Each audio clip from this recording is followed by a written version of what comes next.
Danful offers unparalleled, curated, and bespoke tours across Africa for travelers seeking genuine cultural experiences, enriched with magnificent sights, sounds, and flavors found on the continent. Each trip is reliably curated to ensure visitors are gifted with an immersive and authentic adventure.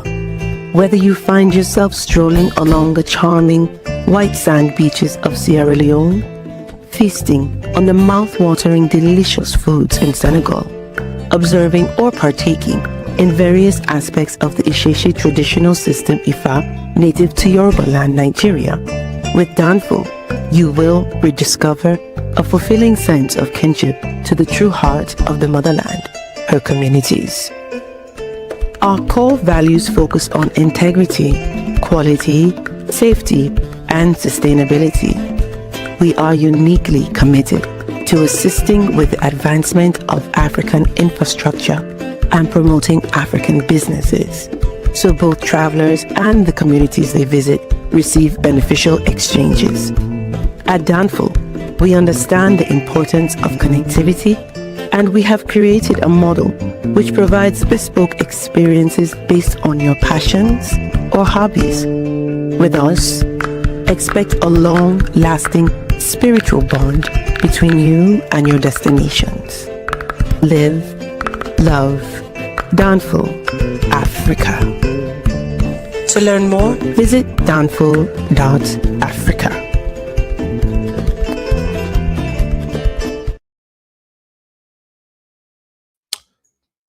Peace, family. We are live again. Dynasty Mirror Search for Huru. Thank you all. Thanks so much for joining on this Saturday evening, hot evening here in Hot Atlanta. Hit the like button to make sure you share and make sure you subscribe. Yeah, guys. Yeah, happy to see you all. I can't really see you all, but I could feel you guys virtually. So again, hit the like. Shout out to my brother Fitzgerald Stevens. Shout out to him. Find ways to win, y'all. That's my brother. That is my brother, Fitzgerald Stevenson. We appreciate you, my brother. We appreciate you. Before we get started, guys, I need everybody. So if you guys don't know, I, for the most part, bootstrap everything. Rarely do I pass the collection plate because I have products and services. So therefore, I don't want to pass the collection plate.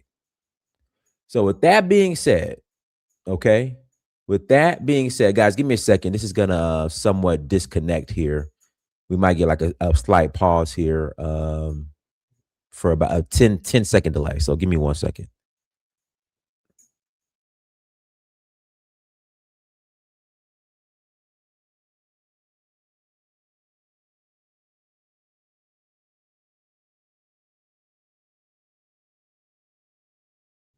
All right. In search of a Huru.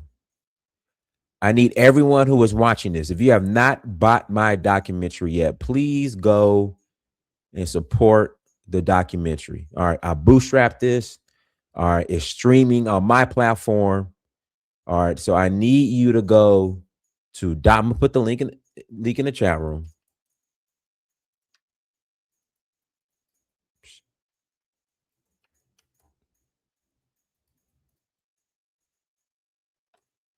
All right. I need you to go here. Documentary.searchforhuru.com, or you can just go to searchforhuru.com. And I need everyone who is watching this. I know Alan has bought the documentary, Fitzgerald has bought the documentary. If you have not bought the documentary, I need you to go drop $10.99 on the documentary. All right. That's what I need you guys to do. You set up your own account and you can stream it as much as you want. All right. Again, I bootstrap everything. All right, you guys. So to keep this thing going, I need you to buy something. All right, either book, documentary, come on a tour. That's what I need you to do. So I need you to go to documentary.searchforhuru.com or just go to searchforhuru.com, click on documentary, and stream the documentary, guys. I will greatly appreciate it. I don't ask y'all for a lot, but that's what I need you guys to do. All right, everyone who is watching this, okay, please go and do that. All right, not asking for much, but that's what I need you guys to do. I will greatly appreciate your guys' support. It really means a lot. But again, I need you to go and support and stream this documentary. This documentary is by far the best documentary when it comes to documenting someone's connection, a Black American's reconnection, and discovering his roots in Africa. You're not going to see a documentary like this. So if you're watching this, I need you to go to documentary.searchforwho.com. The link is right there, and buy the documentary because there's nothing out there like this. All right.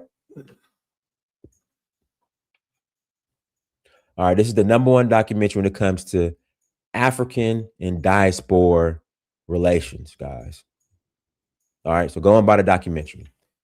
All right. I would greatly appreciate that. Also, we're rolling to Nigeria in a couple weeks. Then we're going to Zanzibar in September, Kenya in September as well. Ghana and Ivory Coast in November, Sierra Leone in November, and Benin Republic in January for the Voodoo Festival. So if you're interested in joining, Diane, it's time. We'll get to that. We're gonna get to that here in a second. But I need everyone to go stream the documentary. Shout out to my brother Fitzgerald Stevens, who's always supporting me, who came to Senegal with me, who buys the shirts. Guys, the line is launching here soon, okay? Who buys the shirts, who supports my products.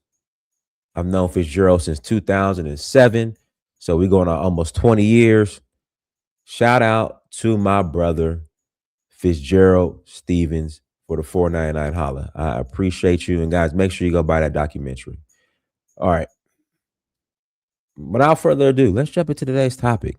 Are the tethers really trying to undermine FBA? And the simple answer is no.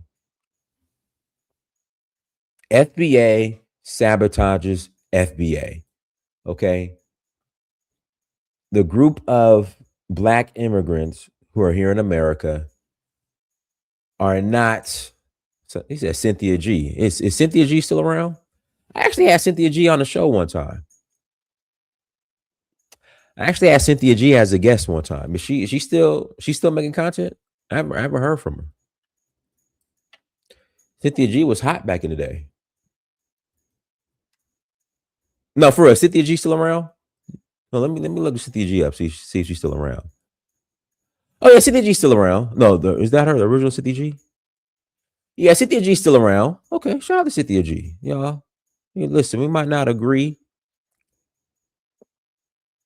Might not agree on everything, but you know what? She she's still going strong. She got married. Well, congratulations to Cynthia G. She didn't? Well, yeah, but she's still around. So shout out to Cynthia G. Shout out to Cynthia G. But yeah, but the simple answer is no. The simple answer is no. All right. No, Black immigrants are not undermining FBA. All right. If FBA, I'm Black American, I'm African American. I don't identify as FBA or ADOS. Reason why I don't identify as FBA, even though at one time I would tell people by definition I would be considered FBA. The reason why I walk that back is now FBA is turning. In fact, that's going to be a show for probably tomorrow. FBA is turning into an ABO movement.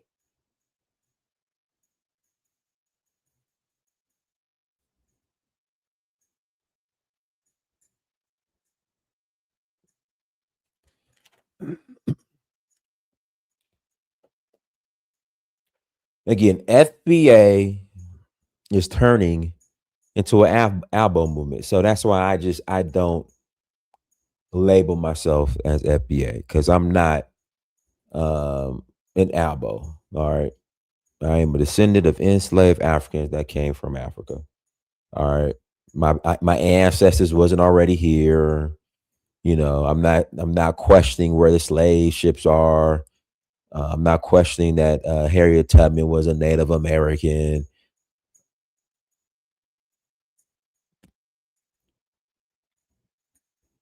So no, I am not FBA. All right, because I'm not an Albo. Because it's starting to shift that way. Their disdain for Black immigrants, for Africans, is so much that now they're just starting to reject any type of association with Africa, including the roots and slavery. They come on the show. They come on the show all the time. But no, if we are as powerful as we claim to be, if we are as powerful, as influential as we claim to be, if we are the leaders, okay, or the most influential when it comes to the Black race,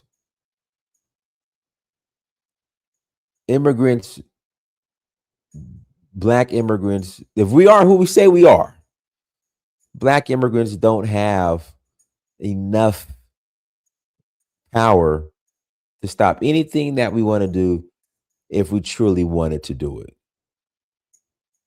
So a question that I really have is, what do you claim? Okay, when you say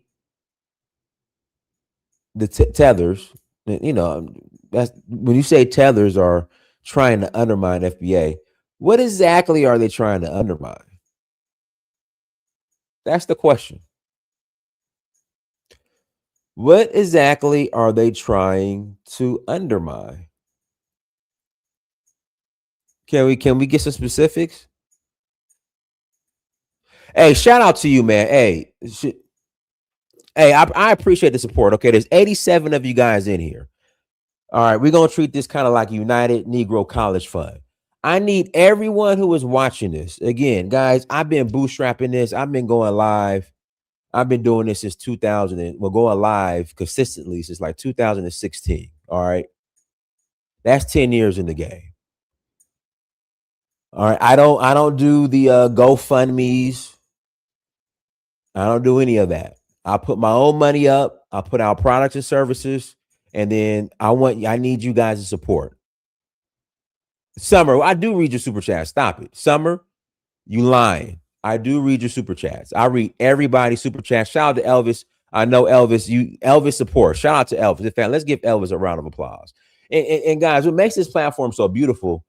Like, I don't have an ego. Like, we could disagree, and you can still come on as long as you know. If you're disrespectful, you'll get a warning.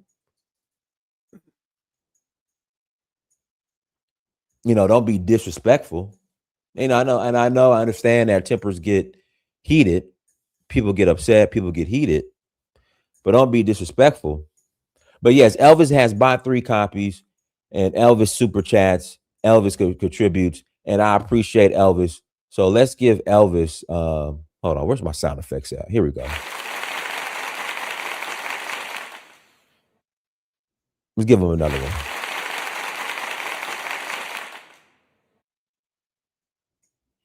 But yes, everyone who is watching this, okay, and I'm gonna keep beating the drum.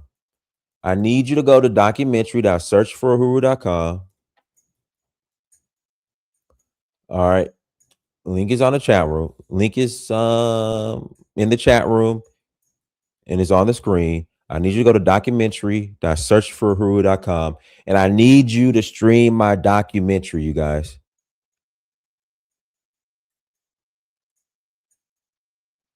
Okay. I need you.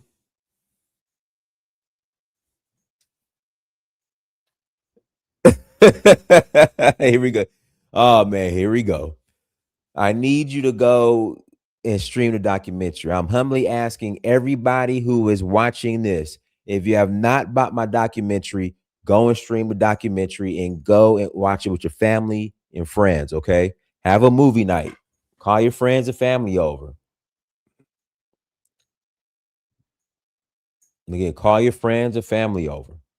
Have a movie night. But yes, go and stream. Everyone who's watching this, stream the documentary. Okay, let's get back to the show. Here we go. Fitzgerald Stephen. Dynasty Mirror suspect. Tether. Tether. Albert Hollis is straight up FBA. Okay, y'all. So listen. So if you guys don't know, all right, I legally changed my name. So when Fitzgerald met me, I was Albert Horton Hollis II. I'm sorry. All right. So El Uro. So what you got to do, you got to send another super chat so I can read it. I'm sorry if I didn't read the last one. I apologize. So you guys send one tonight and I'll read it. And you got to go buy the documentary. Okay. Shout out to Miss Ruby. Hey, y'all, let's give Miss Ruby a round of applause because Miss Ruby, hey, I want to say Miss Ruby was around with me and Fitzgerald's Carrot Bar days. Shout out to Didi Mindy Dimples. Didi's bought books. She supported. Hey, sent me flowers for my birthday. Not birthday, but birthday. Again, not birthday, but birthday. So shout out to her.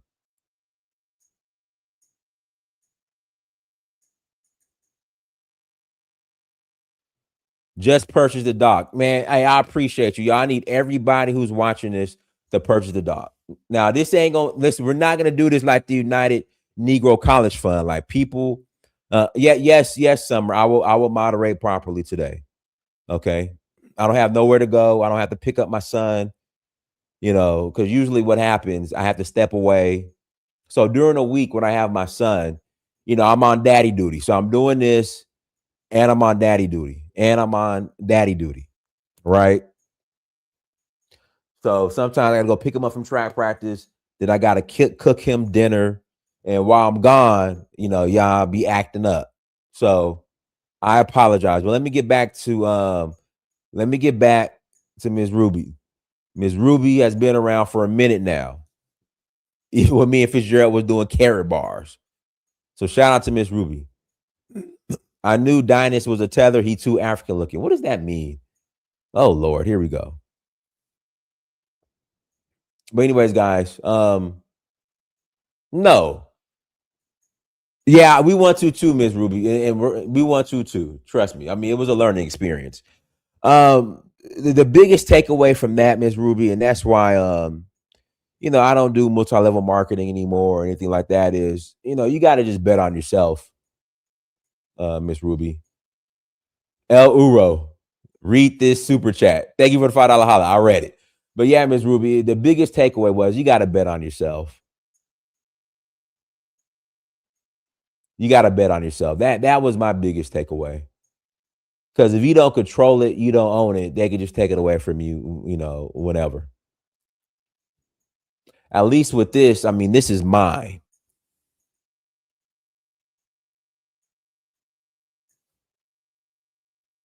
Like, I control this. I run this. This is my creation. This is Dynasty Amir's, right? This is Search of a Who documentary that I need everybody who's watching this. I need you to buy and stream this tonight. But no, there is no sabotage. There's no undermining. But the question is, and I'll put the link in the chat room.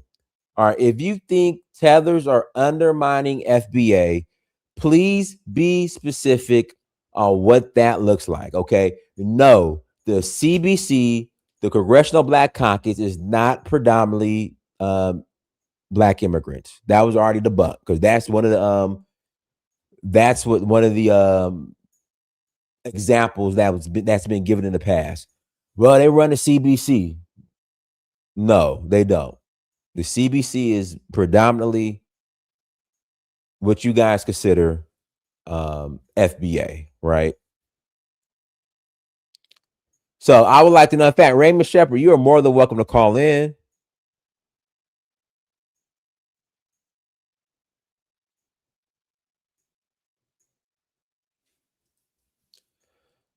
You are more than welcome to call in and give me an example of how the tethers are undermining FBA. All right, you're more than welcome to call in and give me some examples. And thank you, Teddy, on politics. FBA pimps FBA for money. Exactly. The majority of issues that FBA complains about is self-inflicted.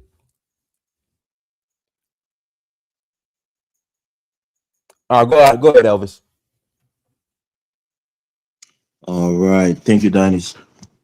And yeah, thank you to hello to you in the chat. Look, I wanted to say this, right? And I think this is a smear that's been kind of going on for a while. And I think you called it out, but I'm going to bring it up again today. I think one of the most egregious claims that FBA makes against Africans, African immigrants, is that we get into politics to undermine them, and that the Congressional Black Caucus is ran by a bunch of Caribbeans and Africans, and they're in the Congress working actively against African Americans or FBAs. And I think that's absurd. And it's just not true because Dinus, it's like 80% of the Congressional Black Caucus is African Americans. And Africans don't come and look to actively work against the interests of black people because the white racists see black, across. They don't think that the Africans is better or the black American is better. They're going to be racist based on the color of your skin. But the one thing that they harp on is, reparation. People who go to Congress are not illogical, irrational people. These are people who use logic, they rationalize, they realize certain things are, not feasible. But you expect them to go there and ask for reparations for you when governors and other people have said that it's probably not going to happen. So I don't really understand their claim, but I think I heard Pastor Bro said something to that regards and others. Maybe they can come up to there and really articulate that point that Africans are actively working against them because I don't see it. And we barely get into politics, to really dominate the space, to have the influence that they think we have as immigrants. But I'll pass the mic. I want to hear others. All right, go ahead, Africa. Yeah, greetings, Brother Dinus. Great work, Brother Elvis. Greetings to you as well. Yeah, and the chats. Please like, share, and subscribe. Yeah, I agree that Africans in general, I wouldn't say 100% don't come here to undermine, African Americans. In fact, majority of Africans that come to the West, these are people who just come to better their life and send money back home, for their loved ones. And if anything, they're more likely to be to vote. For example, the left wing parties like the Republicans or the Labour Party in the UK. I will speak for my neck of the woods, in England, UK, where majority of the Africans that come here, they varied. We have obviously we have Caribbeans who you would class as what you call more settled black, okay, and then we have the African migrant who came in after. But there are different mindsets. The Afro Caribbeans who live in the UK got different mindset to the Africans who migrated here after all, and that's kind of similar to the Black Americans and the Africans who migrated, and their mindset is different. And the thing is, those Africans that came here, after the African Caribbean, the children who are born here, they are going to be like the Afro Caribbeans also, but they don't realize that, and it's something that they should realize and start catching up on before it's too late. Um, right, I think there's some kind of level of yes, I think there's some aspect where some Africans that come here, it's not. I don't think they deliberately undermine it, but they don't understand the historical context of the people that they met in this country, what they've been through. Like the Afro Caribbeans or the Jamaicans, they've been through transatlantic slave trade. They was asked to come to the UK during the Windrush, and they faced like extreme, upfront type of racism, and the way they manage to build their platforms and their political uprising, how they manage to do it. The Africans who came in later on don't understand that. Okay, and I think this is where the conflict is in general. And I think over the years, the Africans who came here late earlier after the Windrush, they tend to understand the Caribbeans now. However, there's some aspect of that also that's not good for the total cohesion for the blacks. Like we have the Nigerian lady who is leader of the opposition, who is 100% undermining the hard work of the Afro Caribbeans. So, I disagree a little bit with you, Dan, to say that some Africans are not undermining. I think politically they might be doing this. I think it's not because they're trying to undermine the entire African Americans or the Black Caribbean, but I think it's for a selfish reason. Some of these people that will come from Africa, they come here to be a good MP or politician. They will, they'll be more there for their tribe. They're trying to help their tribe in Africa than helping their country or the entire black race. If it's African American or Afro Caribbean, they're here to help the entire African race. So there are two different aspects. I'll give you a good example of that. We have Kemi Badenoch, who is a Nigerian. She is representing our ethnic group. She haven't hide that. She said it clearly. She don't care about Nigeria. She focused on that. And we have an MP who is from Sierra Leone called Miata Fambule. Now, Elvis, you're Liberian. You probably names might sound alarm bell to you, Fambule, right? Elvis? Yeah. Yeah, Miata Fambule. She's half Sierra Leonean and half Liberian. She's a very, very prominent. Let me give you an update on that. Miata Fambule is the daughter of Henry Boyma Fambule, who is a prominent Liberian. So we know who she is.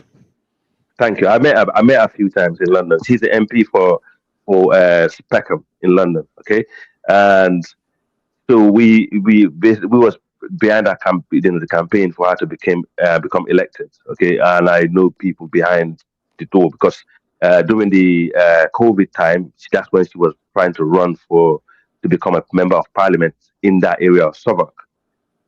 So she succeeded, okay? But her mindset, being a Liberian and a Sierra Leonean, understanding the history and the context of the transatlantic slavery and the history of the Afro-Caribbeans, her mindset is totally different to the woman that's called Kemi Badenoch, who is a Nigerian, who was born here but grew up in Nigeria.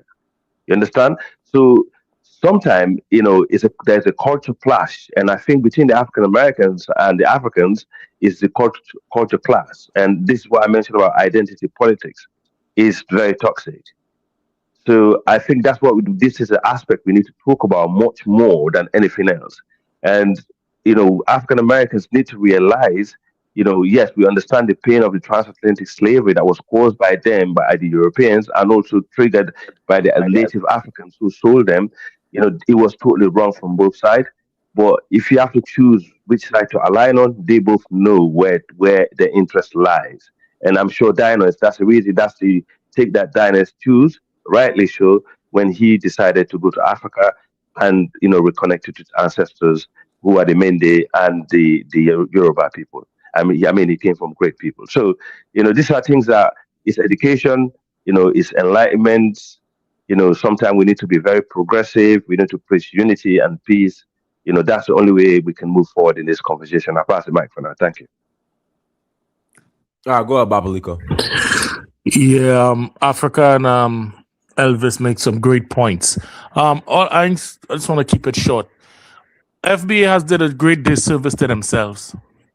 The great disservice they did to themselves is, as soon as they say FBAs, they should have tried to get with the Afro-Caribbeans and the Africans and see how we could build together. The problem with them, and I'm not going to sugarcoat anything here, the problem with the FBAs is division. They have this division mindset, and that is not good. And a lot of the problems now is going on with the FBAs is they don't know what it's because of confusion going on with who is American and who is native, and it's a confusion. And I don't deal with stuff with confusion. I run away from it. I have a company that I work with Africans, Americans, and Caribbeans, and we all work together very well. We laugh, we make jokes around another, but at the end of the day, We all cool with each other. So but we come together and we make great business and we make great money. So that's what the thing is. We have to understand we have enemies, and it's not the Africans and it's not the Caribbeans. Black Americans need to understand that. Yes, it might have. I hear Embers be talking a lot. Yes, you might go see a couple of Africans, might ting you, a couple of Caribbean, but that is not majority of us. Majority of us do want to work with the Africans. Majority of Caribbeans do want to work with Black Americans and Africans. So that's not true. We got to get this. When the white man works, he don't care about if he don't like you or not. If you can make him money, he is happy. And that's what we got to understand. Let's come together. We don't have to like each other, but we can come together and pull all resources together and make money together. And that's the most important thing. The kind of division nonsense that's going on, that's going to mess us up in the long run. I'm telling you. So we got to come together. Just like, sorry to hear the brother there. It hurt my heart because I have a 17-year-old son, and he have a lot of white friends, but I try not to let him go out with them too much, and I try to keep tabs on his phone because you see what happened to the brother. He ended up missing, and now nobody knows. And then it's his best friends. But he's the only one who drowned. So what I'm saying is we have enemies that is not our own people. And we got to stop this. Every time an FBA guy come on here, is something negative or division. And it's stupid. It's just ridiculous. It's about making money, seeing how we work together. Okay? When Africa, Elvis, everybody get up in the morning. Sure, everybody got a company or whatever, a job they got to go to. You don't like everybody on that job, but you know what? This is what I got to do to feed my family. This is what I got to do to make money and to do what I got to do. And that's what we got to understand. Making money together and building together. That's it. And I close out right there. Let me read the super chat. Summer None, Baddie, thank you for $2 holla. Africans, who y'all got? Usman or Duplessis? Are they fighting again? But it's Usman always, but he's been losing a lot. Yeah, but I'm saying, are they fighting again? Or did they fight? I thought they fought already. Or did he fought easy, didn't he? Duplessis. I don't know. But go ahead, CD. I don't know, but he's fighting again anyway, Dennis. So they're fighting tonight? I think so. I think it's tonight. Okay. All right. Go ahead, CD. Yeah, how's everybody? Yeah. So Good. So this has nothing to do with African or money, African Americans or respect. It's not anything, but it's just a jealousy. They don't want to face real competition from other Black people. They've seen Black Africans in the Caribbean. Success level is going so hard, and buying African American FBA businesses from them, and they get intimidated by our success. That's where the jealousy is from, because you don't even know which way to hold on to. I mean, these are a group of Africans that came into the country. You are calling them African booty scratcher, dirty African, the stupid, and now you see them excelling, doing very well in terms of business or in terms of in a professional environment. So it's nothing about jealousy, right? You don't know which way to hold on to. Are they fighting for respect? Are they fighting for we taking over their job? You don't even know which direction are they fighting for, or we don't know their history. So it's all come down to achievement of Africans and the Caribbeans that came in this country, right? They see our success level have gone so hard that comes with a lot of jealousy, and we can't control that, right? This is not going to be any peace, and it's going to get worse, right? And people that fight Africans into that level, especially the FBA, you find most of them at the bottom line, down the bottom, right? The successful African Americans not care about FBA. They don't even know who they are. But there are very few people on the internet exploiting them to get the views, to create some sort of rivalry, which of it doesn't exist. Right? So it's all about African success level going so hard. And someone like that is, you know, exposing African Americans to Africa, that whole jealousy, it comes with a lot of package. And we can break down that package and solve the problem. Right? Saying that we should come together, we should come together. Once you see, it's always it's in it can be in the African family too. Once you see your cousin, sometimes it's your cousin then see you excelling to a certain level, it comes with jealousy. So this guy to who he is, he's getting proud now, you know. But all come with what? Nothing else jealousy. Otherwise, FBAs, like African Americans, they have a lot of things to fight for. Right. I have a friend of mine, he's a medical doctor at Harlem Hospital. So at the gym, I was asking, I said, hey, dude, I don't even hear about HIV anymore. What's going on? Then he said, well, it's a black people sickness now. No white people getting it. That's why I know there are no more commercials about it. Either women or black people. Yeah, they want almost 45,000 black people getting HIV every year. Why they can't fight for those type of issues? Right? And now they have come up with drugs. You got Ozempic. Who is advertising those drugs? Is it Charles Barkley? Is it Serena Williams? Is it Oprah? You never see white person, you know, making commercial of those type of drugs. And a few years from now, it's going to start destroying black people when the black people taking those medications. So they have a lot of social problems that they have to fight to fix, then coming after Africans, right? It's nothing about what they don't know our history, or most of them don't even know their own history. They don't know our history, or they don't respect us, or they're taking over our job. It's just like the African Americans that have the resources that go with people like Danis to go and invest in Africa, that come up for jealousy too, because they don't have the means to do it. So they come with all these negativities, come on social media, exploiting the other poor black people to say, well, Africans are fighting us to make feedbacks online, create some sort of rivalry, which of course it doesn't exist. And nobody can solve this problem. We're wasting our time, or we should come together, we should make peace, we do that. No. All African Americans need to do is to step on their toe to fight to reach to the level where Africans are.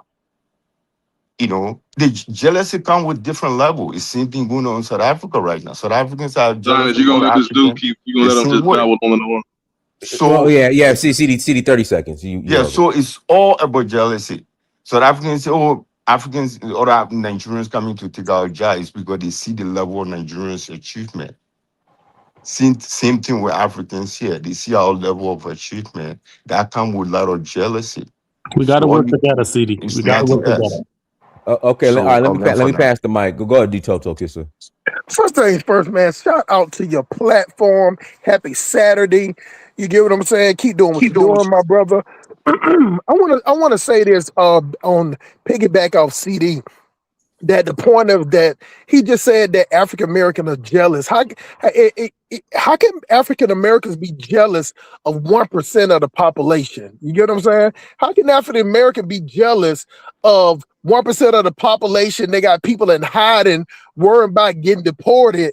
You get what I'm saying? That sit up there and kiss white people's asses. You know what I'm saying? Don't get it twisted. Black Americans do the same thing too, but nobody kiss goddamn white people ass more than African immigrants. You get what I'm saying? Like they go to jobs and separate themselves. They make sure they let massa know that they different from the rest. So how can they be jealous? Now, one thing I will agree with you with is that Black Americans is their own fault. You get what I'm saying? They're in the glass case of dysfunction.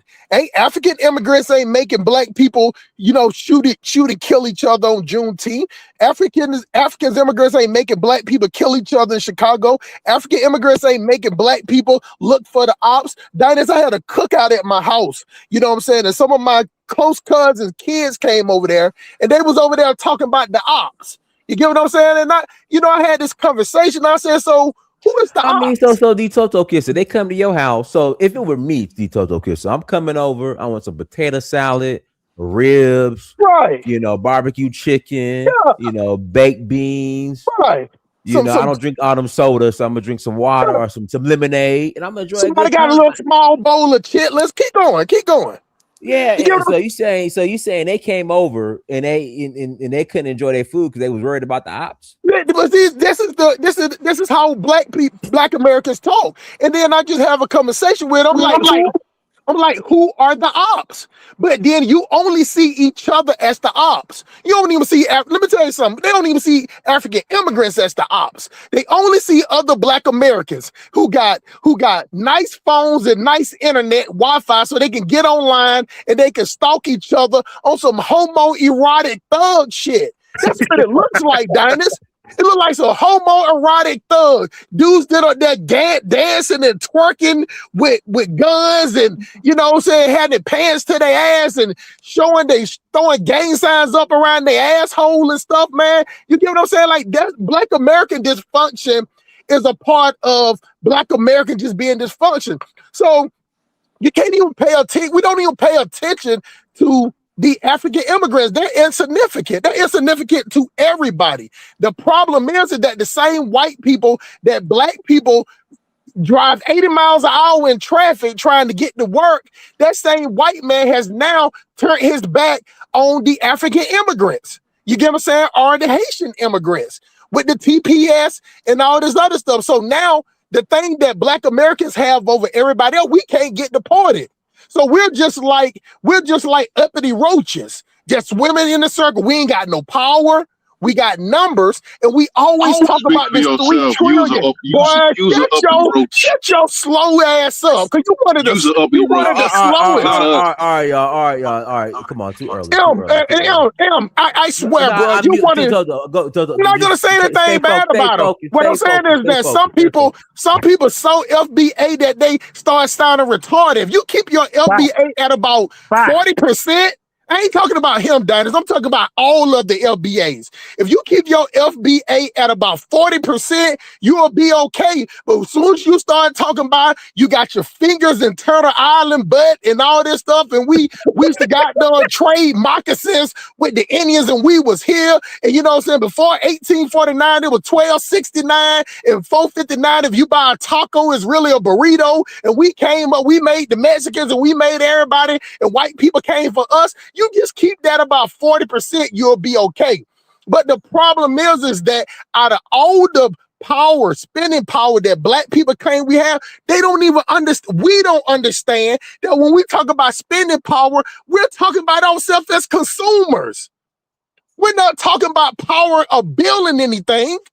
Like, this is the thing that you hear them talk about it all the time. We got 3 trillion spending power. You ain't spending that 3 trillion with diners. He's spending that 3 trillion with other black people. You're taking that same hard-earned sweat equity and you go give it to the same white people, Latino people that you know that don't care about you. Now, we go to everybody restaurants. How many times you seen a Mexican in a soul food restaurant, diners, buying one of them? Hold on. The Toto Kisser. Hold on. Have you been to California? Have you been to LA? Well, LA is different because LA is the majority. LA people got their own soul food. Mexicans making soul food out there. I've been out there. The Toto Kisser, they're now owning the soul food restaurant. Right. The best chitlins I had in life was in California. Best chitlins I ever had was at a Mexican. No, change that. It was a Chinese place. The best fried chicken I ever had was in New Orleans. It was a Chinese dude in there cooking it. But the thing about it is that we want to support black restaurants, but black people want to charge you for 2 wings and a biscuit. They want to charge you $365,000. You get what I'm saying? And they want you to pay a tip, and you got to pay for parking. You know what I'm saying? For some ambiance. So black people overprice each other. That's the one thing about Latinos and every other group of people. They keep their prices low for their people to keep supporting them. You get what I'm saying? Latinos can go to a Latino restaurant for 7 days in a row and only spend $70. You'll go to, Hungry, I ain't cursing out, hungry as fuck in Atlanta. You buy 2 plates, you spending $40 to $50. You can't afford to keep doing black people business, man. And I passed the mic. All right, real quick, guys. With that being said, I need everybody who's watching this, okay? All right, so this is the United Negro College Fund, all right? I need everybody who is watching this. If you have not streamed my documentary, All right. Please use some of that $3 trillion spending power. All right.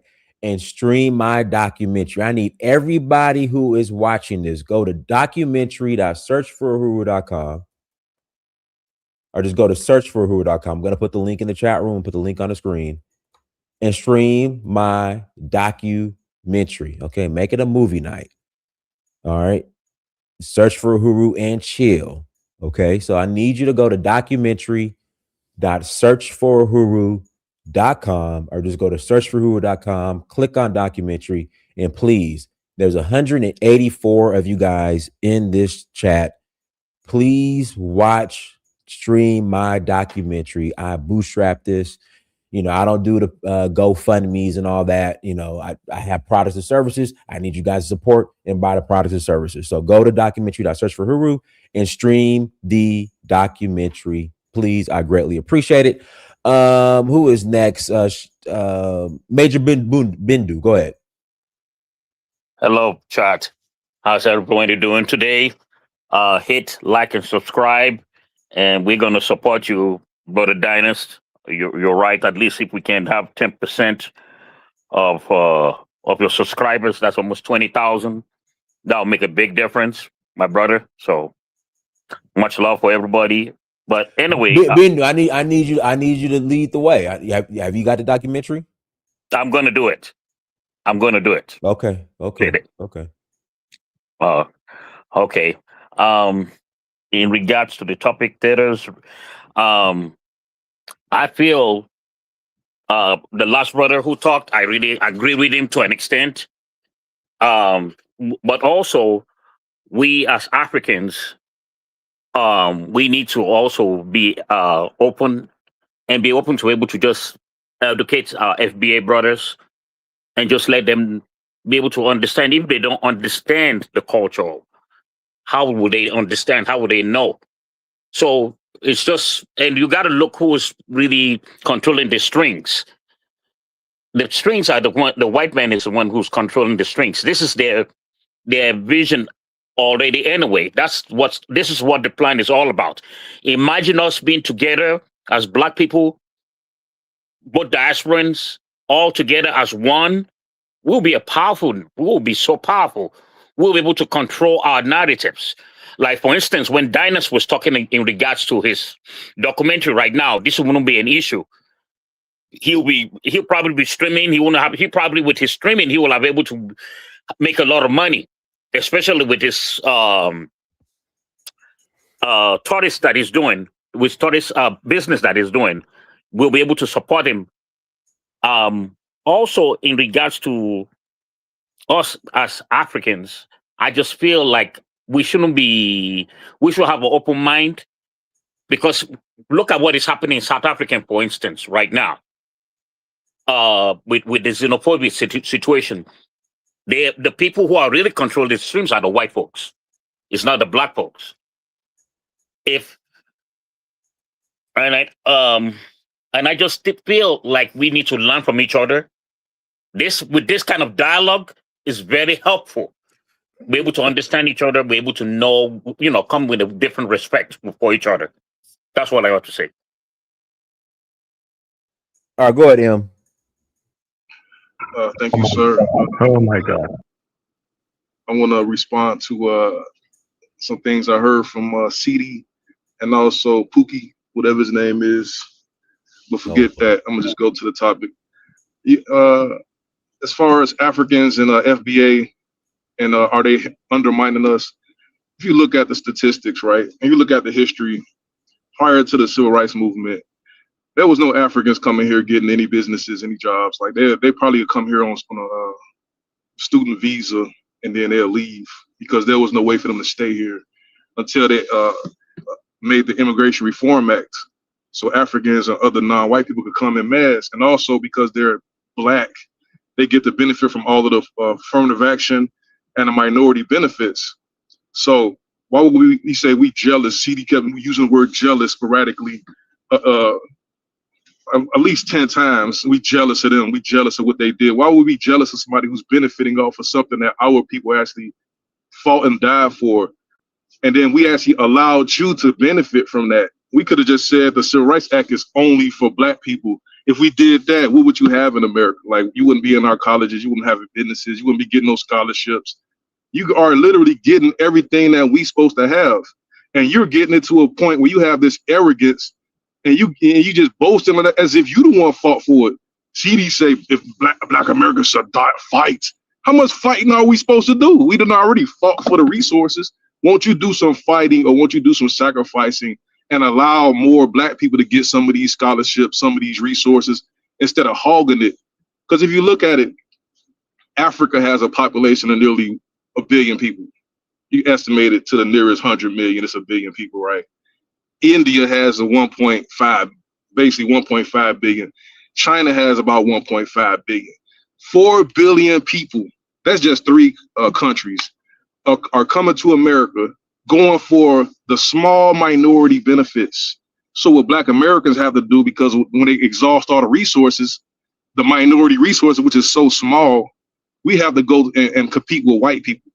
The African, the East Indian, and the Chinese should compete with white people for resources. And if they did that, then you could boast and say, well, look what I have done. But as long as you're over here benefiting off all these minority benefits, even CD, he actually talked about how he joined the Black accountants, Black Society for Accountants. Why didn't you join the African Society for Accountants when you got your first big job? And now look, you have nothing but disdain for the people that helped you. And we don't even know how you even got to college, or got into college. And then we're not talking about, you talking about we jealous of you. Isn't that the narrative that you had in your homeland of Liberia? You was jealous of the Black colonizers, and you went and took them out and stole all the resources from them. So now you over there projecting your own insecurities. What y'all did over there? How are we jealous of you, and we allow you to come to our school? We taught your world leaders, your greatest leader, Kwame Nkrumah, was educated by the Black Americans who led to the liberation of Africa and the end of colonialism. Why can't you just say, y'all are great people, you help us, and we are taking too much of the benefits, we are overstaying our welcome, and maybe we should slow down and just, but you're not gonna do that. You're gonna pretend and deceive yourself about how great and how much you accomplished. Accomplish this without using anything of Black America. And then I might have some respect for you. And then and then as far as Dynas, I want to touch on this. I purchased all of your books. Really, I didn't purchase all of your books. I have Amazon Prime, so I got a lot of them for free. But I purchased your documentary. Thank you. But in marketing, when you target a particular demographic, you don't really target Black Americans. Like, I've been coming to this channel for years, and I used to always sit back and listen, and it used to be always like a bunch of immigrants denigrating Black people. So I think a lot of Black Americans might be kind of, I ain't gonna say turned off, but they don't really, it's like, this is like an echo chamber of self-loathing. The Black Pan-African, every time they talk, is self-loathing, disrespect, denigration against Black Americans. It should be more like, if you're going to be disrespectful against Black Americans, have the same smoke for the Africans too. Like, you talking about what we Pookie Ray Ray talking about in Juneteenth, we went over there and started doing shootouts. What about South Africa and all the killings going on in Africa? What about when the white man in Georgia went and started shooting at a Black cookout? Like, you only focus on negative. We talk about xenophobia in South Africa. I think you called in. But I'm talking about those too. What I'm saying is, when the guy just spoke, he only talked about what Black people doing as far as Black on Black crime on Juneteenth. But it was a white dude that came back with his wife blasting at a Black cookout, I think in Georgia, where the coon actually live. Why didn't you mention that? You only look at the small low hanging fruit of Black people, and that's all you talk about. How many people died? The guy he shot some people. Why didn't you mention it though? You a coon, man. You just a self-loathing. You talk about somebody slow. You from Georgia, coon. Why didn't you mention that white man that shot up that Black cookout? What does it matter? What is it? The Black boy that got the Black boy went on a trip with some white people, got killed, found dead. You didn't mention that either. You only mentioned things negative to Black people. What they got to do? What they got to do with anything? You just a coon, man. That's all you are. But I'm talking about Dynas. I'm telling you, what I'm saying is Dynas. The June. Coon, you said black people do that was supposed shootouts to and be attacking about people. black people. That was supposed The to be white about man black came people and getting shot up a released black from cookout. slavery. Black people is out there Coon. killing each other. Listen, Coon. Listen, Coon. So Coon. so if I'm a coon for talking Coon, you about from it, Georgia, one of the Coon. people that's Coon. killing black people. Killing Listen, black Coon. people in Chicago at the Hey, Coon. Juneteenth, at the one in Texas, the one in Atlanta. What are those people? The same echo chamber rhetoric, talking points, Coon. But you ignored that white man that you shot know up what? that black I'll ask you cookout when in he Georgia, finished. Go Coon. ahead, bro. You have no credibility because you a coon, man. But I'm saying, Dynas, I think you should probably target black people more with your documentary. Probably go on some shows. I wouldn't necessarily say be more like partial. I wouldn't say you should change your partiality, but I think you probably should target the FBA people because Africans, they probably money so weak compared to the dollar. They probably can't afford your documentary. Oh my God. 1,300 naira to $1. They How can't about afford you it. start up a channel and do all that? Coon, I already brought his books. So much, how about you start up a channel and do it? Coon, I brought his books already. Coon, what you talking about? Dynas, you're a prolific writer, man. You got a lot of books. And shout out to your He shared got children's books. He got the book with the Dogon philosophy. Coon, y'all don't buy nothing. Y'all just talking. Y'all don't put y'all money up. Dynas, or you had a ghostwriter, Dynas? No, right. See what I'm saying? See what I'm saying? That's good. See what I'm saying? Prolific. And Well, that's I'm not done, true. though. And that's Thank not you for true. letting me talk, though. I support Danis. That's not true. And we say positive things here about black Americans. Stop it. That's not true, M. Come on now. You don't have to say that. Let me ask the coon from Georgia called us roaches. Brother. No, don't call me a coon. Dennis, can I All respond right, to this guy? we got to pass the mic. Let me pass it to But Miss when I Sisters. respond to him, make sure. No. I got to pass it to Miss Sisters. Go ahead, Miss Sisters. Maya Sisters, please unmute yourself. Maya. Let me. Miss Sisters. Can you hear me? Yeah, we hear you. Go ahead. Okay. I've just been listening to everyone. As I shared before, and I don't know if any of you all heard it, one of the reasons why I joined this particular panel is because I really wanted to learn about the African immigrant experience, because when I was growing up as a child, there were no Caribbean or African immigrants in my neighborhood. Maybe a couple, but there was just not a sizable number of people.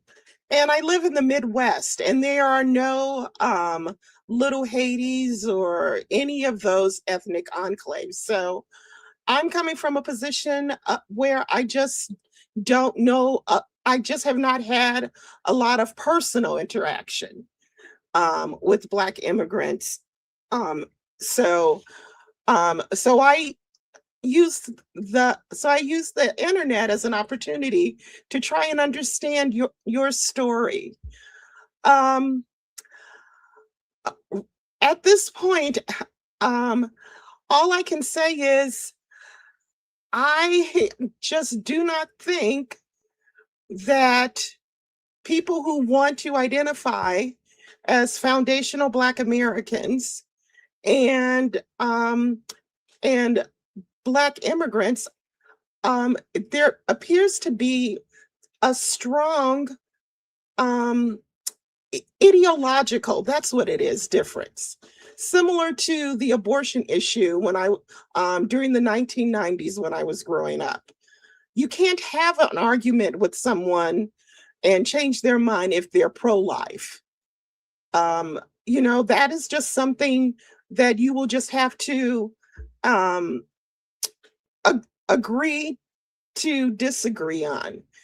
And I'm just getting to the point. I'm not fully there yet, but I'm just to the point where I just think that we cannot bridge that gap between FBA and Black immigrants. And perhaps the best thing to do is for FBA to delineate and they pursue their own political agenda.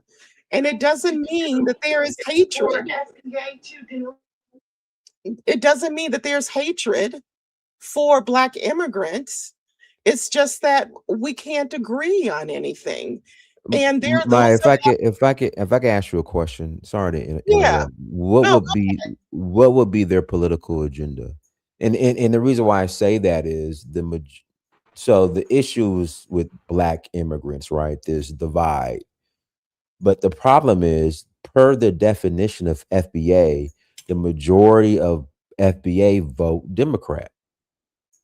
So that's like a catch-22. It doesn't like. So what's the political agenda?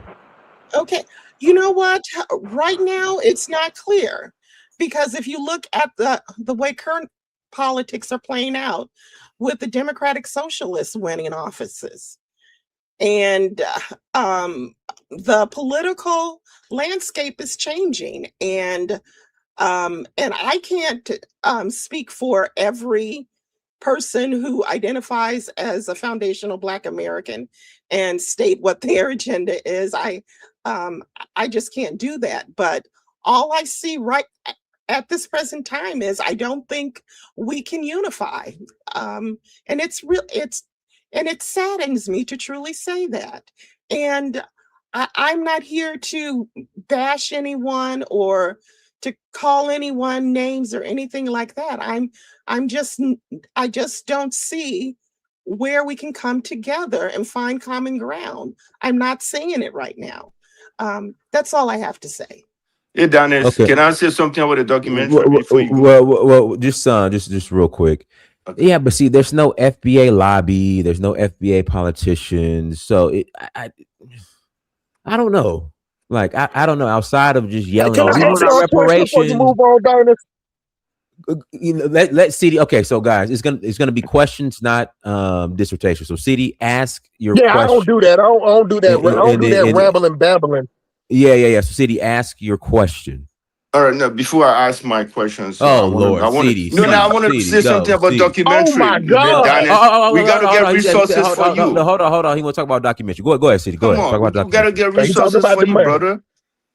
All right, I just purchased the documentary, and I want everybody to purchase it the same way. Let's promote the brother, okay? Please. You know, the other FBA guy that was saying that they're not going to purchase it, with no discrimination. We all should try to promote the brother, okay? So please. All right, so back to my sister. So a couple of days ago, you said that you are FBA, right? And now you're saying that, if I'm getting it correctly, you said, for now, you're not going to be part of any group. Are you now? No. I didn't say I'm FBA. I never did say that. You didn't say that at all. Okay. All right. So you just said, CD. Okay. Right. So, but your faction, because Daniel said that most of the FBA are Democrat. Your faction, are you guys Republicans or are you guys Democrat? Which the faction that you belong to? Because there's so many factions. Okay, I'm talking about me. Yes. Me. Now, as I shared with you all, I'm an elder. I am 61 years old, and I have been voting for the Democratic Party for about 35 years. Okay. I am so disappointed with the Democratic Party that I am no longer a registered Democrat. I will vote Republican if I find a candidate who aligns with my who provides a good policy that I think is good for me and the Black community, and I believe the Black community. So that's part of the issue. Did you vote for Trump? Did I vote? Yes, I did. Okay, so you already are voting Republican. Yeah. So why? All right, No. Just because I voted one time for Trump doesn't make me a Republican. No, I said you already are voting Republican. And it doesn't make me MAGA. It just says that I am not a true blue anybody but Democrat. That's what I'm not. You true blue if you vote 35 years. You vote 99% one way, but then you cross the line one time. You still are who you are. But let me ask you a question though. No, but I didn't finish yet, sir. I have a question on the documentary. Oh God, Brian. No. Hold on. He said question on the documentary. Documentary. That's very important, bro. So, Dennis, do I have to set up login credentials? Or Yeah. So guys, when you purchase the documentary, you set up a login and you can stream it as many times as you want, wherever you want, as long as you go to the sign and log in. It's yours forever. Okay, yeah, everything is resources, bro. You can't be talking like that. Bro, gotta get some money. CD, just get what you got to say out, man. You ain't got to have a dissertation every time you say something, bro. Just make your statement. No, like no, but done? I want to make sure you done. CD has purchased it. Hustle Smart, have you got the documentary yet? No, I haven't. Thanks for the clarity, CD. Come on, Hustle Smart, get the documentary. Yeah, about the other one though. What other documentary? The first one. It's the same one. It's the same one. Okay, I got that one there. Yeah, I already bought two of them. Like a year, it came. You did like a year. Yeah, I gotta get. Oh, man, I been got that one, Donnie. I actually got one and gave it away to somebody. But no, I been got that. You know what I'm saying? But let me ask the lady a question. Now, if you say that. If you say that it's a political party, they're trying to get some type of political party, and 92% Black women vote Democrat Party, and you're saying that it's for the you want to pick a candidate that's for the Black community. Is it the party that says that we're not going to let any more illegal immigrant who's already 77 million? We're not going to let any more of them in there in, so your numbers can catch up.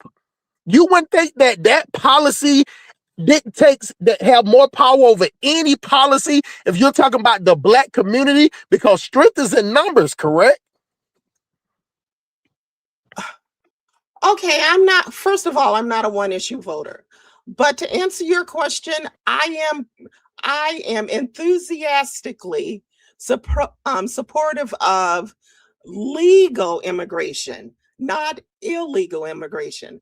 What Biden did in his last 2 years of office of just opening the border without vetting people, that was just an embarrassment. And it was also very costly for many cities throughout the United States. That open border policy, it just could not continue.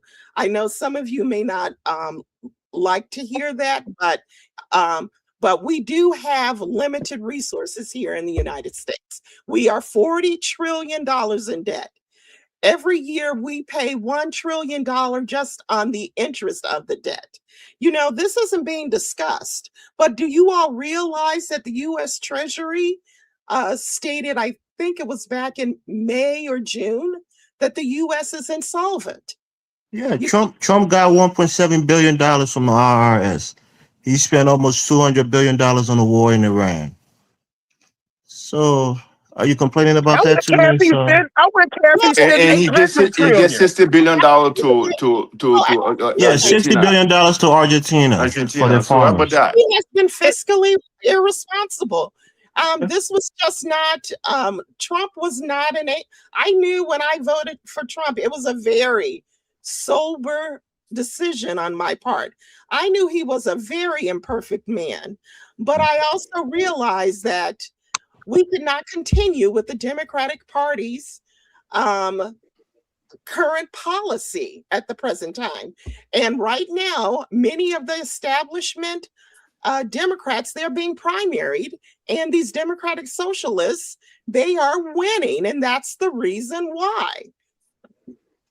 But they're only let me interject that. They're only winning in places where it was going to be a Democrat regardless.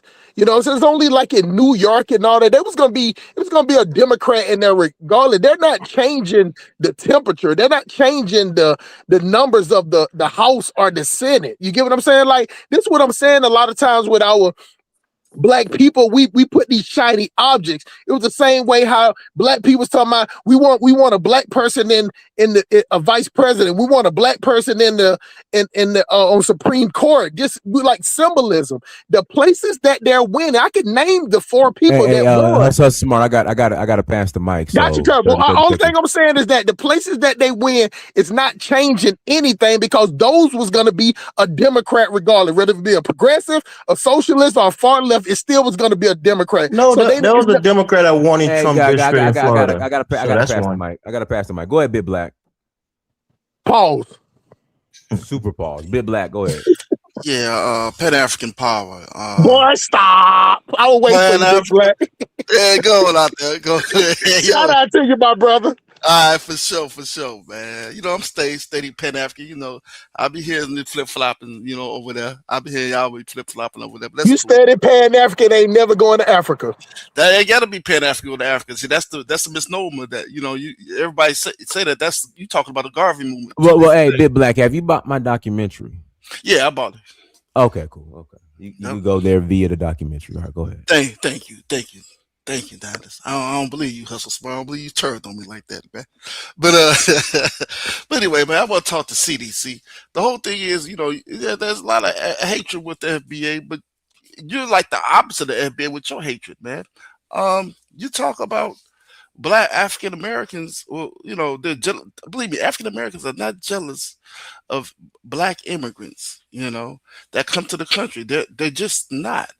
You keep what I have a problem with is I hear a lot of African some African immigrants throw these numbers out, say that you do so well, but I guess you guys don't understand math. If you take your top 10%, right, and you know, which is the upper class, and then you want to compare it to a whole ethnic group. Now, in that whole ethnic group has an upper class, a middle class, and a lower class. You want to take the average of that, and then you want to average out your upper class and say we're doing better. That's not a good comparison. Mathematically, that's a terrible comparison. You want to make a right comparison, you take the numbers of, let's say, one country, let's say Nigeria. You take those comparisons, you average out the number as far as like how much they make a year, and then you compare that to the African Americans, how much they make a year, the average. That's a fair comparison. Okay, it's like, I give you an example, right? Chinese come over here and actually they do better. On the average, they do better than white people, right? But that's their top 10%. I guarantee if you take the top 10% of white people and bring them over to China, guess who's going to do better? The white people. So you can all keep making these false not all of you all, but you know, some of you that have hatred in yourself, you make these false comparisons. I don't understand this whole let's compare myself to the Black Americans. Why aren't you comparing yourself to the white Americans? That's You want me to respond to you, or what I'm telling you can I respond to your question? It shows self-hatred, brother. No. First of all, I said the African Americans like FBA that are doing well, you're not going to hear them complaining. You're not going to hear them making any complaint about Africans. But the ones that are at the bottom, when you say complaining, what are you talking about? Complaining? Mean that they don't even know any kind of rivalry with Africans. They are not even focusing on that. They only focus on the success they have achieved. They want to double the success they have made. But the ones then that are struggling, and they see a little bit of excel of Africans, that comes with level of jealousy. And I'm not even making comparison. I don't know why you saying that I'm making comparison. Nobody is making comparison here. But my thought is people that you used to call a booty scratcher, uneducated, and you see them doing a little bit achievement, and the one that down at the bottom start complaining. A successful African Americans will not complain about Africans. Well, he will work with Africans to double the amount of achievement that you already have, right? But to say, well, Africans are taking over our job, Africans are taking over our political positions, only people who find themselves struggling and they have no means of success right now, they hang on to that and feed our own internet, try to promote that and make few dollars. That's where the whole rivalry is coming from. But the reality is that the successful one have no idea what is FBA, have no being a rival with Africans. Especially, I live in New York, the friends that I have, that I know are successful, they don't even know what is FBA, right? This is on internet. And the only time I even heard about FBA when I come to Daniel's show. This is the only show that I come on and talk, right? So I don't know what is going on internet, but when I come here, then I hear people talking about it. So yeah, let me correct Well, what you're let me saying. just I'm say, not making no comparison. There's no comparison. If I'm making comparison, I will compare African Americans here and Africans in Africa, because they are more successful Africans where we have billions population compared to a couple of millions that we have here. In no way you can make the comparison. Well, see, why does But it have to be a comparison? There are African Americans who are well educated and doing very well in this country, millions of them. it's exactly. I'm It's not not a even. comparison. Let's leave it. Yeah, nobody's making comparison. He's saying that I'm making comparison. I'm not making no comparison. Even in terms of population wise, in terms of achievement, there's no way that you can make comparison. But what I'm saying is, when a few that curating that rivalry situation, that fight situation, and which of course nothing going on like that, right? When well, he has let me just frustrated say a this. little thing, then they come out, they attack African. Well, They city. struggle. Let's pass it to this Big Black's turn because I got some more people on the panel. I got to pass them Yeah. off Okay, to. let me just say this. It's not jealousy. Anybody that a black person that are denied that they're from Africa, that's a little self hate. That's not jealousy though. I can see self hate. But it's not jealousy. And again, it's a group. It's going down. It's actually losing steam. You got a lot of Pan Africans that's stepping up to the plate. That's going against that movement. But at the same time, we're gonna need, black Pan Africans worldwide. We're gonna need, even on the continent to step up as far as like to talk to some of the continental Africans, because some of the continental Africans they do come over here pretty rude and say a lot of outlandish things, you know, and that's where we're bumping heads at, right? I think Tariq overflamed what was going on. There was some things, there was comments in social media before this FBA kicked off where, yeah, there were some kind of Africans that were kind of talking slick against African Americans. I think they over, you know, they overplayed it as far as like it wasn't that bad. And it shows like this show, right? Search for Uhuru, it was bridging the gap. But I think again, this whole movement, I think is, what started this whole movement is non-black hands, to be honest with you. And I think it's dying down as the more we talk about, the more we get out in the open as far as like our problems and everything. I think that movement will die down. But I'll pass the mic. And then we can do that. That's what they want. They want African American not to reconnect. And that's once the ones that fall apart, the failures will always achieve. And this is what they Uh, want. All right, let me pass the Dennis, mic. I got to pass the Dennis, mic. I just Who- wanted to say I got the documentary now. Thank you, About the man. documentary. Thank you. I Yeah. appreciate it. Thank you so much. Hold on. Let's get some sound effects up in here real quick. There we go. Thank you so much. Again, I bootstrap this stuff myself. I don't do no GoFundMe's, and I put the money up myself. And so, I got products and services that I offer, and buy spend $10.99 on a documentary. Watch Man, it. Dinus, start doing some merch, Dinus. Start doing I got t-shirts. so guys, listen. So the merch has been down, but the merch is pretty much already done, and it'll be back. It'll be back in August at the latest. All right. So the merch is coming back. More books are coming. Everything is coming. So yeah. But Africa, go ahead. Yeah, I mean, look, I understand both of you guys from the African American aspect of how you see things, and some of the concern of the African mindset. Because this is what we're discussing today. My biggest worry is, as I said in the past, that some African Americans, would be triggered to be forced to go further to the right and actually become a bit more anti-migrant based on the minority Africans who migrated to America based on their behavior and their patterns. And that could be very catastrophic, for the entire black community globally, and you'll be a betrayal to the ancestors of the great African Americans who actually fought for what we're actually enjoying today, globally as Black people. So it's all about having a cool head, how we deal with this sort of issue, because it's there, whether we like it or not. This FBA movement is how it has spread on some level. I'm not going to say is a very big, massive thing. I believe it's about 10 to 20% max. It's there because I follow stuff online.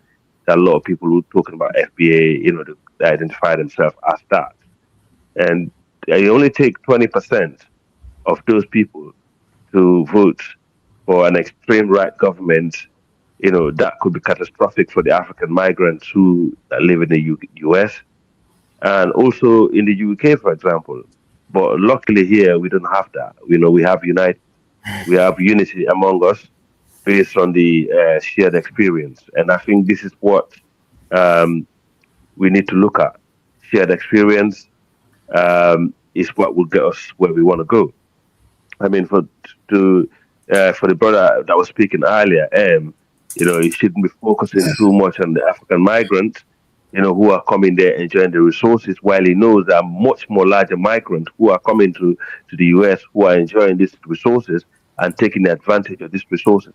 And if they are going to restrict migration to the UK or America, they're not going to restrict people of their own. They're going to restrict Black people, and it's only going to be disadvantageous towards your people and your community. Okay, and the reality is, yes, I understand that some Black people are going to the US and coming to the UK, who are actually making life a bit more difficult for the locals because of the ideology and how they see race and racism. And that is something that we should know, that Africans don't see racism as African Americans, which is disappointing, because the reality is these people view us all the same.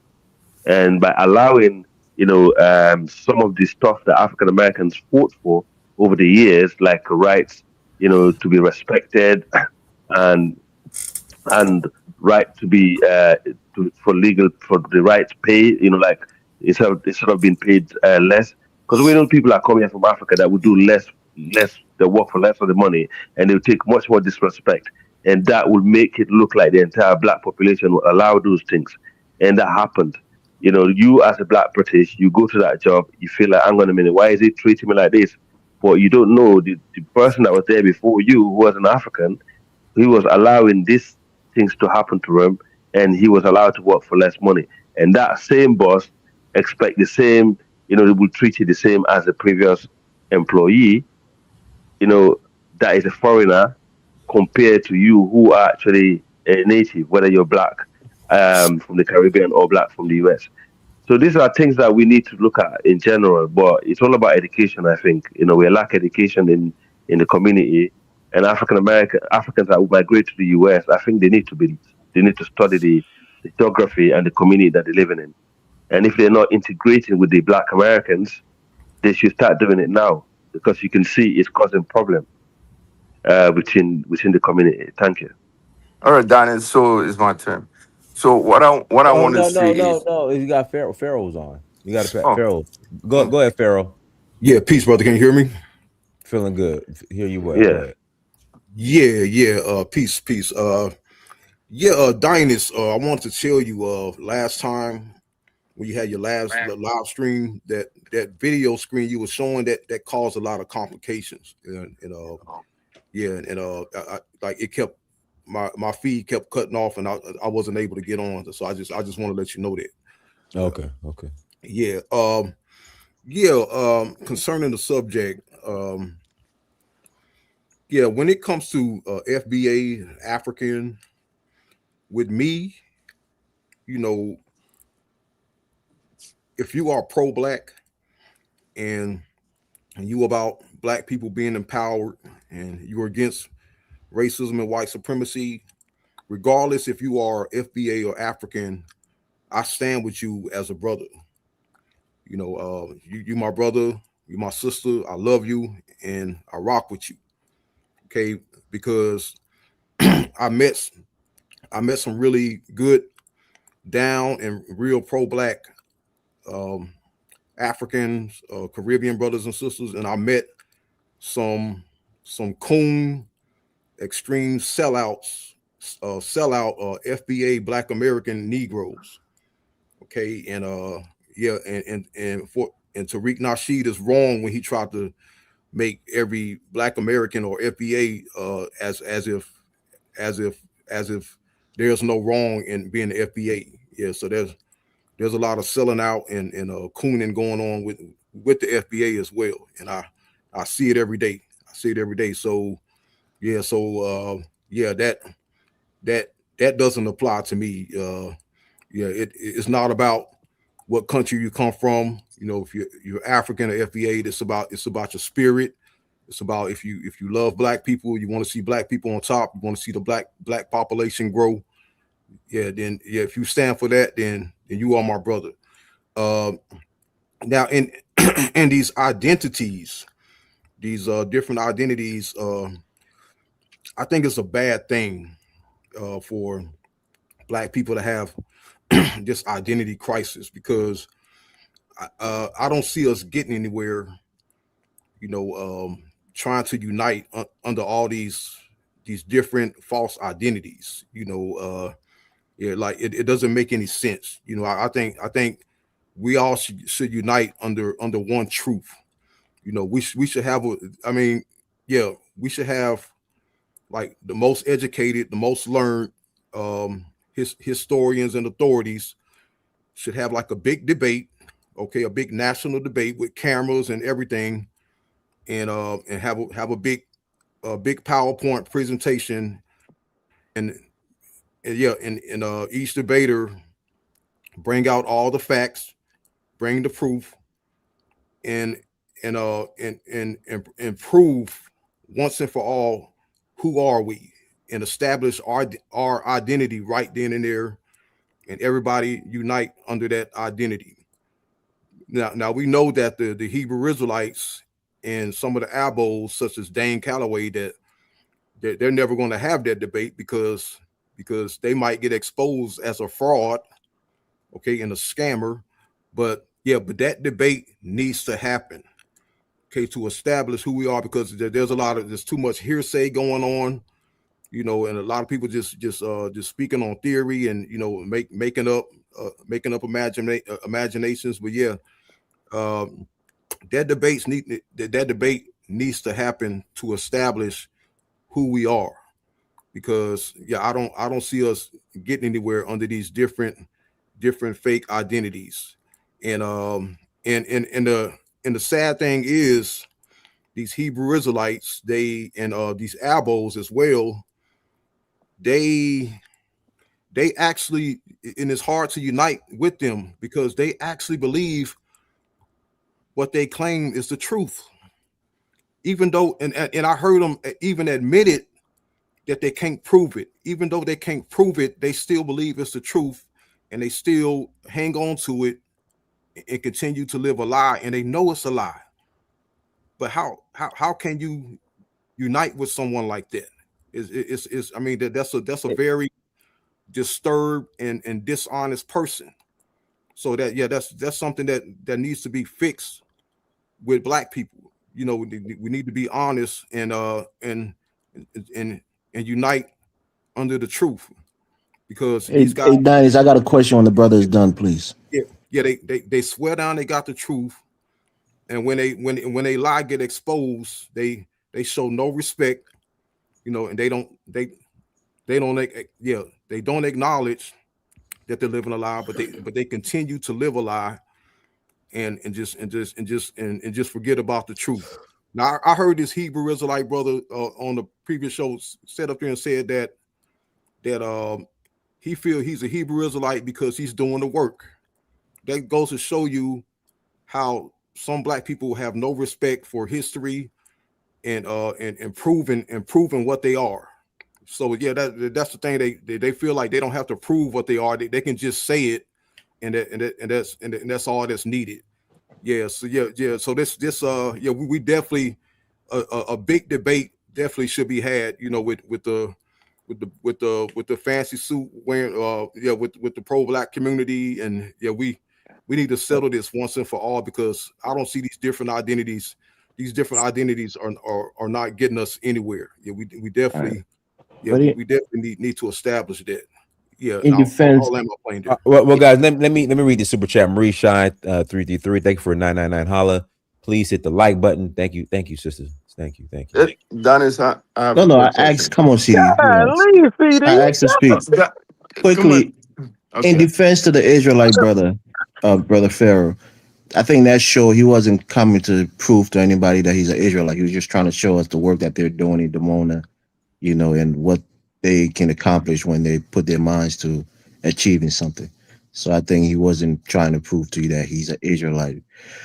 But again, my question here is, can anybody on the platform, especially those who are African Americans or FBAs, give us any example of Africans, especially Africans or even Caribbean immigrants, undermining African American as a collective, whether it's through legislations, or political actions that was taken to undermine the interests of Black Americans in America?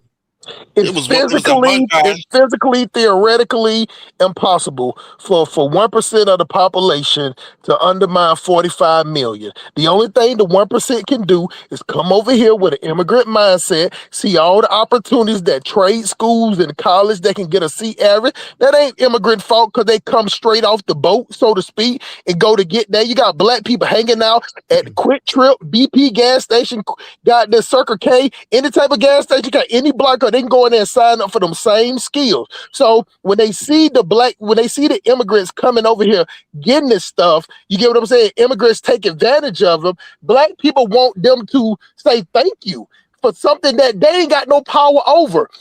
It was just like the brother M when he was talking earlier, talking about we allow. Black people don't allow nobody to do nothing. The only thing Black people do is give their emotional equity to a situation.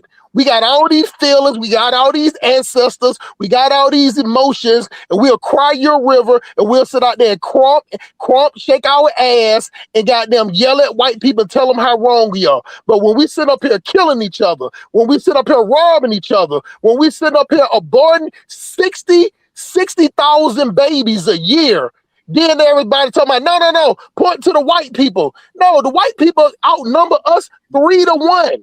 The white people outnumber us. No, I'm sorry, my math is bad. The white people outnumber us 5-1. So whatever white people got going on, that's what they doing. Why would I care about what white person did something to? Why would I care about police officers that randomly shoot a Black person? What about the Black people that purposely, Dinus, kill Black people? What about the Black people that purposely hunt Black people? I ain't talking about the police officer that shoot in the car of a chick that trying to steal some ice cream and some M&Ms out of Walmart, and the baby accidentally gets shot. What about the dudes that purposely kicking the door, waving the fofo, shooting up everybody, the cat, the dog, the catfish, everybody got to go, and then they're going to go to the funeral and shoot up the funeral. Let's get that together before we always start pointing at white people. If we're going to pay so much attention to what white people do, let's follow white people in STEM.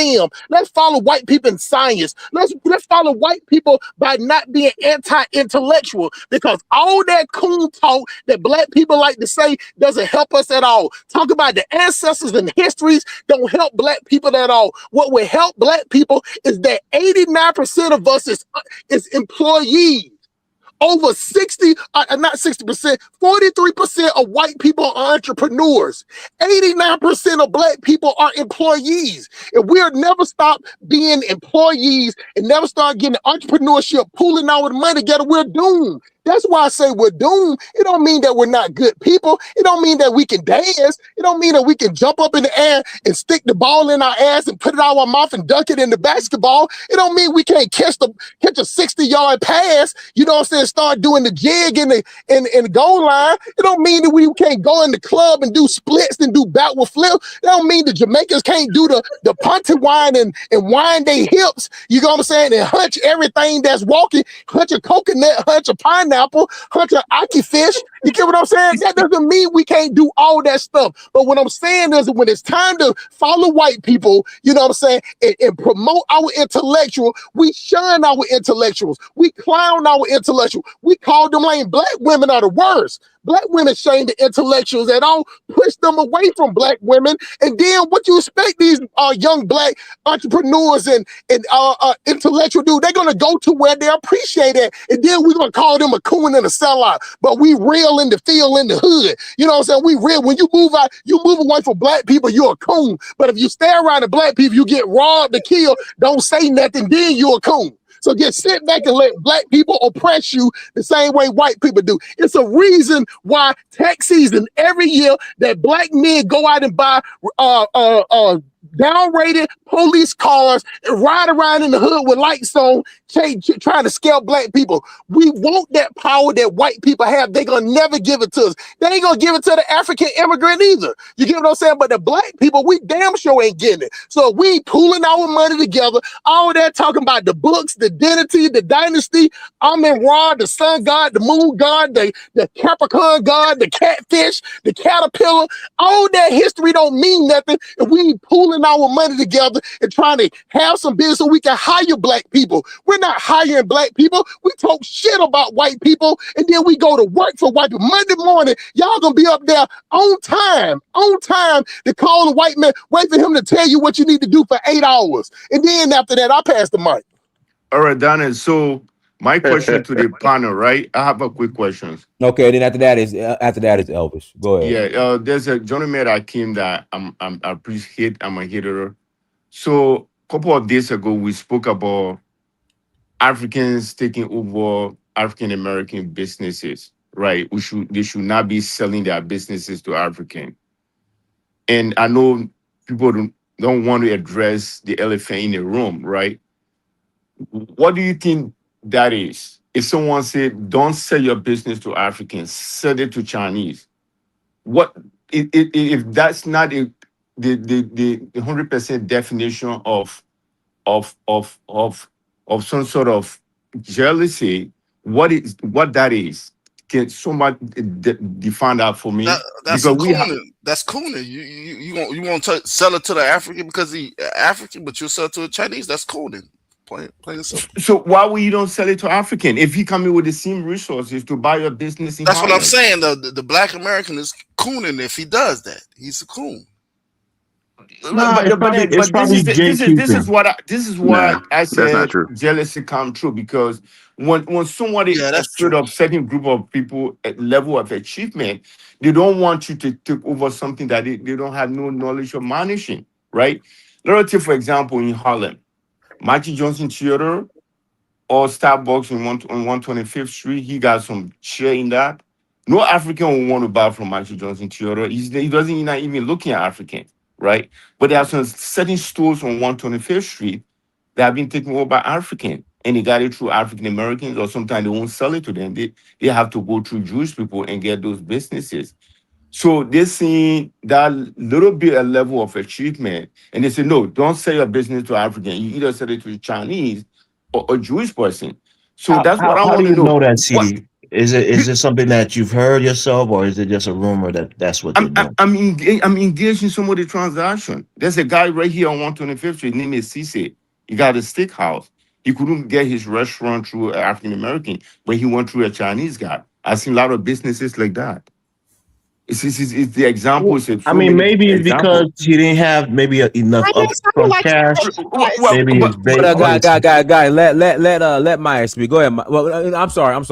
Hold on, Elvis. Go ahead. Then let Maya Okay, respond. yeah, quickly. I just want to say, CD, sometimes the reason these people don't sell to certain people is because because you can offer the same amount of money, but it depends on how much upfront cash is coming up, or whatever is in a deal that's probably better from the Jewish person side than the African side.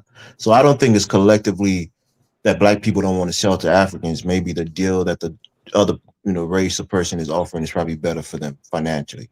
But But a few days let's ago, not that's run with what we that were talking narrative. about. A few days That's ago, that's what we were talking about. That African taking over African American businesses, right? We had a discussion here before. We spoke about it. So it's not about money. It's not I about find coming it with the hard to believe offers. that That's African And Americans and won't sell their business to African. I find it hard to believe. that's not a phenomenon in America. They Believe me. probably think they're Yeah. scammers. Let's be honest. They probably think they're scammers. That's probably why they don't want to sell it to them. They probably Oh, don't I forgot trust the Quincy's on resources. there, but guys, let me do this. Guy, hold on, let me pass it to Maya real quick. Then I'll pass it back to Quincy. Then it's Quincy's turn. Maya, you have something you want to add? Yes, thank you, Dinus. I'd like to partially agree with, I think it's CD, is that your name? Yes. Yes. You know, as a person who identifies as FBA, I am a supporter of the capitalist market. And Good. personally, I have no problem with, you know, an FBA business owner selling their business to an African or Caribbean, a white person, Chinese person, whomever. I mean, that is the capitalist market. You are not there to, as a business owner, you are there to maximize your profit and to maximize the equity in your business. So I just don't understand why there are some Black Americans who are punching down at Black immigrants for purchasing businesses. But if I could, I would just like to just address one issue that is a problem in the foundational, what we consider the foundational Black American community. And that is that we have not pushed entrepreneurship as we should have, and we have not prepared. We do not prepare our children to be entrepreneurs or business owners, and that's not the fault of Black immigrants. The fault truly does it lies with us. And I'll give you a good example of why that happens. Dinus, can I have another minute to speak? Yeah, go ahead. You go ahead. Okay. That's fine. Maya, are you gonna purchase my documentary? I am. Okay. Yeah. Okay. Yeah. Right, go ahead. Yeah. Yes, I am. And I'm not just saying that. I am going to purchase it. Okay. Thank you. You said I am 6 times. We're not convinced. Say it one more time to make it official. But I just want to share with you all one of the problem areas that I am seeing with foundational Black families. They do not what's the proper term for it? They do not engage in proper estate planning. I hope I'm using the correct term. You know, I was listening to a podcast from David Ramsey. I don't know if you all are familiar with him, who he is. And he said something that truly made me rethink my will and inheritance. He said on his show that he called a meeting with all his children and their wives, and he set them down and he revealed his will. And he did this before he died. And all of the children, they all know what they're going to inherit from his estate. And I thought, wow, why would he do? And he said, and one of the reasons why he said he did that, he said he did it because, number one, when you inherit property from your parents, there are tax repercussions. And so it is unfair to, he said he did not want to have his children have to make the most important decisions of their lives when they were grieving and they were not of sound mind. So he revealed what was in the will, and he told each of his kids, I am not changing the contents of the will. This is what you're getting. I am letting you know so you can start doing your research on how you can invest the money and how you can reduce your tax liability. And then he put it into a trustee account. That's why he did into trustee. Okay. So in that way, it will be a less tax liability. And once you put into trustee, you don't have the tax burden. Yeah, listen to him sometime. Dave Ramsey. Yep. Yeah. And, you know, and after listening to him, I thought that's something that I need to do. FBA, particularly the baby boomers, there are baby boomers walking around and they refuse to reveal what's in their will. And they are doing great harm, to their children by not telling them what they're going to get so they can reduce their tax liability, and they don't do proper estate planning.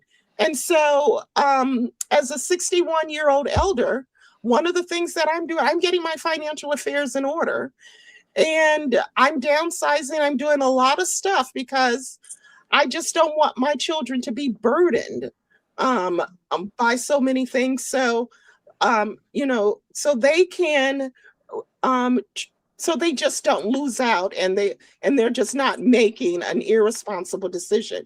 Now, that's not. Hey, can I ask you a question?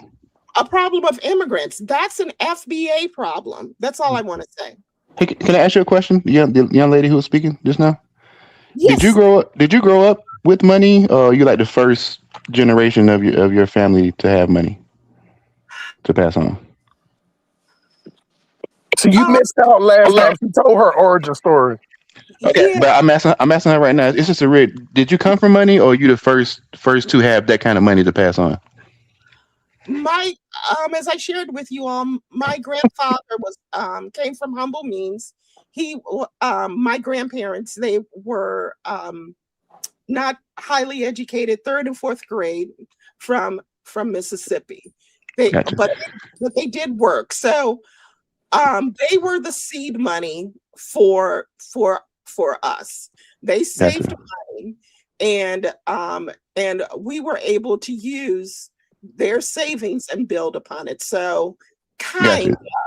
Okay. Yeah. I asked that question because, I mean, you're not doing all the piling on as much as other folks are on this call, but just acting like black Americans don't know how to do estate planning, as if we've had that kind of wealth and information. Like it's just not. It's not reality. Most black Americans are either 1 or 2 generations away from the hood. Either our grandparents grew up in the hood, or humble means, or our parents did, and we're the first ones to come into money to even have these kind of conversations of as far as having an estate and a trust and stuff along those lines. So I'm saying that to say I wouldn't. When you say that's something wrong with black people, I think I'm 43, right? So we're kind of like the first generation to have those real conversations, unless you are like the talented 10th or just the small percentage of black folks who come from money, like the grandparents who may have money. But most black Americans didn't have money like that. That's why I asked you, where you come from.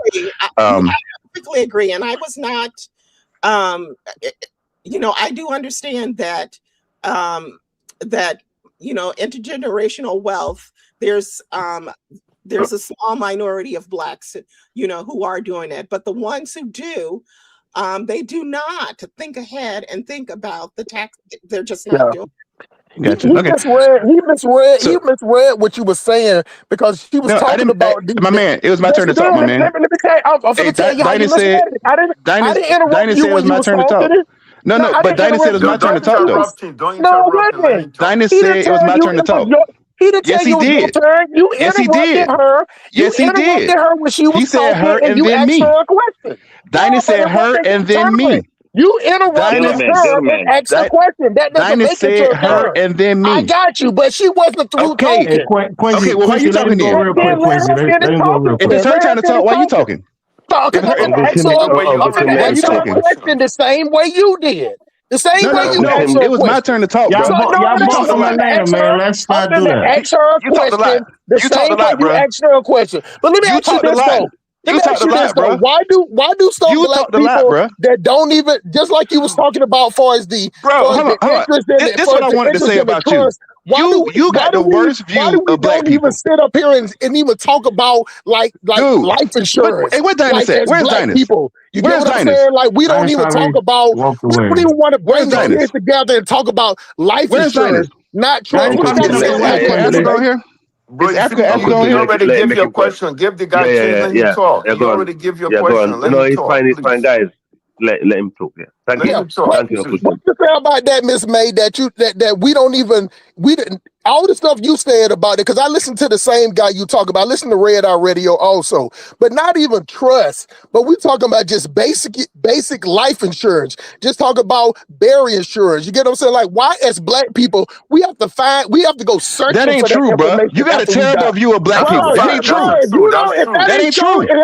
if that ain't your It thing, ain't then true. that ain't your thing. You don't If speak you for in the black ghetto people. around ghetto mess, then speak for You yourself. don't speak for Yeah, black people. Quincy, we But know what you I'm saying, come from better means than most black people. That's fine, but he's giving his experience. Let him speak. Yeah, but it he ain't come got, from it ghetto ain't, mess. Guy, hold on. I was on a Dinus, call. there we go, Dinus. It's Quincy's turn. Go ahead, Quincy. Thank you, Dinus. Thank you, Dinus. No, Thank he you, sir. already gave his question. Thank you, sir. No, all I did was ask the young lady a question, and then I gave a little quick response to her, but I never had my spiel. Nah, she's an elder. She's 61. She's older than you. She's not a young Hey, lady. okay, well, hey, young lady, ma'am, anything respectful. I'm just trying to be respectful. you don't call old people young lady. No, I wasn't talking to you. I wasn't talking to you. that's So, all right, so Dinah said it's my turn.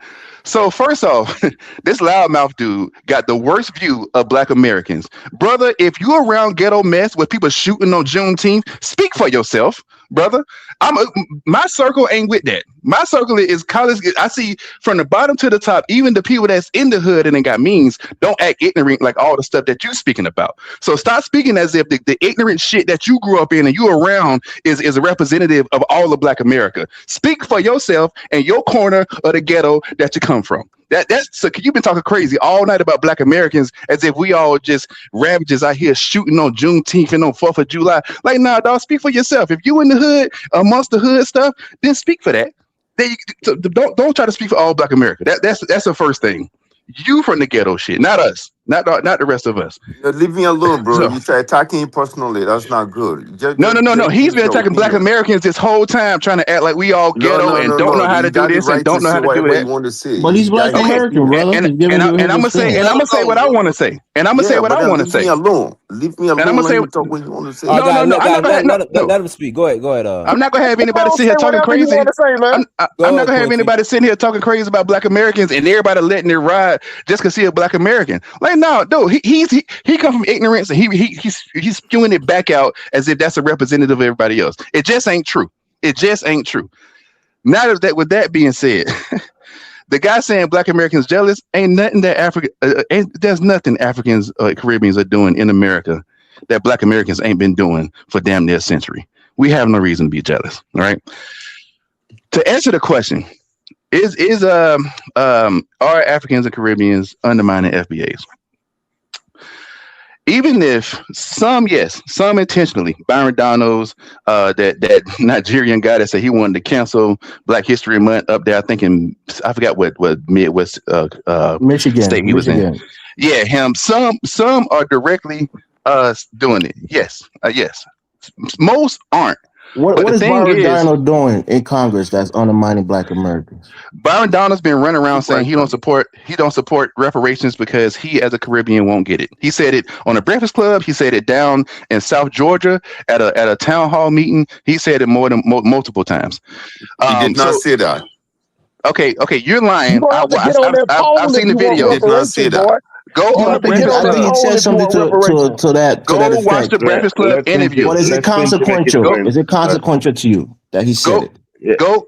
It shouldn't be saying that at all. That's the point. That's the point. Let Quincy talk. Go ahead, Quincy. That's the point. Go to Breakfast Club. He said on the Breakfast Club. All right. So what I'm trying to say is, even if you aren't directly, Africans, Caribbeans aren't directly trying to undermine black Americans, you're still being used by the system. You're still being used by the white system. If y'all understand that your government back in your country was undermining the little people and undercutting them, suppressing them, oppressing them, if you can understand that about your country so much that you left your country because it was so bad, then I don't understand why suddenly when you get to America, you just don't understand that our government undermines us. And a lot of times they use you to do it, right? How? How? Okay. Let's go. Look, first thing, I always talk about colleges. I always speak about colleges, right? If you go to any Ivy League school, the vast majority of black students aren't black Americans. They are black immigrants or second gen. Right? Why? Because you get it by married. No, they don't. Dude, I want to hear him. Go lose your train of thought. Tell us why, please. So if these schools say, hey, it's EEOC, you're having a percentage of minority, you're supposed to have a certain black percentage of your student body, right? And so what they do is, and it's a white man on camera saying it. So what they do is, well, look, because they want to oppress specifically Black Americans, okay, we won't admit Black Americans. We just go get some Africans and Caribbeans. Oh yeah, keep laughing. So for me, for my niece, that was. Hold on 1 second, but I'll put the link in the chat room. There is a let me try to find. Let me try to find that clip that he's referring to. But the white guy, you know what I'm talking about, Danny? White guy. I know what you're talking about. Hold on, I think I bookmarked. I saw it on X the other day. I just wonder if I bookmarked it or not. Right. This is real, and they laughing at it.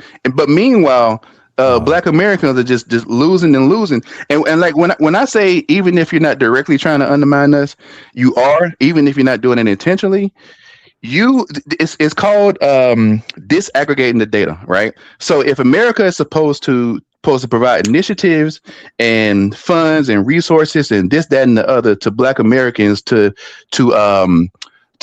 make up for slavery and Jim Crow and to try to make up for it. Play it. 1 second. Let me for the guy that's laughing. Who was that laughing? Please. All the African that I know. Hold on, guys. Gotta be quiet. Before you guys start, let me play this clip before you guys start going back and forth. Hold on. I done lost my spot. Hold on. Who is he first, though? We got to know. Make it big, Dennis. In a very interesting way, which is actually both the universities and the corporate employers are literally African Americans. In a very interesting way, which is actually both the universities and the corporate employers are literally, this is true, they literally import Africans so that they don't have to hire African Americans. Because they you know what? Hold on. Let me stop. Guys, let me stop. This is AI. Yeah, okay. That ain't okay, Dinus. All right, Dinus. Man, you're a smart guy, Dinus. Thank you for saying that. I told you, man, they got to keep the FBA at 40%. Once they go over 40%, you caught it right at the right time. All the African students I've seen going to no, hold on.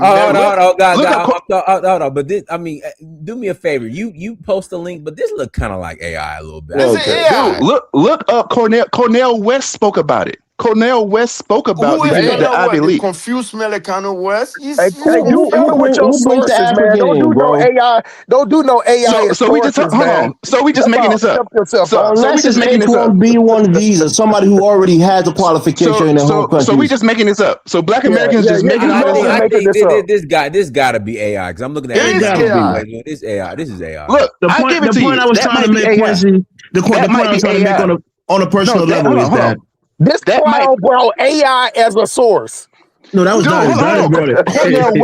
Cornell West. Hold on. Look up Cornell West spoke about it. There are articles going back to Cornell up in New York, Cornell University up in New York when they spoke about it. This has been spoken about for at least 15 years. Well, let me say this, Quincy. I'm an African, right? I applied to college. When I applied to colleges, right? You're telling me that if a dean of a mission accepts my application as a first generation African who's applying and going to college, that's me being used against you. Is that what you're saying? Yes, because Africans don't push back. Africans do not push back. Y'all Africans don't fight the power. Y'all don't come to America to fight the power. That's not true. Y'all do not come to America to fight the power. You should have went to college. You should have went to Job Corps, Elvis. You should have went to Job Corps. Who, me? Brother, I got my degree. I got my degree at the HBCU, but don't try me, bro. No, I don't even believe he wasn't talking to you. He was talking to me. The point how can you say that, Quincy? I admire you. I actually listened to you before, and I respect you. I think you sound like an intelligent guy. You defend your people well. But the fact that you have that mindset is kind of crazy because African kids applying to university. I don't care how you feel about my mindset. I care about Black Americans. And y'all because you benefit. How can you say that the Africans are being used against you? Should they not apply for colleges? What should they do? Should they ask you first where to apply? Elvis, what part of that you ain't understanding? No, this is real simple. No.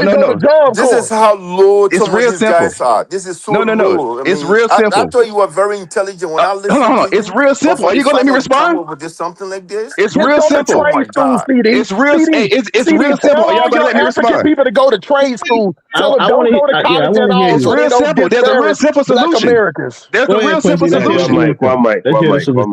The real simple solution is that African and Caribbean immigrants don't count to the black quota of whatever school. If they're supposed to have 13% of black students, then the imports, the immigrants cannot count towards that. They're treated as international students. Then black Americans That's get the them to solution. change that. Africans can't get them to change that. So then black Americans get them to change that. Then you have a low opinion on black Americans, so I really can't even have a conversation with you. You can say whatever you want to say. I can't have a conversation with you. If there's something Black that you're Africans are complaining about, categorized as black hey, Elvis, racially in hold this on for a country. second, Elvis. If you're complaining about something that African immigrants are doing, the African immigrants can't change that. I did not. Black Americans got. So if it's something that black Americans are complaining white about, system was doing it. You running your mouth on something I didn't say. If white I didn't people say are that. doing it, that means you ain't got no power to change it. What do African immigrants do about it? Yes, we do. Yes, we do. Okay, and that's the reason why. No, that's the reason why people. That's the reason why people are so. That's the reason why people are so scared of the delineation movement, because we never pushed to change it. When y'all change it, and let me know when y'all get reparations. We never pushed to change it. Get reparations. Let me know when y'all change it. Add that to your book bag. Add that to your reparations book bag. Go back to the ghetto, bro. Go back to your ghetto ass neighborhood, bro. No, go back over there where they shooting people on Juneteenth. Go back over there. He has no idea. Go back over there.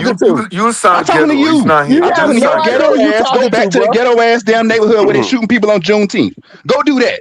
Go do that. All the typical cliche stuff. Go Quincy. Hey, who the other brother? I don't want to talk to the ghetto dudes who think all black people ghetto just like you. So you're talking about me, but you don't want to talk to me. And you talking about black Americans, so I'm talking about you. Hold on, let me tell you something. Okay. They you ain't got to tell me nothing. Who wanted to speak? Neighborhoods. Who wanted to speak? Events shooting. They do that in black neighborhoods. They took that to event centers. Who had a question? Did somebody else have a question? Yeah, I had a question for you, Quincy. I have a question. 1 second. No. 1 second. Go for it. Quincy, you know when he said about how to change it, when he said delineation is the only way forward. How can delineation change the aspect of what we're talking about? Absolutely nothing. Hold on. Which part? Which we talked about a lot. Any which part, clown. About the school. No, Uncle Sim. 1 second. About the school quota. Okay, there you go. Like I said, we never push to ensure that the black students that are getting these opportunities in these schools, we've never pushed to ensure that those black students do descend from slavery in America. Black Americans have always been Pan-African minded, and we just said all black people, if you see a black person, is all good, right? But then you look up and you look up and you look at the student body. Yeah, you look up and you look at the student body and you see that there's a discrepancy in the percentage of, hey, how many, if you got 500 black students at this Ivy League school, how many actually black Americans, right? And you look up, it's probably like 50 or 75 or something, right? Okay. So we never push for that. So hey, that's part of that's your answer how they gonna change it, because all I heard was some babbling. I'm telling why it hasn't changed, because we didn't push for it. Ask you why. He didn't ask you why it hasn't changed. I'm going to the answer. I'm about to answer his question. Why, simpleton? I'm answering. If you shut up, I can answer. Oh, come on, guys. Thank you. Hold on. Yes, I can. Hold on. Before it gets too heated, let's stop with the name calling. Or go ahead. Okay, the answer to the question is the delineation movement is it, because like I said, we never kept count to see how many. So there will. That's why this delineation movement scares people, because they can't just slide under black anymore. So when it gets to these schools, Quincy, give me 30 seconds, please, bro. Let me say this. I haven't finished. To the simplest point, right? The hustle smarts point, right? I wasn't finished responding. Let the man after you, let me respond, please. Dude, bottom line, once we push for delineation, that's going to trickle in politics, that'll trickle in school admissions, to ensure that those who are admitted to fulfill that quota come from it. It's all part of the delineation. It's all trickling up to ensure that those who are supposed to benefit from these initiatives will benefit from it. It's just that damn simple. Okay, let me speak, please. No, hey, you just spoke. Africa. Don't do that. Don't do that. Let me speak, bro. You just spoke. Let me speak. Oh God, I've been quiet all this time. No. Let me speak. Let me say this. You get the mic after me. Hold on. You spoke. Oh God, I will let it's you have the fine, mic. bro. You can just wait for 10, 15 seconds. Just hold on. The point I was making in defense of simple. Hold on, bro. Let me speak. and to Butcher's simplest point is that on a college application, when a black kid like myself or my niece or whoever is applying, it says your race, black, or African American. Sometimes it says that, right? We're adjacent to each other, So when a school, a university has a quota of letting black people in there at 10% or 12%, I'm black by race, right? I'm not ethnically African American, but I'm black. Let me ask you a question. So I should be excluded from that or put in a different racial category than you so that I don't get the benefit that you're supposed to get? I want you to understand the question. You want to give okay, cool. But the thing is, you and I both know. See, y'all playing the games is gaslighting. Yes, you're black, but you're not black. You're not a black American who went through what they went through in this country for them to put that initiative. But they're doing it by race, not ethnicity. That's the thing. No. But see, that's the thing. See, okay. When all of this was going on, civil rights movement, Jim Crow, slavery, that was happening to black Americans. Oh my God, bro. That wasn't happening to black Americans. We know they didn't go through slavery. He's lying. When you sign up on the application to go to college, hold on. That didn't go when you sign up on the application to go to college, they don't have no Africans or African Americans. It's African American. So you're lying about the percentage. You are lying. Hold on. You are lying. You don't lying about the That's a lie. I'm on the phone with a bunch of Pan-Africans and Africans gaslighting because you benefit from us getting messed over. You benefit from us getting messed over. So you play dumb. Y'all smart guys, right? Hey, guys, hold on. Y'all some smart guys, right? His question. Y'all some smart guys, right? So if y'all smart, he lives in London. Let him give his question because hold on, real quick. Y'all some smart guys. If y'all so smart, then y'all know that when they put those initiatives in to make up for Jim Crow and slavery, they weren't doing that for nobody over in Africa to come over here. Let's not play dumb. You know that, bro. You know that, right? Yeah, what is the percentage? You know when you apply for college, you have to write an essay, right? You have to write an essay. One of the things people put in their essay, I put in my essay. I'm a first generation African, the first person in my family to attend, to go to college, right? Those are some of the things you write in your essay. So they screen you very well. They know your background, they know your ethnicity, where you come from, and they either deny you or they accept you. So they know their percentage of African Americans that they're going to accept or deny. It's not the Africans' fault. I never said it was the Africans' fault. I did say that they are using y'all. Oh my God! I said that they are using y'all. They're using y'all. So they're not using you. They're not using you, man. And I never said you shouldn't go to school. I never said you shouldn't go to school. Please ask your question, man. I never said you shouldn't go to school. I never said they shouldn't go to school. What I said was, if you go to school, you shouldn't be counted towards that percentage that's supposed to be allocated to black Americans. Go to school all you want to. Colleges then. Talk to the administrators. Talk to them. Get them to change it. I'm talking to them right now. They asked me a question. They asked me a question. To change it. You ain't changing nothing about talking about slavery. Give it time. They asked me a question, for example. That was an example. I give an example. You asked me to give an example. To get them to change that on the application. I don't know with Negroes like you who got the worst opinion of black folks. I don't know. I don't know. But you better believe. It will be in the next 2 decades. With 30 minutes ago, when he just said I don't know. Go ahead, Africa. Dude, is this your show? Is this the Ghetto Negro show? Hey, guys. Let Quincy finish, and I got to pass it to Babaliko.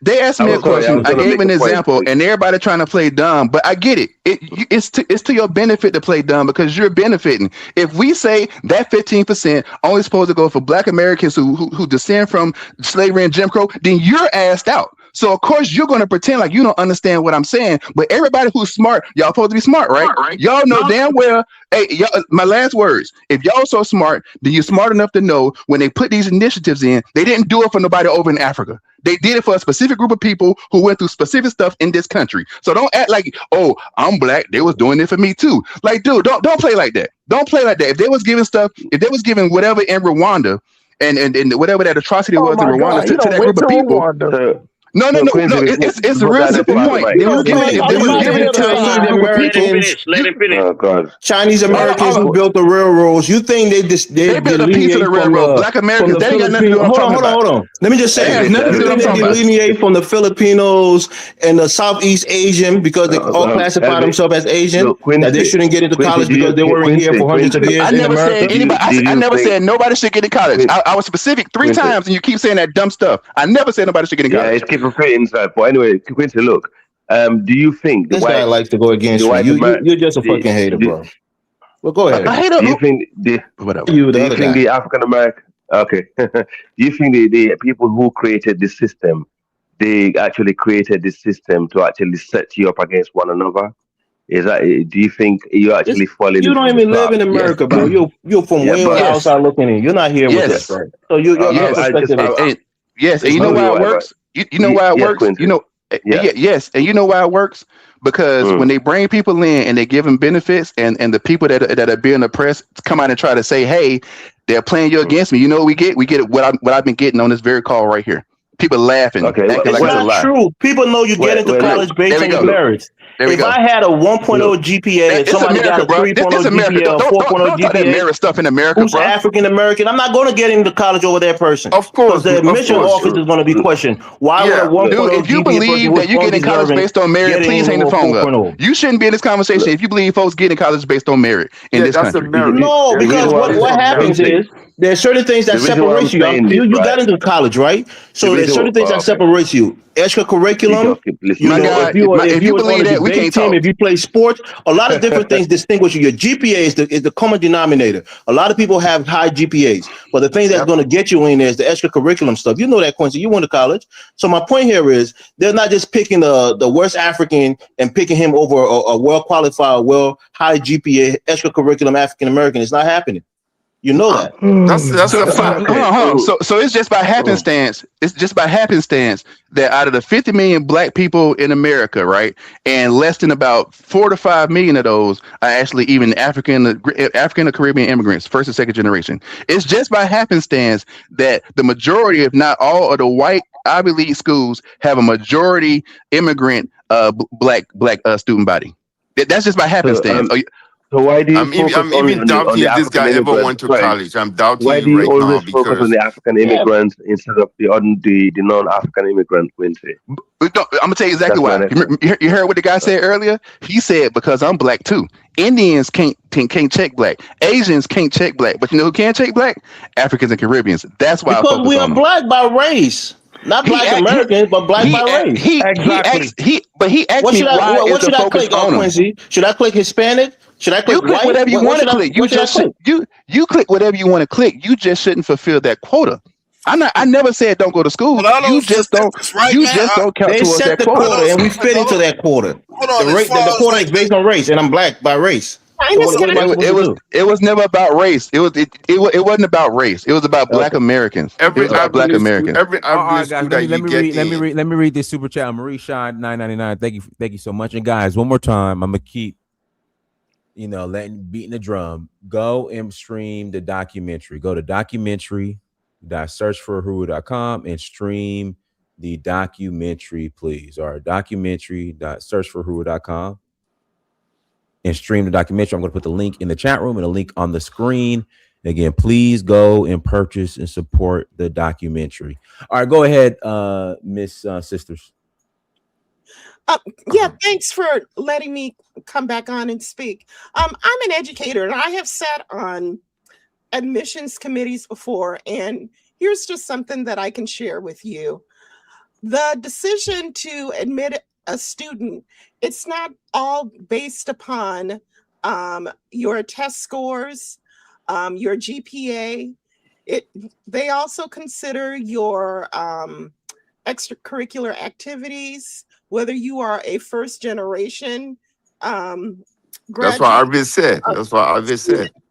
And also they look at whether you are a low income person, the region of the country where you are a resident from, and also whether you served in the military or not. I mean, Yep. so there are lots of reasons why some people get admitted and others do not.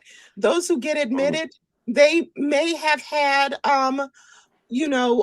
lower measurements in some other area, but they were scored higher on certain other metrics. So I just wanted to point that out. Something else, if you look at the trends in academia and admission, particularly the Ivy League schools, during the 1940s through 70s, the immigrant group that was being admitted to the Ivy League schools were Jews, and then after that, it was the Asian students. Now we're seeing a retraction of those students, and we are seeing more Black immigrants. There will come a time when there will be a new arrival group, and we will begin to see less Black immigrants there. And so I just want to make you aware that it's not always based upon merit. It's based on all of these other factors. Another huge factor that's not being discussed, and that is shortly, depending upon some schools and the department or your academic field, is gender. Where I live, there is a huge, and it's based on market demand. That's what I wanted to say. There is a huge demand for male nurses in the Midwest here. I can't speak for other areas of the country. So there are some nursing programs where males who apply, they are given preference over females. And even though the male scores in certain areas are lower than females, but because the clinics and the hospitals and the patients are demanding male nurses, the schools are complying to that market demand. So the mistake sometimes that I hear, particularly from Black immigrants, they think, well, I got into this Ivy League, therefore I was the best of the best. And I'm not here to say that you weren't, but your admission, it was just based upon other factors that were desirable for that particular college. But I have a quick question for you. Have you ever heard So, an immigrant say that yeah, they was the best of the best when they got the? I've never heard that before in my life, and I'm like, I've never That's what I heard want to that ask a before in my question. life. That an Look, I African mean, got a scholarship and said they was the best of the best. Sometimes, Yeah. y'all, look, hold on, let me put my Black You ain't hear Americans that, but on you heard notice. gunshots on Juneteenth, though. Sometimes we say things to the point and we make it like that's a going. I've never heard that before. And another thing that where the brother was talking about what's on the mission slip and whether and like we could Black America, like we could control what they put on. Black America, we have no power but to complain. We can complain about it. We can There say you go you again. know that. There you We go can say again. we say you know that ain't right, and you There you know go this and again. you know this, but we don't control. We don't write out There you go again. Hey, Dinus, now you stopped me from talking when he was talking and all that, so I'm trying to be respectful. My bad. All right, don't interrupt him. Go ahead. I'll be quiet. I'll be quiet. He ignorant, though. I'll be quiet. And see, now he calling me name. You Now saying something they're to me calling you about that name. too, Now Dinus. you So sound more I'm ghetto just now. saying, That be fair, was brother. an adjective. Now. That was an adjective. That I'm just wasn't saying because that was an adjective. I could call names with the best of them, but the thing We about it is, we know you can. Don't we know you? We know. so now I'm just trying to get a brother a pass. You know what I'm saying? Yeah, I don't need a pass. I don't need no pass Oh, from you nobody. definitely need a pass. You know Nah, what I'm I saying? don't. You need to Nah, I go don't. pass gas or Because when something. we But hang anyway, up, when we can I hang up, finish, you Dinus? back to the ghetto. Is it okay if I guy. Let him speak. Go ahead. So what I'm saying is, though, we have a lot of stuff, and you know, it's similar to what M talks about. Like we We don't allow anything. The only thing that white people have been letting us do for the last 400 years is complain while he got his foot on our neck. You get what I'm saying? And even though we're 45 million, you know what I'm saying? Nobody pays any attention to us. We sitting up here begging Donald Trump to say something about black people so we can jump up and down and say, look, see, he's talking about us. Look, like we're like you see two dogs in a car. You get what I'm saying? Black people, we have no power. So the only person that we can punch at, only thing we can punch at is the 1%. And I'm trying to figure out for the life of me, Dinus, why is the 45 million so strong, $3 trillion power, worry about the 1% who got a shitty ass country. You claim that country is so shitty, you got his mosquitoes and flies and open defecation, but you worrying about what they say, but you saying that everybody looks at you. And it's the same way how black women claim that white women look up there, and every time they go into the beauty supply shop, they want that Kim Kardashian bob, they want that silky wavy, natural wavy, extra bounce Yankee in their hair. You don't catch white women going into beauty supply shop, be like, give me that Trishan, Hey, let me give me can I ask that you a question? LaShonda. Can I Let ask you me a question? get that Stop cutting me LaShonda. off. Don't ask Cutting me me off. nothing. Please don't ask me nothing. Don't ask me nothing. You get what I'm saying? You ain't gonna call me out my name and then want to ask me a question. But what I I'm want to saying know. is that, I but want to what I'm know saying, why. Dinus, can I What's the please goal? finish, bro? Can I finish, bro? Because I'm not gonna talk to you, bro. Let him finish. So what I'm Yeah, saying keep is that talking. we all, Talk Dinus, crazy can I about Black please, Americans. bro? Can I please, bro? I just Keep want going. Yeah, I keep just going want about to Black understand what Americans. I'm Keep saying. going. Keep going. Yeah, appreciate that, sugar mama. But listen to this. You act like my second baby mama. I swear to God, it's like I owe you $100 or something. You get what I'm saying? But this is the fact of the matter. I understand that we control anything, but we sit up here talking like Africans supposed to go out there and do something different, and then be like, oh, y'all conspiring against us directly, indirectly. That's the craziest thing in the world. You get what I'm saying? Like they got some control. They go in there, have the application, they see the link on the internet, and they put in. Now, the one thing I agree with my sister that they do work in a certain amount of people, because I was in Oklahoma and I saw those billboards that you was talking about. They're looking for male nurses, but you know why? What's her name, May? What's your name, Miss May or Miss K? What's the lady? Miss Miss K? Maya. Miss Maya, Miss Miss Myers. Maya, Yeah, Miss yes, Maya. Myers. Do you know why they're looking for? Do you know why they looking for men up there in the Oklahoma, in the Arkansas area? Do you know the main reason why?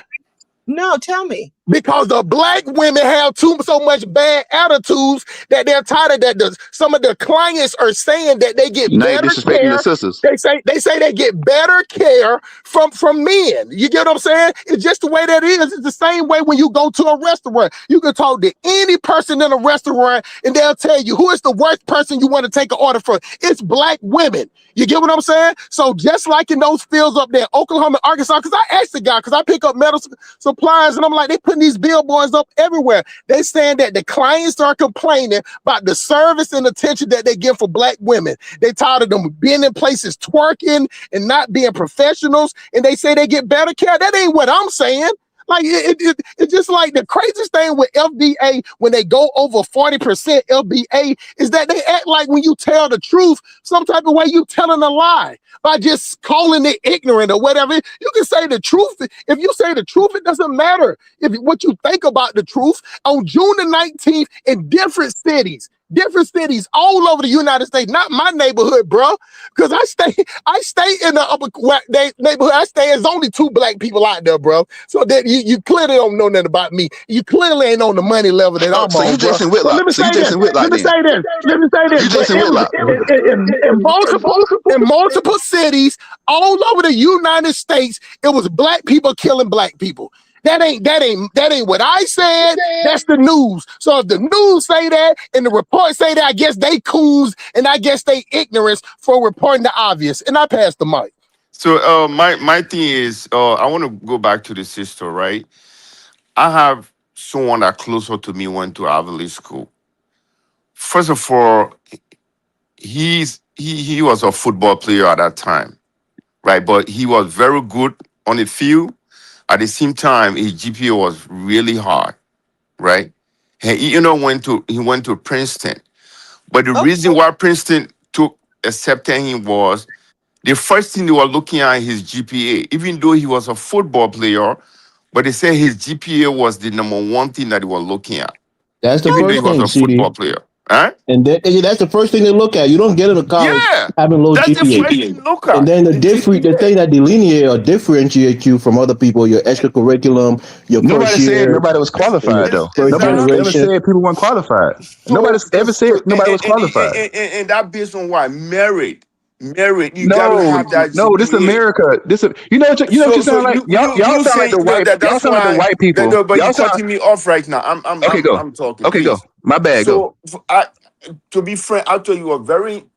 I mean, you sound eloquent, but I'll tell you a very intelligent for you to come up with this kind of, false statement that they favor Africans to get into those Ivy League. Man, I'm just. I don't even Hey, know how the to truth. The describe truth you is the anymore. truth. I'm really Y'all said, shocked that you said that. you know who else have a hard time? Anybody White people, white men specifically have a hard But now time you're cutting me believing. off. It's my time to talk. You come here, you want to cut everybody off, and you calling the other guy ghetto guy. Because But you y'all sound more talking ghetto right you now. talking crazy. You talking No, I'm not crazy. talking. I'm telling you. White I'm men telling you have the a truth. hard time. I have a Okay, life go. That don't give experience. you the right to interrupt Go. him and be And there you disrespectful. go. And there you go. It just There you doesn't. go. Let the There man you go. finish talking. Ghetto Buck. Jason Whitlock. They were Jason Whitlock. Keep So going, bro. please, sir, give me my time. Let me talk. So this kid, he very good on the first. He started in Texas, right? He was in Texas, and then his dad moved here, right? They even follow him here, but his GPA, he was very very smart kid, right? He ended up going to Princeton, but at the same time, while he was playing football, he got hurt, right? Okay. When he got hurt, even the priority was the GPA. He got to get out 4-point GPA, and he ended up going to Princeton. So it's based on merit basis. Your performance got to be excellent before you go to any of this Ivy League school. But to say they will not true. favor Africans over African Americans, that sounds so crazy. You're the first person I've ever heard this thing from. I hear don't know from about the ignorant people I on don't know social about the media, education city. I uneducated don't know about people, the but for you, I'm shocked. Okay. I don't know about the education system Okay, no, in guys, the US. let Miss go ahead, Miss Sisters. Oh, sorry, man. Okay. Maybe I was unclear. I just don't want people to think that when someone is admitted to an Ivy League school, it does not mean that their record was superior than all other applicants in the field, because it was not. There are reasons why a certain person was chosen, and as I said before, region of the country, low income. Perhaps the last admission cycle, they had admitted too many people from a particular ethnic group, so they have to recalibrate. So it would be wrong for me to say that someone who got an admission into Harvard, their record was far superior than any and everyone else who applied. There are people with a strong academic profile who are being turned down, but they did not get admitted because there were other factors that were desirable. That's all that I'm saying. Right. We appreciate it. You churched it up. And let me. I'm trying to follow up with that because look, I don't know about the education system in the It ain't US. your turn to talk. It ain't your turn to You don't talk. say who turn it is, bro. You don't say who turn it is. This ain't your show. Quincy, You don't say who turn it is, bro. Man, we don't want to fight. I wasn't even talking to you. I was following up with a young lady. But I do want to go ahead, Quincy. Go ahead, Quincy. Yes, following up with the school thing, right? Diane, any Black American in here outside of the self-loathing Jason Whitlock guy, any Black American in here knows America is not a meritocracy. And maybe sports is the closest thing to it, but definitely not academics. Like the young lady said, it's all different factors that go in. And for the record, I never said that any Africans that go to these schools aren't qualified. I never even spoke on the qualifications at all, right? And the thing is, I think my guy wants to believe it's a meritocracy, in the same manner that white guys want to believe it's a meritocracy. They don't want to believe that they got an advantage because they white men. They just got to believe like, no, I worked hard and I earned this, and that's the only reason I got in this spot. When we all know that just ain't true. Not in this country. We know that ain't true. Right. So when we point this stuff out, and when we're pointing this out, it's hard for y'all to hear, hey, look, okay, cool, you had the qualifications, great, cool, but there are other factors as to why you got in this school. It's no coincidence that the majority of the black student body ain't black Americans. That's not a coincidence in a country where we're like 90% of the black Americans. That's not a coincidence. So that's all. That's all I wanted to say, man. Yeah, my point was sorry guys. Go to Africa. Yeah, thank you, sir. My point was, it sounds like we're fighting over scarce. I mean, if the resources are scarce, I can understand why you're fighting over it. But if the resources are not scarce, black people are fighting over the same resources. That sounds a bit weird to me. It sounds a bit suspicious that somebody is not happy that another group of people are having, sharing the resources that could be shared. If not given to Africans, that same resources could be given to any other migrant, any other group of migrants. It could be Korean, it could be Chinese, it could be the Indians, it could be even worse migrant that will settle in America and take more of your jobs and your space. So it's very counterproductive from the African Americans who are heavily focusing on the African migrants sharing those resources. In the UK, there is a similar trend. Okay, luckily for us here, education is totally free until you go to university, where you get like some form of loan, and you only have to pay that loan back if you earn like a really good money. Basically, the threshold is really high. But the thing is, African students tend to excel any other race in the UK. I don't know why, but it is happening. Okay, and the Asians, these are the two most excellent students who are doing well. But I don't hear the local people, like the English people, are saying, "Oh, the Africans are coming here, they're taking all our resources away and stuff like that." You never hear that because education is free, it's subsidized. So I don't get the point. It's no point, Africa. Let me ask you a question, Africa. The point is, you could be black. You're black. No, let him ask his question. You're you want black. to ask Africa, please. Just start interrupting him. Africa, do you find it strange that black Americans are 45 million? Is probably 1 to 1.5 million. Keep going, Jason Whitlock. Africans in America, but it's 77 million Latinos. You get what I'm saying? And the last administration just let 15 million in. That they don't talk about that. They don't sit online and talk about the Latinos at all. But some type of way, you know what I'm saying? They don't want to punch up to the Latinos that made them the second minority, because before the Latinos came over here and got their numbers up, we was the first minority. Now we're the second. But do you find it odd that they punch down at the people that's 1.5 and not the 70 million people that don't want to have anything to do with it? Because it's some Africans like you, Africa, that want to touch bases with black Americans. But the Latinos want to shit on all black Americans, but they don't punch up at them at all. They only talk about the 1%. Do you find that strange, my brother? I find it weird and very counterproductive. He's actually working against your own. And right. Can I respond? When y'all get done, I'm going to respond. So that's what it is. When y'all get done, I'm responding. Counterproductive. Okay. Latinos aren't black. I gotta read. I'm reading this. Let me read this. Oh, my bad. My bad. Hey, Quincy, have you bought my documentary? I have not bought the documentary. All right, you gotta buy it. You gonna buy it? You said we can stream it. I got you. That's like that. I got you. Like, all right, I got you.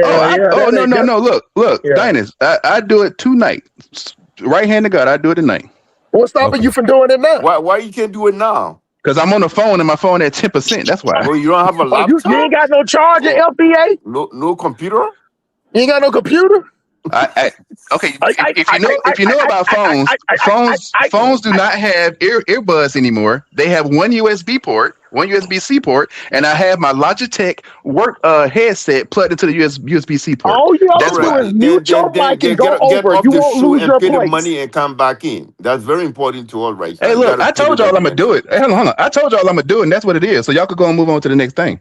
Yeah, we'll move on to the next person. Hold on, guys. Let me hold on. Let me read this. Let me read the super chat first. Sorry about that. Well, you got more excuses than a dude going to jail. Pape 5602. Thank you for tuning holla. FBA people, I really hope you guys find peace. You are being psyop. Most of us Africans are getting in where we fit in. Born here, got a great job, land and houses in Senegal. Better wake the f up. Okay. Can I please respond? Oh, sorry. Quincy, go ahead. The floor is yours, Quincy. Go ahead. Okay, two things. They keep saying what the whole we don't talk about Latinos. That ain't true. We do. This conversation is about Africans. So that's why we're talking about Africans in this conversation. And they keep bringing up other groups, right? Other groups can't do what my guy said earlier. My guy said, well, we're black too. Asians aren't black. They can't slide in and fulfill that black quota. They do. Latinos aren't black. I know it's some. I know that's on the surface. I know it get a little deeper, but for the most part, Latinos are not black. They cannot fulfill that black quota. Australians, anybody you pick, Philippines, anybody, they can come in and fill that black quota in the manner that Africans and Caribbeans can. So you all that's the whole point of Tether. The whole point of Tether is you literally get to quote unquote be us and pretend to be us. You know what I mean? And so stop asking the question of why we don't talk about other people, because other people can't pretend to be us. Second thing, my guy talked about limited resources, right? Yes, and the young lady, ma'am, she mentioned how there are limited resources, right? So the gist is, if there are limited resources, and we acknowledge that, right? And Black Americans have been in this country. We've been 13% of the population. I don't believe it, but that's what they say. And we've been fighting for our seat at the table, right? Fighting for our seat at the table in this country, right? And we finally get a seat with these limited resources. And you know what happens as soon as we get the seat? Africans and Caribbeans come over and say, hey, scoot over. Even though you got your own country, y'all got your own countries with your resources, but you come over here to compete with us for our limited resources on our one seat that we got at this table. That's the big issue. We only got one seat. We've been fighting for what we got. And the moment that we get some traction, hey, y'all come trying to tell us, hey, scoot over in your seat. We just got the seat. Who allows that? We just got the seat. Blame the white man for that. Don't blame us. Yeah, the white people that's it.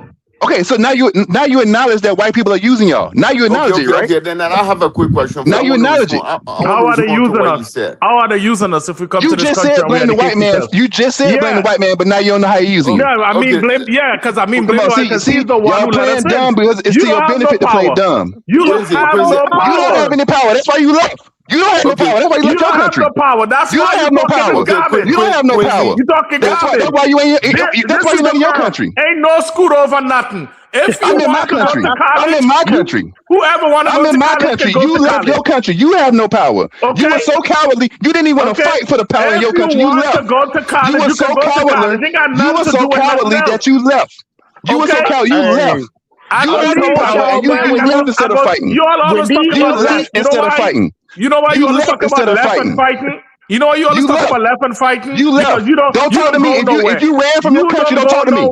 You keep on talking. If you ran from your country, don't talk to me. If you ran from your country, don't talk to me about not having power, because you ain't even fight to get power in your country. You ran. So you don't talk to anybody about not having power. What country are you talking about? Look how stupid you is. What country are you talking about? What country are you talking about? Which country are you talking about? Which country are you talking about? Babalika, hold on for a second. Let me make this one point. Even if he ran from his country, he don't need your help. Which country are you talking about? Hold on, Babalika. That's a logical point real quick. If he ran from his country, he's been here 400 years with no power. We don't need your help. Captain Save African. Look at you putting the cape on. What they do? Look at you putting the cape on. You are so self-hating.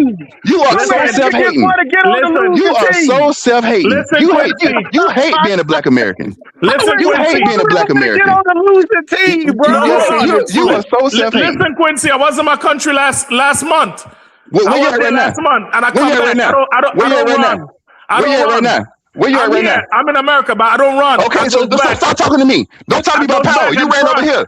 You I ran over here where travel. we did it. You ran over here where we did it. So don't talk to me about no power. What We did had you enough power do? where you What don't did you talk about do? the high Tell me, power. what did you do? What did you do? Oh my We did God, enough. We bro. did enough where you over here. We did enough What where you did ain't in your do? country. What We did did you enough where do? you in your country. You Absolutely ain't do a nothing. goddamn thing but run your mouth. Absolutely nothing. Okay? Y'all always talk about what you doing. Y'all didn't do You a in damn America. thing. You in America. Absolutely Talk nothing. big in You your do a country. damn thing. Talk big in Okay? your country. You ain't doing Talk big in nothing. your country. Go And to your white Okay? people country and You talk run just big. talking America. nonsense. Black people We don't run come to this country. One America. mic, one mic, Hold one on, mic, one hold on. mic. If they don't want to say that, say we When come did to this black people country. start? We're gonna go to school. We're gonna do When what we did gotta do for our children and ourselves. We don't give a damn hey about what you're saying about who does and who fight and who does. I don't give a damn about all of that. I know I'm coming here to get educated and to make money, Come in the tape. and that's what Yep. it is. Oh, So damn it. all this Damn it, nonsense man. you're talking about, what we Damn supposed it. to do? It lost me. Kneel down and kiss the black American man foot? Get the hell out of here with that nonsense. Ain't nobody gonna do that. We're That's what gonna I come do told you. what we It's a gotta do. self-hatred Hey for these CD, guys.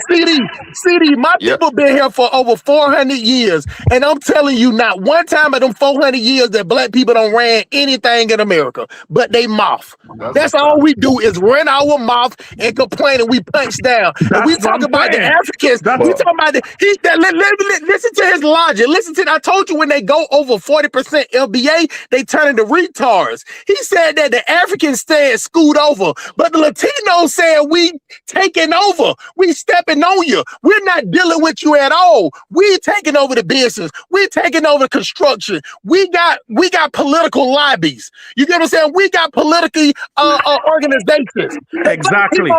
The black people don't do shit but vote 92% Democrat, even though the Democrats don't give them shit. So even if you got 5 million, even if you got 2% of black Americans that sit on the couch, they think they making some move. They're not courting black people because black people like got junkyard dogs. They can sit in the yard like, this my yard, this my yard, this my yard, and have no power.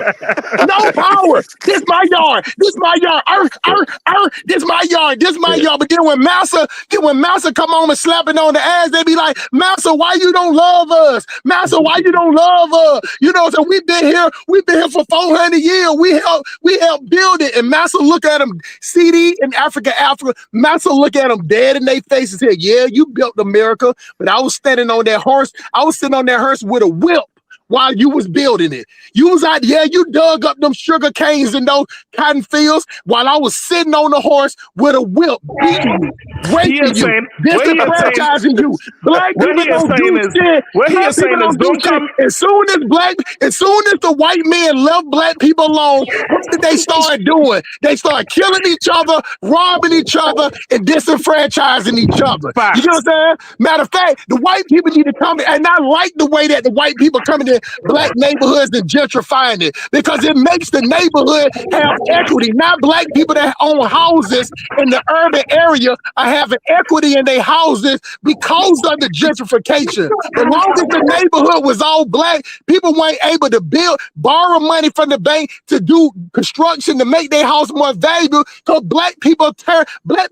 drop down the rates of the houses. Gentrification raises up Not all places, bro. Okay, listen, it's nothing that's 99%. It's the point that we even have to make that distinction that everything ain't 99%. But what I'm saying is that we don't have no power.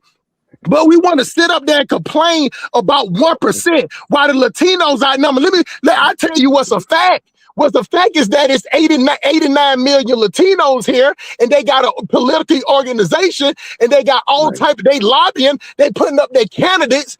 Name me the political organization that black people have. Name me where they putting in money to raise up a candidate from grassroots. You know what bothers me is Zero.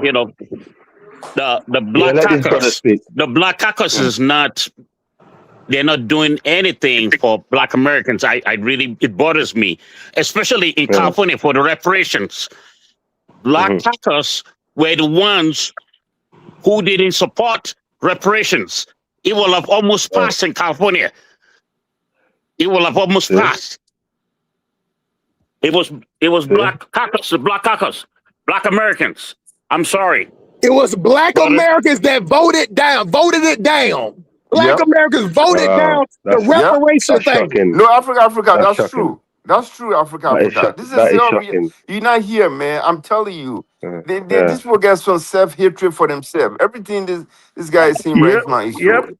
Talk about screwed over. If the people come here from other countries and doing what you got to do. But you know what? You told me that. You know, in the UK. Sorry, Babaliku. It's in the UK. Yeah, go ahead, man. Go ahead, Africa. Yeah, I mean, black people like the black British that settled here in over the last 10 years, they managed to do well because if you speak to most white people, they will tell you they'd rather live in a city like mine, where there's majority admixture with black people, than living in the Asian area. You know, they stay away from the Asian area because the black people managed to work with gentrification, and those like what Uncle Sim was saying, you know, those that had equity, like some of the Caribbeans that came here during the windrush, those that have property, they have actually managed to have enough money because their property's value has gone up, and the city is clean, the crime rate is down, and so they managed to cope well. And the Africans who migrated to other cities also, they managed to purchase their properties, and crime rate went down. They look after the area. You don't see litters everywhere. They don't have problem collecting their bins. But if you go to the Indians or Pakistani city, majority-led cities, people don't want to live there. It's just rundown. It's just the most talked about. So there must be some good in our communities, but we're not nurturing that very well. This is how it sounds like to me. And what I'm seeing over there, the way it sounds, it's like how the UK used to be like about over 15 years ago. You're just in that same. I think we're ahead of your time. It will come together, but you need master, as Sim said, to give you more week to align it together, to realize, oh shit, this FBA Africa, all this stuff that we're fighting over, it's not necessary because these people are gonna treat us the same anyway. When it come down to it, they're gonna put us in the same, pack, and they're gonna deal with us properly. And I think these are the things that unify black people in general. I think you're probably 2 steps behind us. I can see it happening. I agree with that. I agree with everything you're saying. But what I'm saying is that it doesn't change the fact that when the reparation was trying to get pushed in California, when they was trying to have other thing, it was black people. Yeah. It was black America, the black caucus, not the governor of California. Yeah. It was the black people, black Americans that shot it down. Hold on. They didn't even bring it to a vote, Africa. They wouldn't even let it. All they had to do was vote on it and let it go to the governor's desk. They said, no, it's called tabling it. They tabled it. It wasn't a tether. It wasn't a person from South Africa. It wasn't a person from Nigeria. It wasn't a person with Ghana descent. It was 400 years of slavery, 400 years of Jim Crow, 400 years of the ancestors, black Americans that voted it down. Yeah. It ain't not one word. And after they voted down, only thing the FBA did is start complaining. Because that's all they got. Yeah, they got to take accountability for themselves now, man. And stop blaming other people. Listen, hold on, Africa. This is the last thing. This is the last thing I'm going to say, Africa. I promise you. Listen, my family is here. I can see what we do. My family members, they come around. They sit around. I just had a cookout at my house. All they talk about is what we need to do, what we need to start doing. And I'm like, God damn, we've been here 400 years. It's 2026, and y'all still talking about what we need to start doing? Y'all still talking about it 20? They all looked at me like I said something wrong.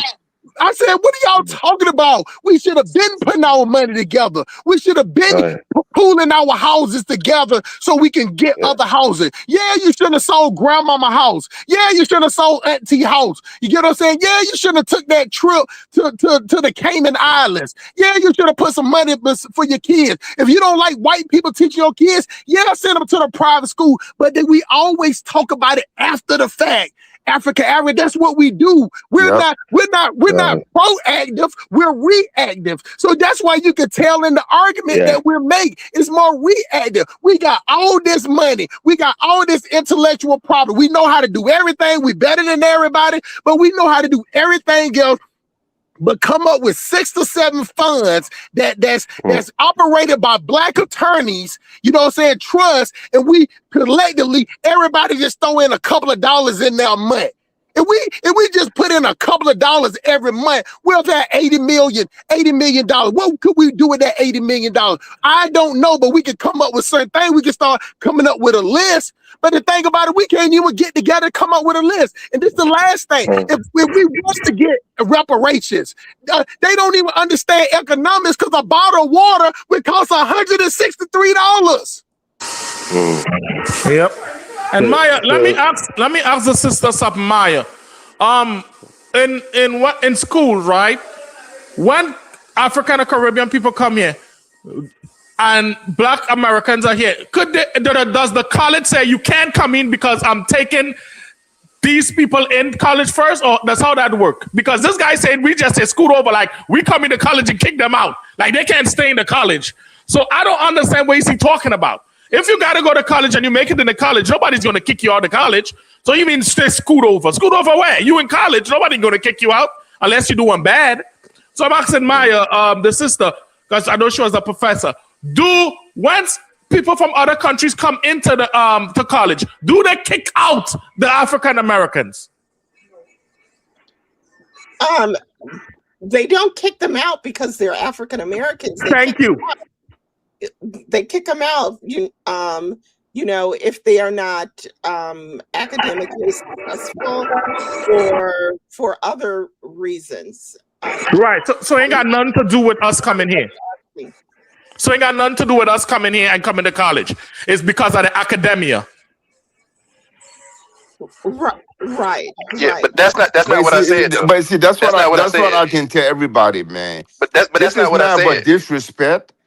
It's not about African don't respect, or it's not about we don't understand history. It's just like they just don't want to compete with their own race.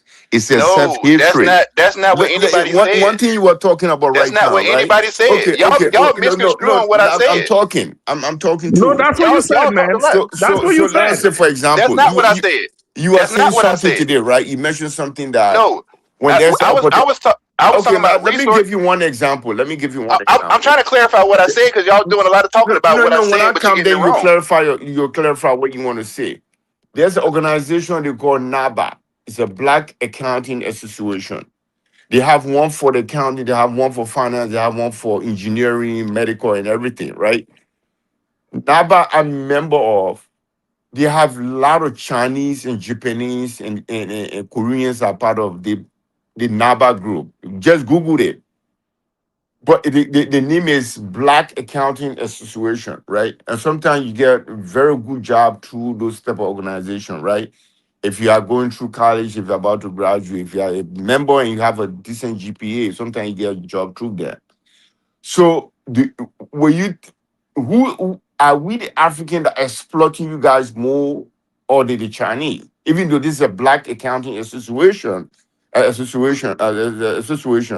why is it that the Chinese and the Japanese are benefiting from it? And it's a Black organization. Then you guys now looking up to these guys, only Africans that even getting 0.00% of that opportunity, because we look like you guys, we all Black. All you have to do is to go after African. We have a population of like 1.5 million. Why the how do you call them? The Mexican or the other how do you call them? How do you call these people? Man, I'm just forgetting. Chinese, Japanese, right? Or in other race from certain part of America, but they are all benefiting from this Black organization. Why you're not going after these people? Who the African that at least 1.5 million in this country you're going after? If not self-hatred. I'm asking you a question. Self-hatred. I'm asking you a question. I don't even know that organization that you're speaking of. You just said you Googled it. NABA. Anybody can Google it. Yeah, NABA. But you asked me. Okay, cool. But you asked me why we ain't going for it. I don't even know. I don't know anything about it. I didn't know it until you just said it. So how I'm supposed to go after something I don't even know? But there shouldn't be any. If it's a little bit of thing that you guys. You asked me a question, man. But the You asked me a Chinese question. and the Japanese and the Korean. I'm answering the question. I'm answering your question. I'm answering your question. A, I don't know it, so that's why nobody's going, because I don't know anything about it. B, if it's a black organization, are you? I'm trying. I'm in IT. B, so you want to tell me there's my no, guy, I'm trying to answer your question. I'm trying to answer your question. I'm trying to answer your question. If it's a black organization, it should be a black organization. Those other groups shouldn't even be in there. So I don't know why they're in there, but they shouldn't call themselves a black organization. I mean, that just is what it is. What other groups are you talking about? What other groups shouldn't be in there?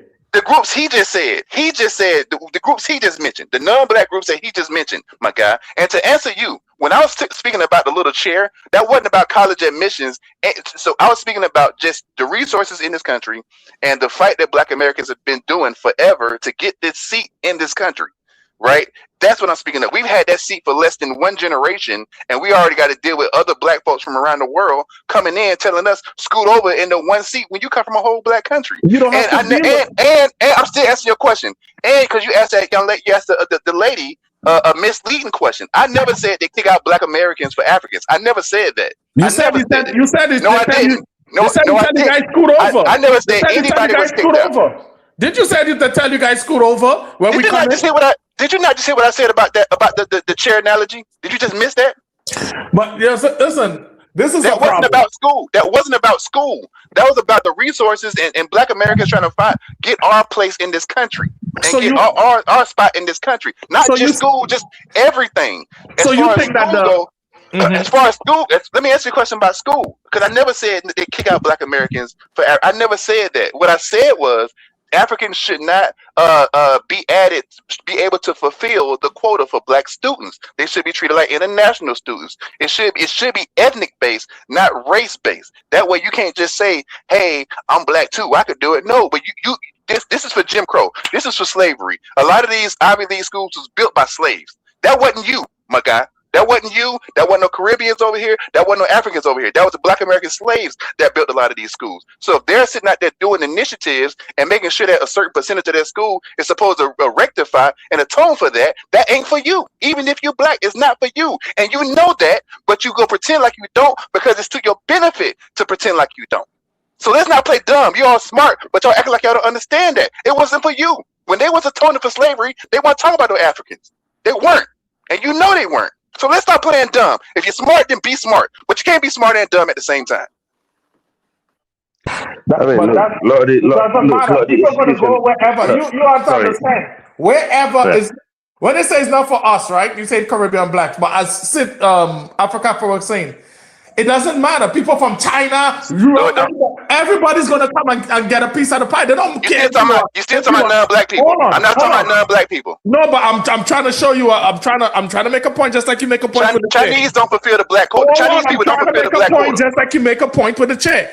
Just as you're saying, everybody's going to go where they have opportunity. It doesn't matter if you was there, you help out with your forefathers help out with Jim Crow. They don't care. They're going to come and do what they got to do to take care of their family. So what I'm telling you is, it doesn't matter what your forefathers did in the past, which is not even you guys. That's your forefather. Okay, so great. Why are you? No, so everybody understand what he just said. Everybody understand what he just said. If they're going to give him a loophole, if they're going to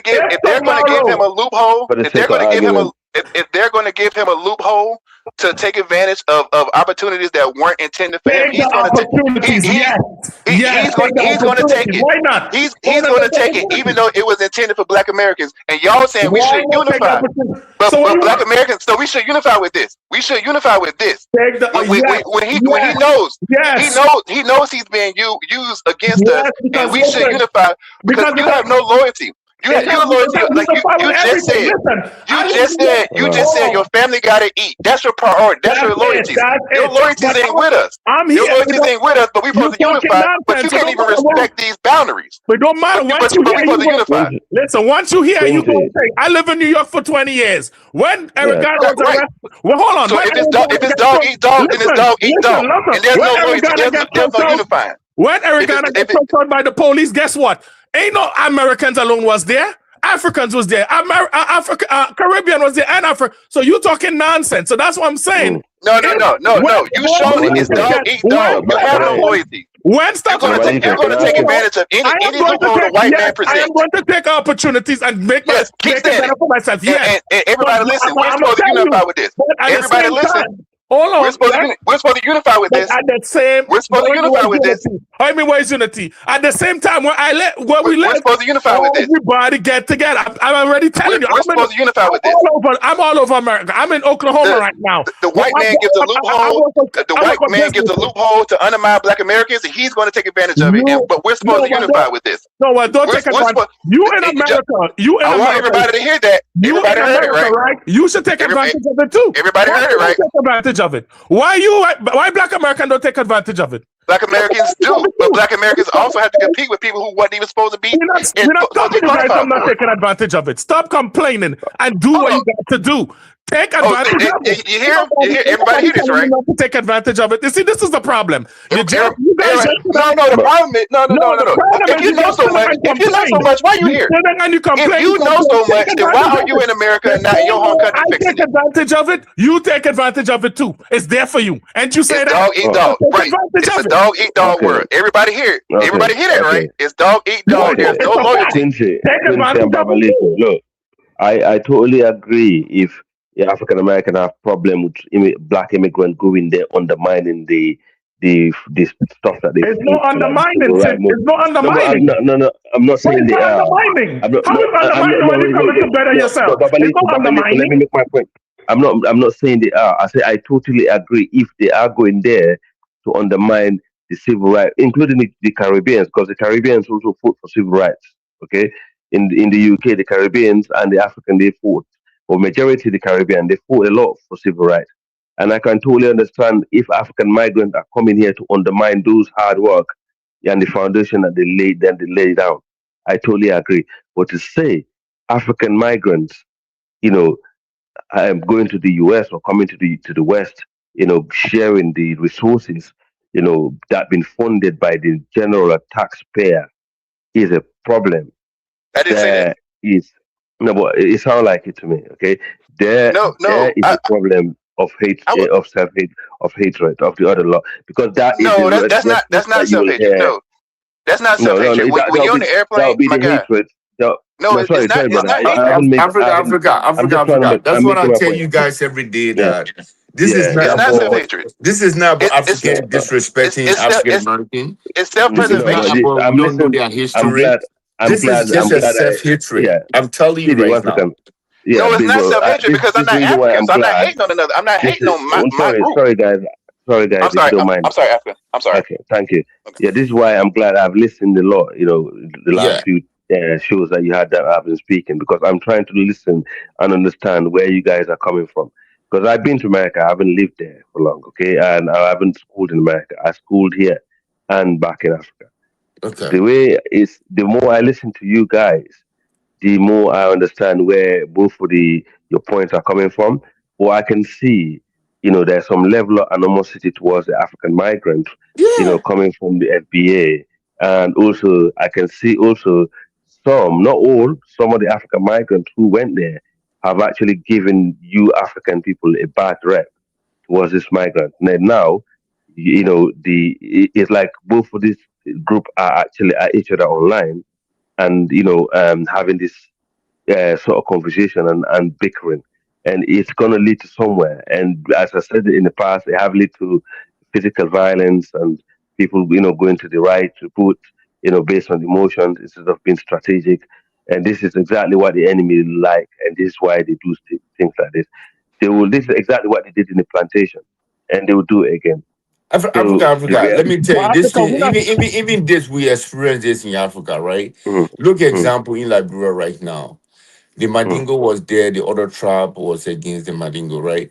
But now yeah, the new force that is coming out is the Fulani. The Fulani are taking yeah, over Liberia right now in Sini Guinea, right? But right, because of their success level and their education, their business, achievement, people against them, yeah, people will all fabricate certain things against them, right? right, It's yeah, even in Africa right now. The football federation over there, the chairman for the federation is Diallo. He was born in okay, Africa. His great grandparents were born there. His father mm, was the first tailor that was sewing clothes for Boeing, right? But right, right, now the Ivorians are speaking against him because he's Diallo. But he's Ivorian, yeah, right? yeah, And there's another yeah, you gotta, Fulani guy that played for Africa, Cote d'Ivoire. yeah, They now yeah, complain. They always complaining. They now complaining much about him because he's on the field, right? But the guy who yeah, is this federation chairman because he's been Diallo, they're speaking yeah, against him, right?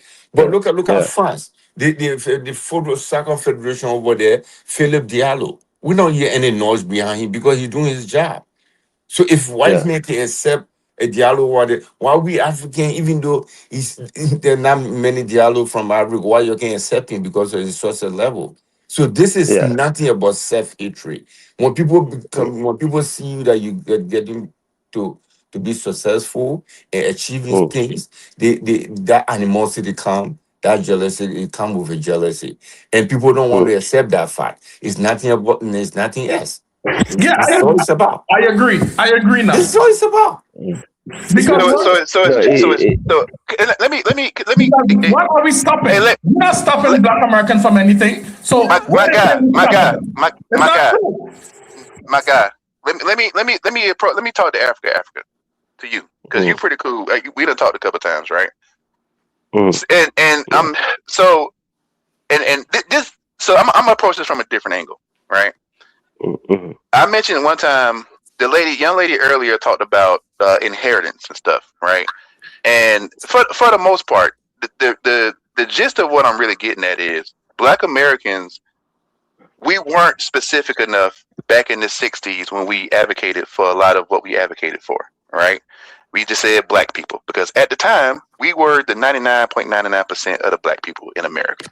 It was very minimal, mm, like minimal Africans and Caribbeans in America prior to 1965, right? So the language that we used was, "Hey, we want to do it for Black people," right? That was 60 years ago, but now that's come to backfire on us, right? Because we weren't specific. We weren't delineating at the time because we didn't need to. We was pretty much the only Black people in America, right? So we didn't necessarily mm, need to delineate because we were like 99.9% of the people, right? Fast forward 60 years, a lot of the Caribbean started popping up in the 70s and 80s. A lot of Africans came in the 90s and the 2000s. Now we're not the only group of Black people in America anymore, right? no, But we've no, never updated the language, right? So we still say Black right, people, and that's why your guy could say, "Well, I'm Black too," right? And so even like the institutions, the college admissions, what is what is it with the census, yeah, as far as how you specify Black people in America, it's mm, playing catch up. It's playing catch up because up until this point we didn't delineate. We didn't. We was all Black. We would just say we Black is cool, right? mm, That's come mm, back to bite us, but because we was on some we all Black stuff, we didn't keep tabs of what was going where, and are we getting what was intended for us, right? Yes, mm, if you off the rip, when you talk about affirmative action, the majority of that went to white folks. That was supposed to be for Black people, but the majority of it went to white women, right? mm, And then so not just with Africans and Caribbeans, just all other groups who come here, other non-white groups who come to America, they tap into these minority benefits, right? Even though it was never meant for them. Like you got Mexicans hopping the border, Chinese people coming over, everybody coming over, Indians coming over, tapping in and utilizing these minority programs that was never intended for them, that wasn't intended for no Southeast Asians. It wasn't intended for Filipinos. But because we didn't specify that language, it left the door open for everybody to use it, right? And you know who loves that more than anybody, more including the immigrants.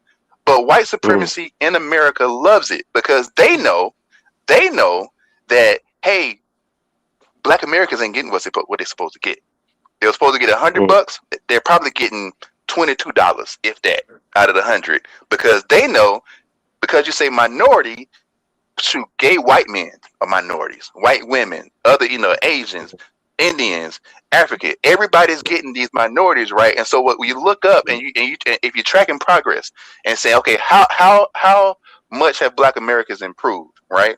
And you look up and it's not on the trajectory it's not as much as it should have been. Some of that is for our own doing because we're not perfect. Some people just mess up. It is what it is.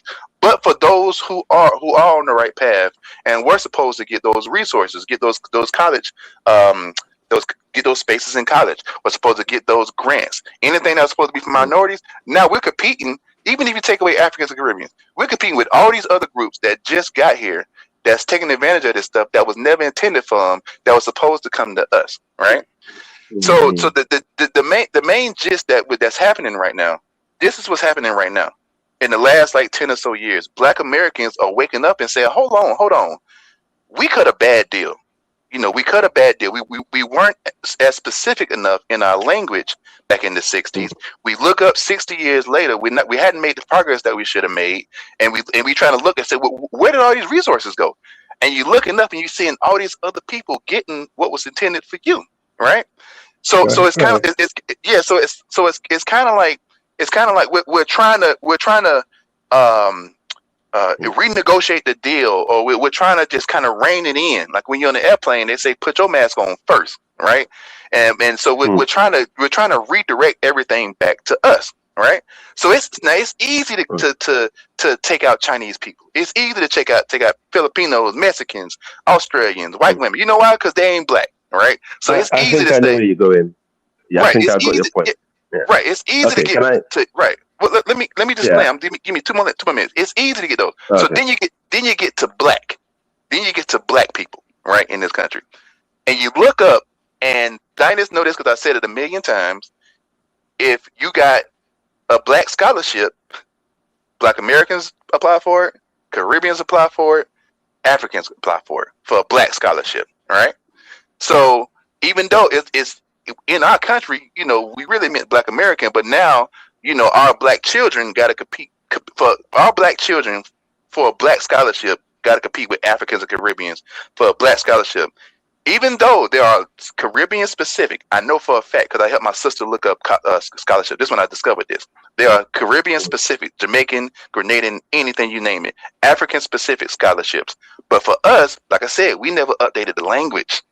You know what I mean? So if it's a Nigerian scholarship, they go double check and make sure you're Nigerian for you to get that scholarship. But see, for Black people, because we late to the party on being specific, not just Black, but being specifically Black American. We late to the party, right? And we're just trying to rein it in and trying to fix what we just messed up. Like we messed up.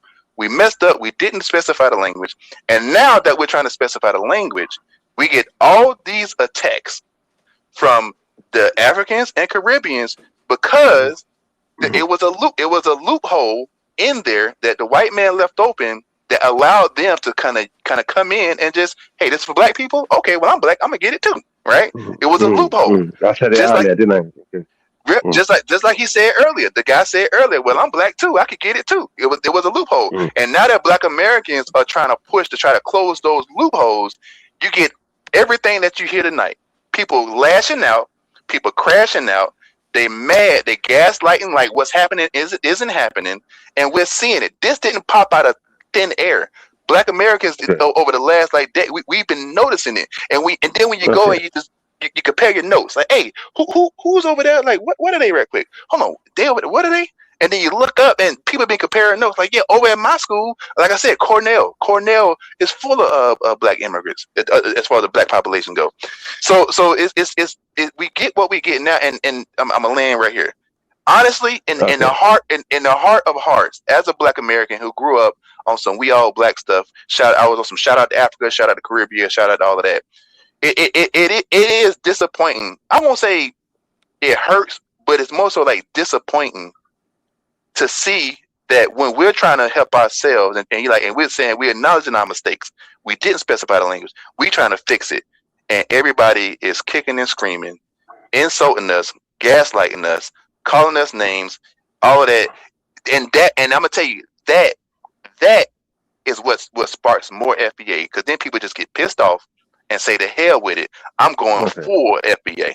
The hell with it, because y'all ain't giving. You're not giving no leeway. You heard my guy. He said he go take advantage of the loophole. 1 second.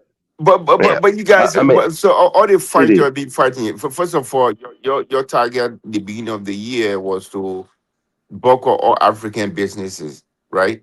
That did not work, right? Your boycotted target, that did not work. And now the rather you guys come your way, based on is what the metric? Africans are taking over their Hold on, opportunity. based on what it didn't work. Based on what metric? Can I respond But to it him did not quickly? affect any African businesses. They all stay on their feet. They stay moving strong. So it did not have any impact on the African businesses. They stay moving strong. So if it was not some sort of hatred and jealousy, why would you want to buckle African businesses? But that did not work. And now you're coming up with something again, tethering that all Africans are taking over your opportunity. That's Right? not African are respecting you. So That's we don't even know what is the main point that you guys fighting for. Not just What is the main point? So look, I think there are different things here. You said a lot for me to swallow, but I think there are different points that I can see where you're coming from also, Quincy, right? But you're facing something that basically you try not ethnicize your group of people, but it's how you go around it. Okay, basically you want to be recognized as an ethnic group in America, it not being not been boxed into one group as Black African. But you should remember the African migrant that's coming to America is not their doing. They cannot help that. They're not the people that can decide that. So I think the Black Caucus in America is something that they should really take seriously. And I think that is something you guys, the FBA or African Americans, I would not say FBA, I would say I'm Black African American native of the slave descendants, the original African Americans, not the migrant African Americans.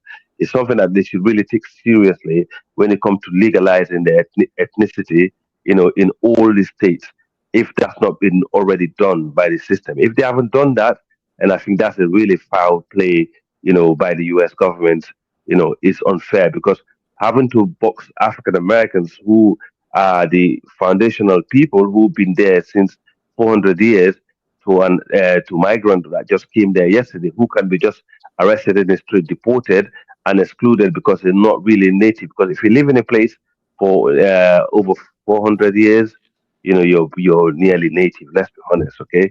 So no, wait. Let me before I miss the point. Just like Caribbean, they are almost like native to the Caribbean today because they've been there for nearly 400 years. I know they're African descent, but they're native to where they are now. Okay, so for you to just be boxing with migrants, that's totally unjust. I totally disagree with that. Okay, and so therefore, it's not the African migrants' fault that you've been boxed into the same, corner with you guys. So you need to focus that energy on the government to actually focus on changing that into law. To say, look, we are African Americans who've been here for 400 years. You know that we cannot be put in the same box as the African migrants who came here yesterday. And I'm sure even the Supreme Court can see that and identify and deal with that straight away. Because many of the civil rights law that came, many of the law that Black or that migrants are enjoying in America came from your struggle, from you guys. And I think that's something you should 100%. Okay, but Africa, the thing is, that's what the whole thing is, how can they box there? How can they box them? Because the fact is, No. not even 1% of the African American population are FBAs, right? So on the job No. application in America, CD, you're not FBA and missing the Black point. Americans is the same CD, thing. so okay, CD, on I'm the talking job about Black application, American native. on the job I'm talking about Black application, American. all they have is African American / African, right? That's what they have on the job application, right? So CD, so can they, you 1 second, so can they differentiate? Is that a system in place in America No, that can because differentiate between Sydney the is Black only American? No, wait, no. Africa. So It's there's no only system in it's only the Black right. Americans that saying that the white man know. When the white man look at me, I was talking the other day. He said, you're black. You're black. You're just like all the others. Yes. They are not looking at you like it's only these FBA saying this dumb nonsense. Yeah. It's dumb nonsense. So Hold on. to answer your question, Africa, let me just make my they're point, not guys. looking at us like no separation, man. They're looking at us as the same thing. And I think that's wrong. That's not true. That's not true. And I think that's wrong. And Africa, I would tell you this. I would tell you this, right? Wait, The reason some all don't even have opportunity. The reason some all don't have opportunity in America, right? Because they put all of us into group, right? If they were to differentiate it, between Jamaican, African, and African American, I would tell you this, right? The white folks will prefer hiring African and that's Caribbean not the point. than American. That's not But I'm just telling you this. That's not true. That's not the point. My point is, guys, let me repeat again because I don't think guys understand me. My point is the Black Americans who've been in America for over 400 years as an ethnic group cannot be identified as an African to the same level as an African migrant who was born in the US. That is definitely wrong on all levels. They don't even do that.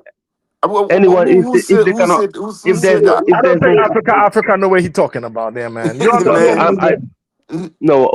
that they put all of us into one bucket? Yeah, Africa, you see how much sense you're making, and they just fighting this simple point. This is not what happened. So, it's a simple point. Hold on. So, CD, the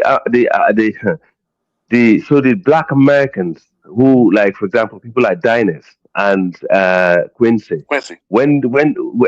So when they fill a form, is there any way? So there's no system in place that will separate them from African migrants who were born in the US, or there is a system that separates them? It's a system that, first of all, on my passport, right now. right? Not on my right passport. First of all, someone, because most of them don't have a passport, right? So African American, they don't know how to dude, stop that. So on my passport, right? That's unnecessary. My country of origin is on my passport, even though I have an American passport. Because you're not born there. But if you was born there, or okay, your but grandparents were born even if you are born here, they have African American / African, right? We can be identified by our names. They know this is African name. It's very simple to classify. So let me ask you a question. Africa. You want an application? So right now, in Britain, how you work in Britain? No. How you work in Britain? Let me work in Britain. Africa. Let me ask this question.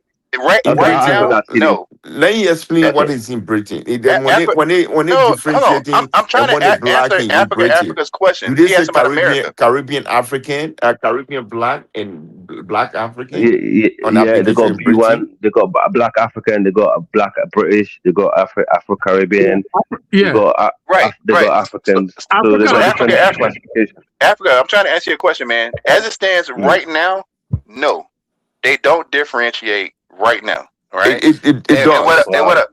No. For the most, no. It does it for the most part. If you look at college applications or job applications or stuff like that, for the most part, it doesn't. Right? It doesn't. But what I'm saying is, okay, all right. If you, whatever you see, okay, I'm not gonna argue with you. Whatever you see. Why would it? Let me. I'm trying to answer this question. Give me a second.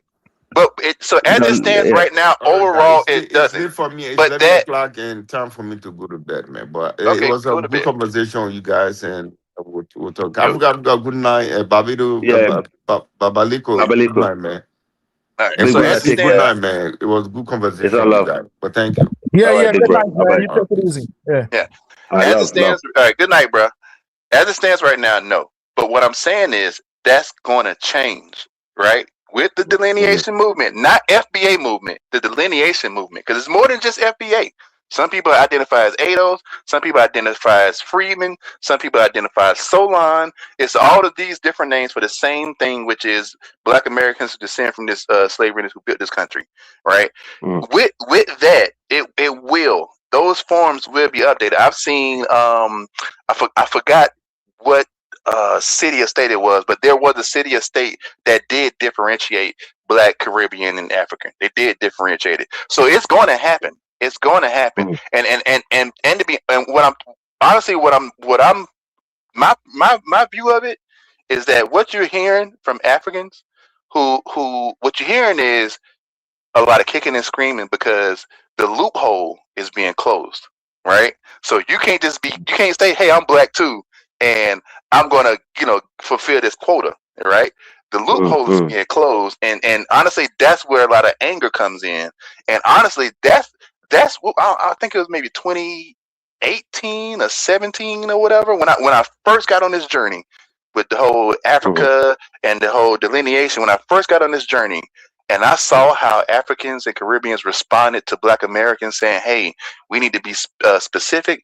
It's been negativity from them from the get-go. And that was extremely disappointing. And I'm going to be honest with you. Back then, no. You can't tell me what I experienced, bro. That's not true. I'm going to be honest with you, No, not Africa. from experience. I experienced negativity from you guys, from FBAs. Okay, cool. Okay, cool. That's great. That's great. I'm telling Africa back around that 2017, 28 when this thing first popped up, and I saw how them. I'm gonna be transparent. It kind of hurt. I was like, hold on, man. I thought we was all down together. I thought you ride for us and we ride for you, and now we need y'all to ride for us because we trying to do this thing over here. We trying to make sure we get what we supposed to get from this country, and y'all running interference and kicking and screaming and calling us names and calling us. I was genuinely confused at first as to why it made them so mad, right? And then I realized they pissed because the well is going to dry up. They pissed because they can't take advantage of that loophole no more. They pissed because you can't say I'm Black too, so I can fulfill this Black quota. I can give me this job, admit me to this college because I'm Black too. They pissed because we are the only. Africa. Yeah, to be honest, Quincy, that's what you just said. Africa. Let me tell you. Let Africa respond, please. Go to your country. These people go to your country and take resources and make deals. Nothing is going to change. A lot of these people here don't. Can Africa please respond? Hold on. Let me finish. A lot of you guys don't understand the deals these people make. So nothing is going to change. You don't understand how the government works. Okay, they make deals and they keep you out of it. You don't even know stuff what that goes on. Okay, so you fine with them making deals to disenfranchise us? You fine as long as you get your cut. You fine. So you fine with us being messed over as long as you get your cut. Hold on. What cut? People trouble. The people going all over and doing what they got to do. You said it. You're going to take advantage of it. You're going to take advantage of it. So you're going to take advantage of the fact that they undercutting us, and you fine with it because, hey, we can't change it. So Black Americans get messed over. You got 400 years. Nobody undercut. You got every opportunity on your own. Hey, everybody listen to them. You don't want to take your opportunity. Everybody listen to them. Hold on. If you don't want to take your opportunity, I can take it for you. So it's nobody undercutting you. Everybody's doing what they got to do. No, I want everybody please listen to this. Okay? You have to know that. You know, Africa, you hear this, Africa, right? You hear this, right? That's going on now. That a lot of people, listen, a lot of people, they going to China and doing big business and bringing back stuff. I'm not Chinese. I don't care about China. You know why, Africa? They're taking the best opportunities to build what they got to build and bring it back in. America is expensive. Everybody's going to take the opportunity to do what they got. Nobody going to sit down there and say, oh, well, I'm not a day and I'm not. Let me give them 4 more hundred years. Do what you got to do. Nobody's stopping you. Oh, yeah. Nobody is stopping you. Africa, you hear this, right? You hear this, Africa? Nobody's stopping you. You don't even hear how you sound. You don't even hear how you sound, bro. You don't understand that your rhetoric is what creates more FBAs. You don't even see how you sound. for the It fact don't that matter how I look, sound because it don't Babaliko, matter I what you mean, say. You guys are still gonna say what you gotta say. So it doesn't matter. look, That's what I'm trying to tell you. You gotta do what you look, gotta do. I think we Africa, need to Africa, start you're not looking. gonna go England. You're in England, right? And you're not gonna say, "Oh, I'm gonna just sit right here and be a bum on the street because Black Britain has been here before me, and let me give them the chance." Nobody said none of that. No, that's what you. No, that's basically what you're saying. People should. I've never said that. No one said that. That's exactly what I've you're never said saying. that. I've never said that. No, That's exactly what you're saying. I've never said that. Because I've never said that. People coming here and getting Hey, let the young lady speak, please. Yeah, is it Quincy? I want to thank you for sharing some good insight into the problem of the FBA, into the problems we're experiencing as FBA, and that is quite frankly our fault. And that is we failed to update the language to the modern times in terms of what constitutes an American Black. We can't blame that on the immigrants. That truly is our fault. And that's an excellent point. Now, I wanted to address the thing about funding and allocation of resources.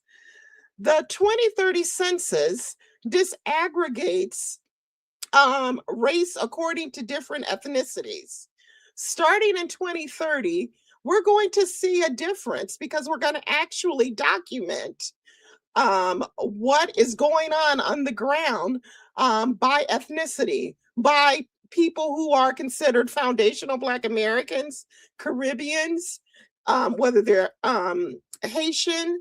We're going to look at Africans. So, so that we will begin to see a change. That is coming because of the 2030 census, and typically, not always, governments, educational institutions, nonprofits, they follow those racial category forms, which now will include ethnic categories instead of just a flat race, such as white, Black, Asian, and Latino, Hispanic. So that is coming, and so we will begin to see some changes. And Quincy, I think you're right. We are Black immigrants. They are going to notice that there will be differences in how they're funded.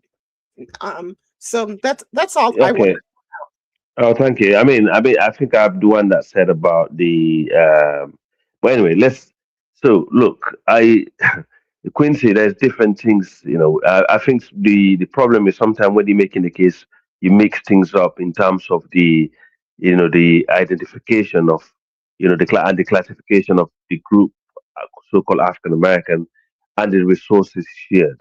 So when you mix those two things together, you come across to the African migrant like you're a bad person, you don't want to share those resources because they're migrants. You don't want them to be part of, part of the the plates, that you're sharing, the food that you're eating. And but you understand that's how we come across to most Africans or Caribbeans. And I think it's the wrong way to go. Okay, sorry, it's the wrong way to go about it. If you were to actually break it down, and majority of the FBA also, or the Black American, if they were to just break it down and ignore the resources shared, because everybody is going to share the taxpayer resources, regardless if they're Black African, they're Korean, they whatever. As long as they come to America, they're migrant, they're taxpayer, they're working, that will happen. But one thing I advise you guys to emphasize on is the ethnicity side of it, because you're a different ethnic group. Us Africans, we cannot pretend not to know that, because Africans are the most tribalistic form of people. That's the reason why Africa is so backwards. You understand? But you heard the guy earlier when he was like, "Well, I'm Black too." And if I may, no. Let me make my point, okay? Because I had what you had to say. So if you emphasize it on that, I think you're gonna win a lot of mind. To be honest, you don't need to win mind. What you need to do is work on it straight away. I think you guys need to really work on this because it's something it's a loophole I can see the US government might even use against you guys if you don't get this thing legalized straight away. Because in the UK, there's a law that they passed. Even if you're born here, in the future, they can if actually remove you from this country, as a non uh, we have political party that's actually springing with that called what they call remigration. Okay, if you're non-Caucasian white, they might even remove you from the UK in the future if these parties come to power. In fact, until recently, one of them was leading the polls. So if there was an election about a few months ago, they would have won the election with 20 seats. There was 20 points leading the polls in the UK. Can you imagine that? Okay, so you need to legalize your ethnicity straight away, differentiate you from the African migrant who came there or the Caribbean migrant who came there.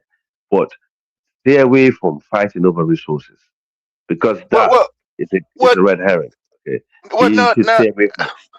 So me and you are usually in agreement, but I don't think it's a red herring to say, hey, we fought blood, sweat, and tears for our seat at the table, and we haven't even had it for one generation, and now you got people coming over here from they leave all black countries to come over to America and compete with us for our seat. I mean, I wouldn't do that to somebody else. If I saw you fight for your life to attain something, I wouldn't wait for you to get it and then say, "Scoot over, let me get some." Like something about so I don't know. I don't think that's a red herring. And the part about the Africans' response to it, I think I probably said this on here before, man. Like that's our fault too. That's Black Americans' fault. I gave the I gave the example. The example is, hey, you got a cousin. You can't blame the African migrants. They can't blame the African migrants. Well, I said that they are entitled, but their entitlement is our fault. It's Black Americans' fault, right? So let me just get a quick example. You got a cousin who moves into your house, right? You never have an upfront conversation about the rules and regulations of anything that goes on in your room. Your cousin could come and go in your room. He can pick your clothes up, play your video games, watch your TV. He could do whatever he want to do, and you never said anything at all, right? Until one day you look up and your cousin went in your closet and he got on your favorite outfit, right? Now, and then once you try to say, "Hold on, man, like what are you doing?" Right? Your cousin's gonna be offended because he's like, "Well, I've been doing this. I've been had access to all of this. You never said nothing before." You know what I mean? They're gonna be entitled because you never made these rules up before.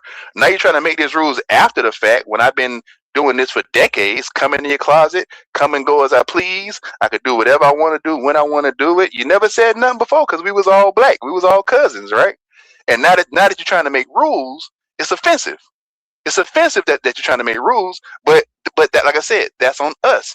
We should have established that up front, and we didn't. So now that we're trying to set some ethnic boundaries and trying to backtrack and just restructure this, it is offensive to Africans because they have had carte blanche, just free access to Black American culture. They could come in, they could be authors in our magazines. They could jump on TV and speak for Black Americans and political shows. It's not going to change. They can do Africans and Caribbeans. They're going to be all over. Please don't call. Please, I'm almost finished. Africans and Caribbeans. It's not going to change. Hey, I'm telling you. No. It will change. It will change because we are more and more telling people you don't speak for us. Joy Reid, we telling people all the time she don't speak for us. She don't speak for. We telling people all the shoot. Barack Obama is a half white, half Kenyan man. Yes. You know what I mean? He don't speak for us. And the thing is, you don't want it to change. You don't want it to change. You still want free access to our culture and to come and go as you please. And you don't like us making rules. If we make rules, you're asked out. You don't want it to change. You want to pillage our culture as you Oh please, my and you God, don't want it to change. these guys some You crazy. don't want it to Like change, hell. and you're scared. You're scared of it changing. Oh my Because if God. it changes, it affects If you. it It affects changes, your change. people. Nothing's gonna change in No, that you don't thing. want it. If You don't want it to it change. change.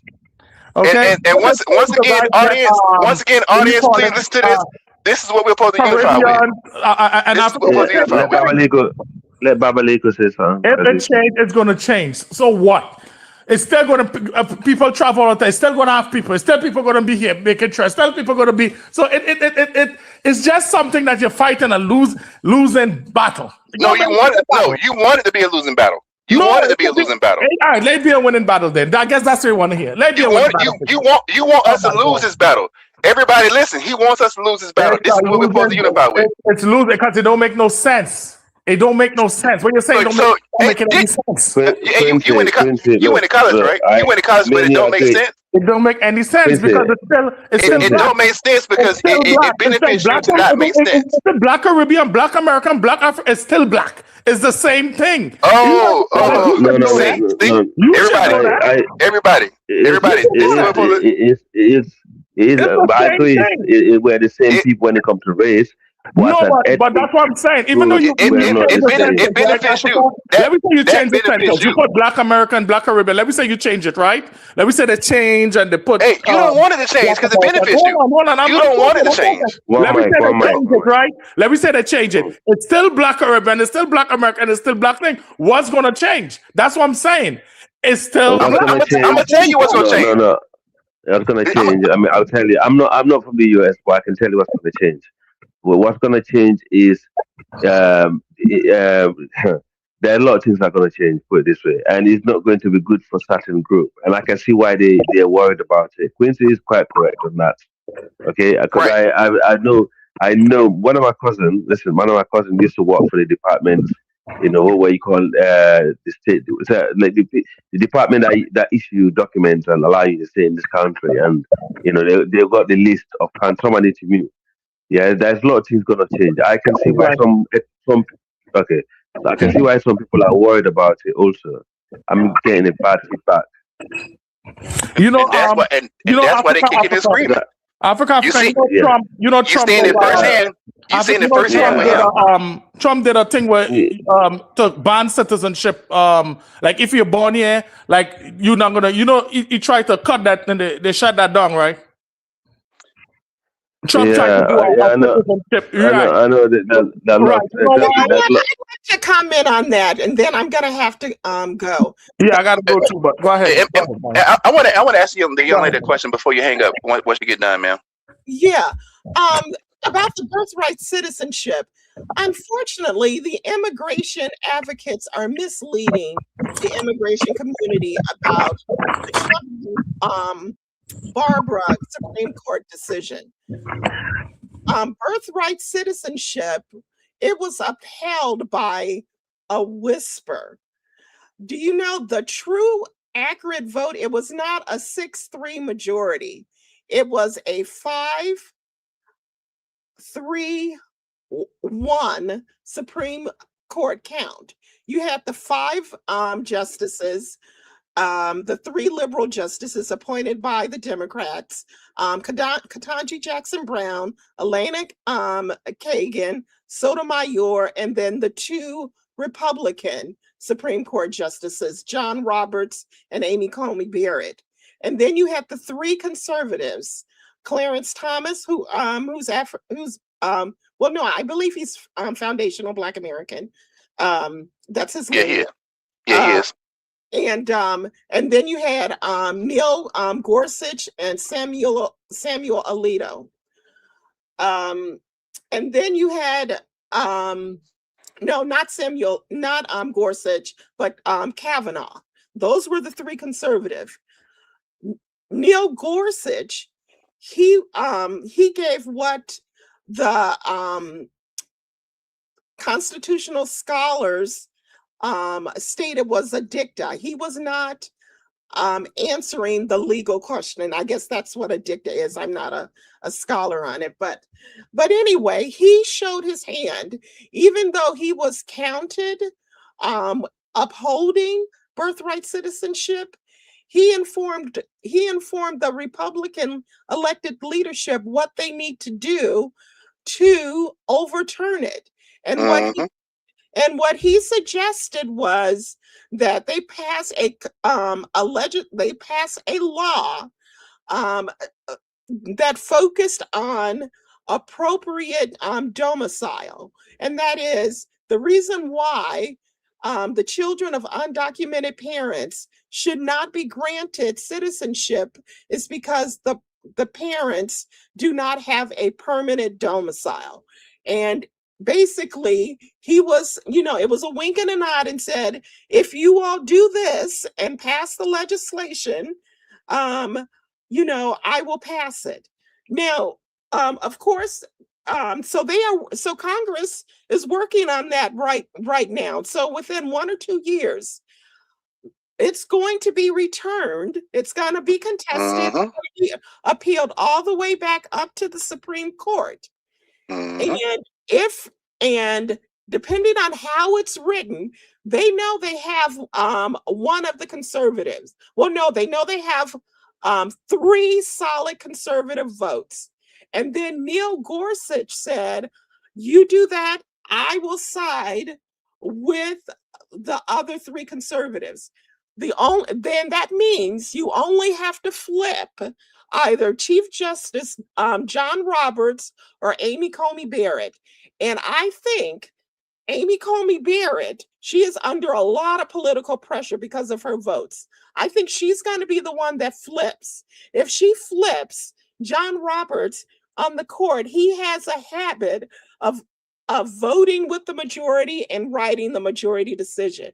So I just want to share with the immigrant community that this was a hollow victory and it's temporary. And so this is not done with, not at all. Birthright citizenship, it is on the line. And Quincy, what you want? And then I've got Can I ask you a question, Mark? Yes. Yeah. Are you in favor of the birthright citizenship being withdrawn from immigrants? If they are here legally, and if so, why? Legal status. It's undocumented citizens. Undocumented, no, because people are defrauding the system. Okay. Yep. They got a whole birth. Y'all ever heard of birth tourism? Yeah, sorry. So you are more for a hard line. You are more for any political party that would take a hard line on immigration. Is that correct? This isn't a hard line about immigration. No, it's about being fair. Do you know? I have students who, one of my students, he was actually he was an Indian student. And, and he was sharing with me and he said, Professor, I'm going to be absent on these 2 days. And I said, oh, okay, that's fine. And he said, my family and we are really excited because my sister, she was approved to, and I can't recall what the sister's status was, but anyway, the family had been petitioning the State Department to allow their sister to come. And after 10 years, it was approved. There are people who are doing it the right way. They're spending money and they're waiting a long, long time. It's not fair to those people who do it the right way for someone to come in and jump the border and, and get to stay here. It's just not fair. So I'm going. Hold on. He's talking about. A lot of people come here. One second. So you will be happy for an Indian migrant that will come here legally, to the US in your community. Any migrant to come here legally, not just than the African migrants that will come to, for example, if it's an African migrant and they come legally, I welcome them. This has nothing to do with race. This is about legal immigration. Yeah, but you can't come here illegally. You can't come to America illegally and go to college. That don't make that can't happen. Oh, go to California. Yes, you can. No, you can in California. Illegally with no papers, yes. and go to college. Yes, in California, yes. I never heard of that. Okay, look up California, please. If that is happening, that I don't know. That is to me. crazy. me, I think, when it comes to immigration, I think some people sound a little bit naive to me because I am hearing. Look, the what's this country in the UK, we had the migration that we had over here. This is what they used to say to us: "Oh, we don't mind them coming here legally as long as they come legally. We don't want those that come in here illegally." But then the people that come into the UK illegally are the minority of the minority, only 3%. They don't even affect your community. And the Yeah, people but that come in here That's the illegally, UK. wait, In wait, wait. America, is different in America, bro. No, no, No, no, no. No, that's Kamala not did true. let That's not true. Kamala and That's Biden not. did let a Wait, whole wait, bunch wait, of wait, them in. wait, That's wait, true. wait. Bawaliku, man, wait. That's not true. The people that come Oh, into in to America, America, it is true. in America, okay, the people that come into America to the West illegally are the biggest, are the smallest. Those are coming illegally through like a work visa or sponsorship are the minority, are the majority. Trust me. No, And no, so no, what no, happened is, no. No, I'm not saying that if you go illegal versus legal I immigrants, think I should, that I think you should let is me. the majority. I forget my point. Yeah, you interrupted me. I forget my I'm point. sorry. Sorry, sir. I'm sorry. I'm sorry. Yeah. My bad. My So bad. Sorry. that's right. That's right. So what happened is we had Indian politicians who they're the one that started all this scapegoating illegal immigrants. Okay, they're like, oh, they coming through the boats, the cautionary channels. They was in power for how many years? They never done anything. But what they was doing is they was Please interrupt me. distracting the. Please excuse me for But interrupting. one, I gotta sign out. I have to go pick up a family member and give them no a ride. problem. No problem. Much love. Okay. Much love.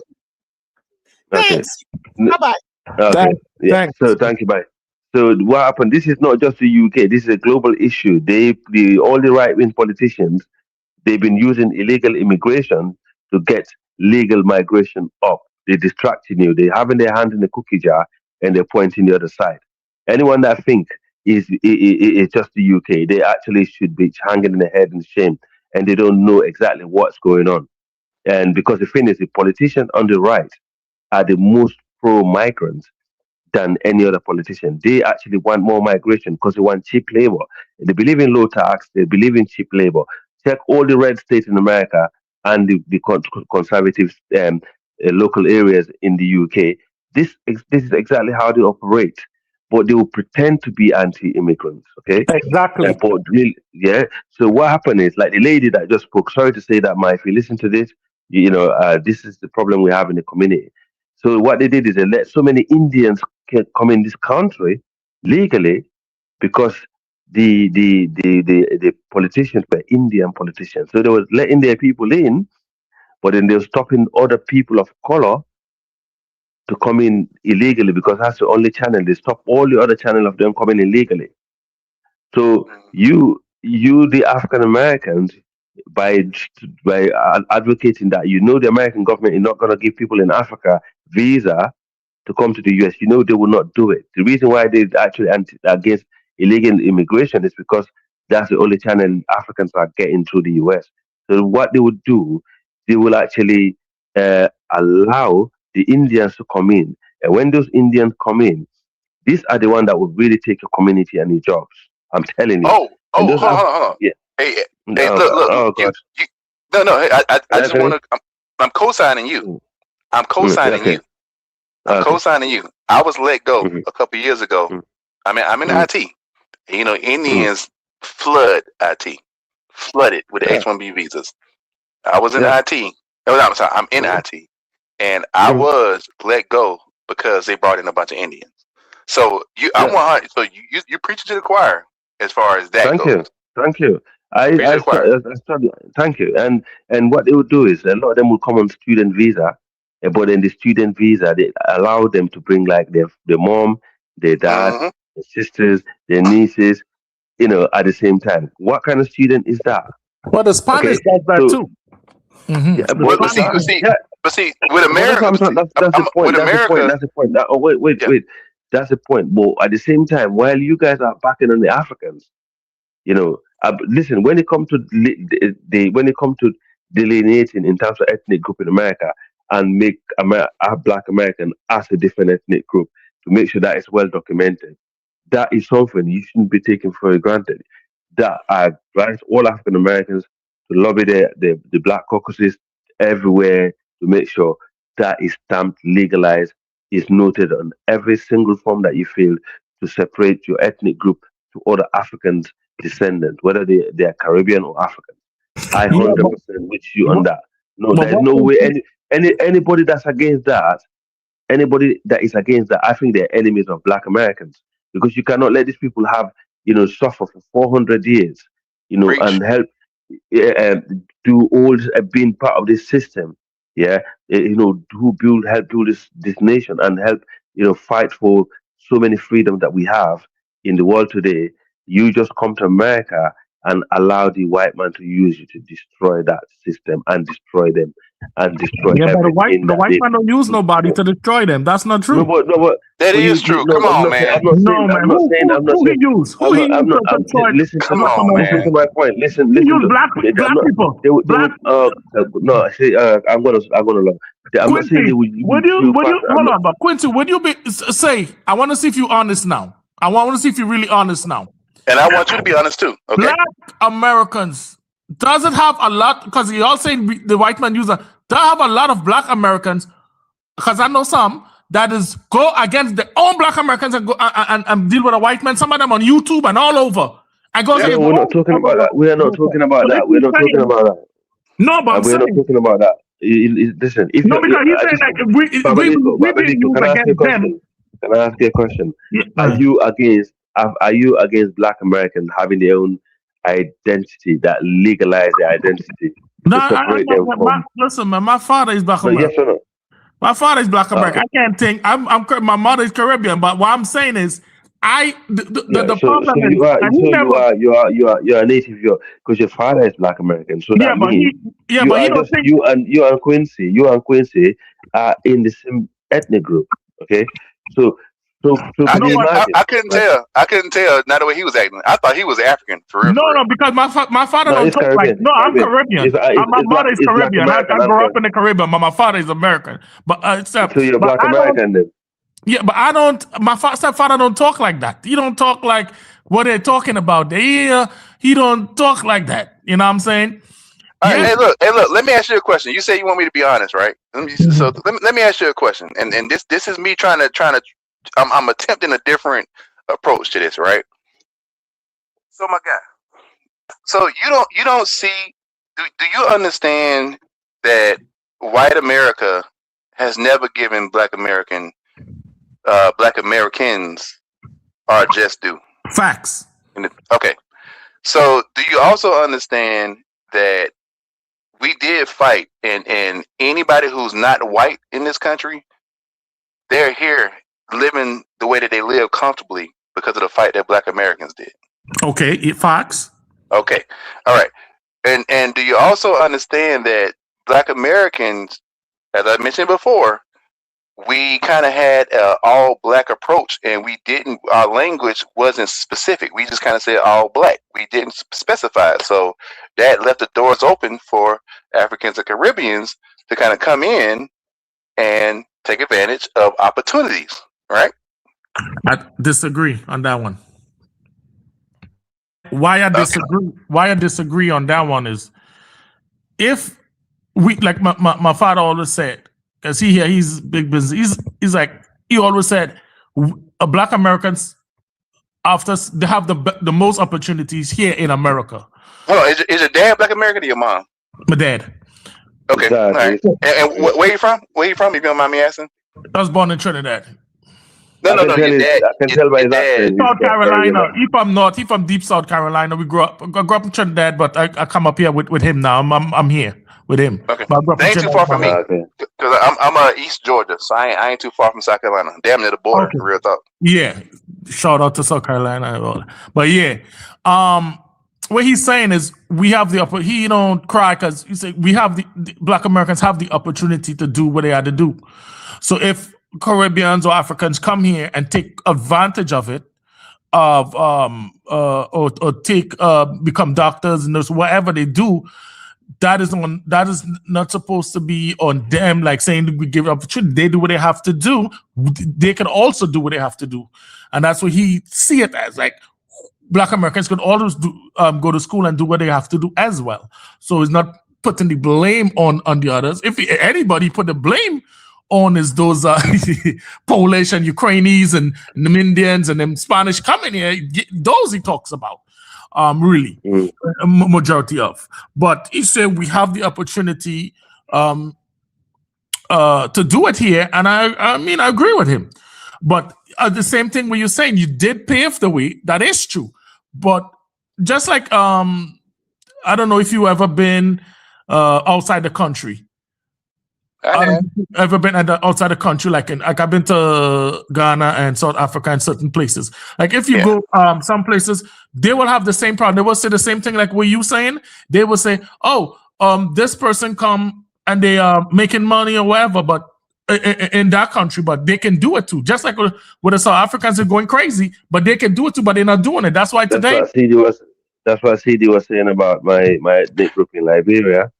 Because they're making a lot of money, they're getting a lot of hate and stuff like that. So you're gonna get that. But what the difference between the difference here, you know, I think the way some African Americans are making their case, they're not helping it because they're mixing the identity issue to the economical issue. You know, where they. But it's always economic, man. It's always economic, especially in America.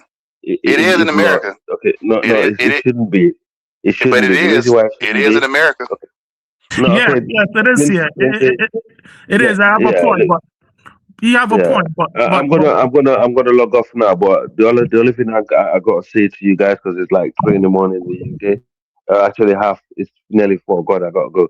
But so what I'm saying is, you know, we need to separate between the identification of the ethnic group called Black Americans to the identification of those African migrants in the US. If that's not been identified, if you're African American, the ethnic group is not being identified separately to the African migrants, is a very dangerous precedent. And Africa and Black American. Let me finish before I go. Don't go. I want to ask you a question before you go.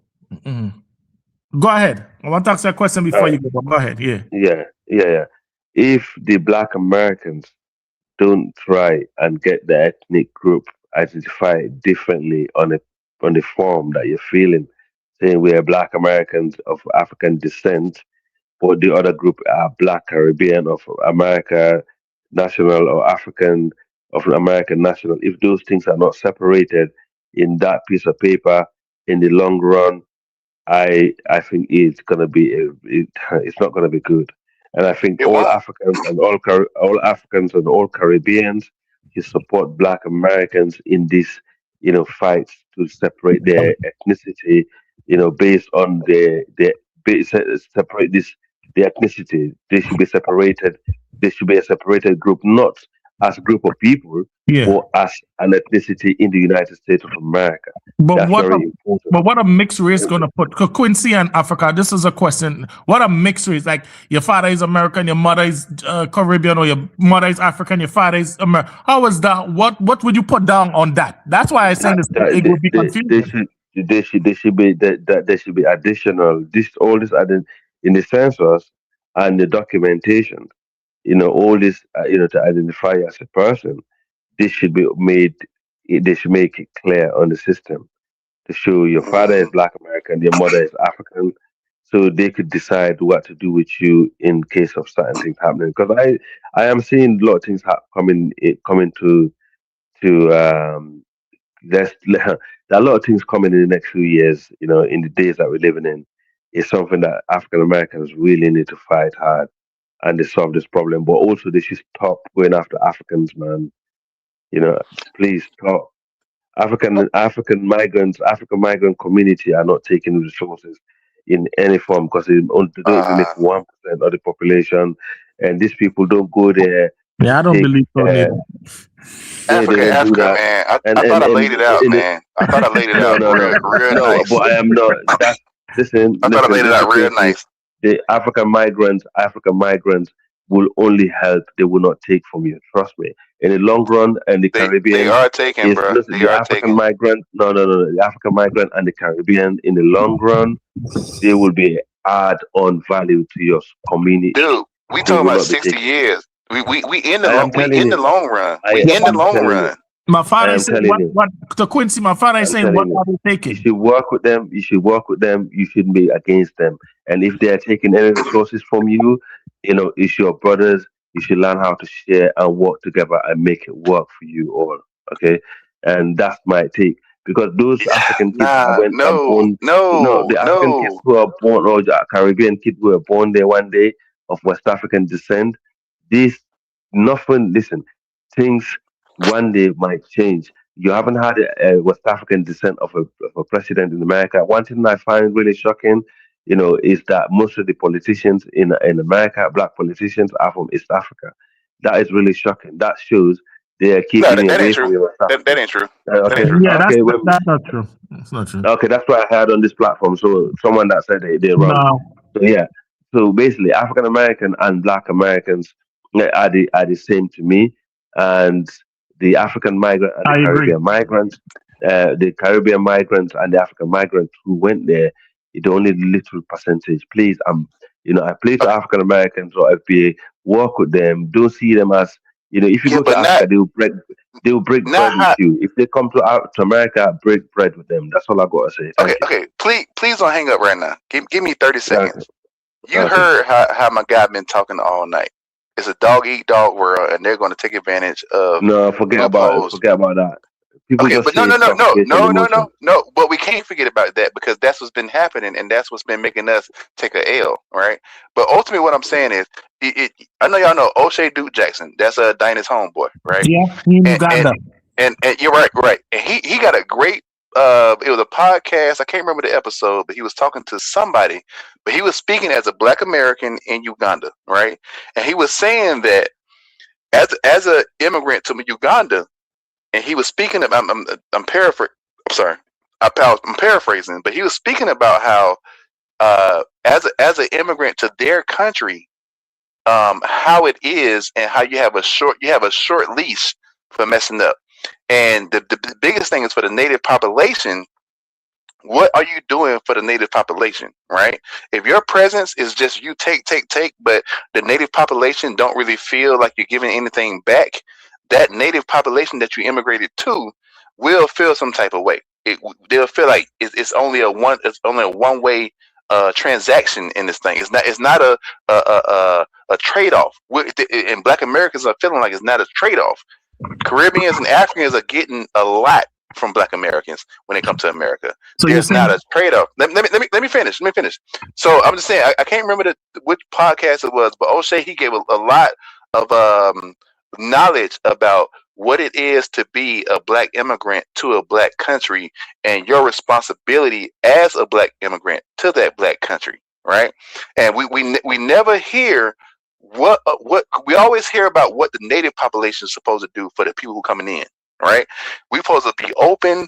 We're supposed to be, let you in and what we're supposed to do all of this, but we never speak about, well, what is the immigrant population? What's your responsibility to the natives?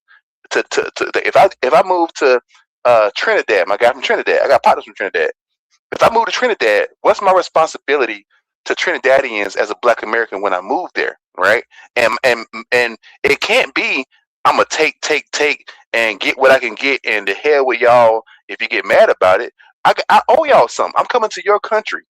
I owe you something. I gotta abide by your rules. I gotta make sure I'm not disrupting what's going on in your country. And I think Okay. that's not spoken enough. That's the part that's not spoken enough. And I just say that O'Shea Duke Jackson, he had it on. It was a King Ganda episode with I think like 3 or 4 people.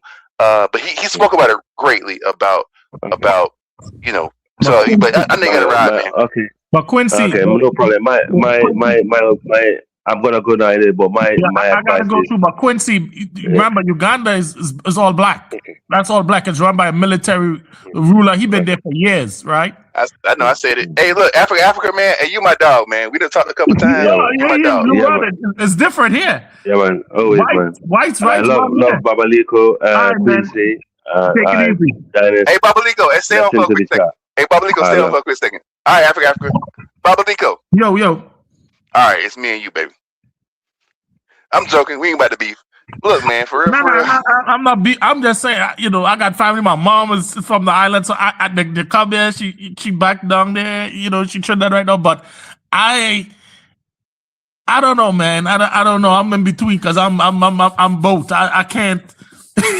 You know. I know, but you in America. But you in America though. Yeah. But I grew up down there. I'm not. You know, I grew up there. That's why I got to act. I grew up there for years. My father decided to send me there to grow up there. He says it's better for me to grow up there and then come back here.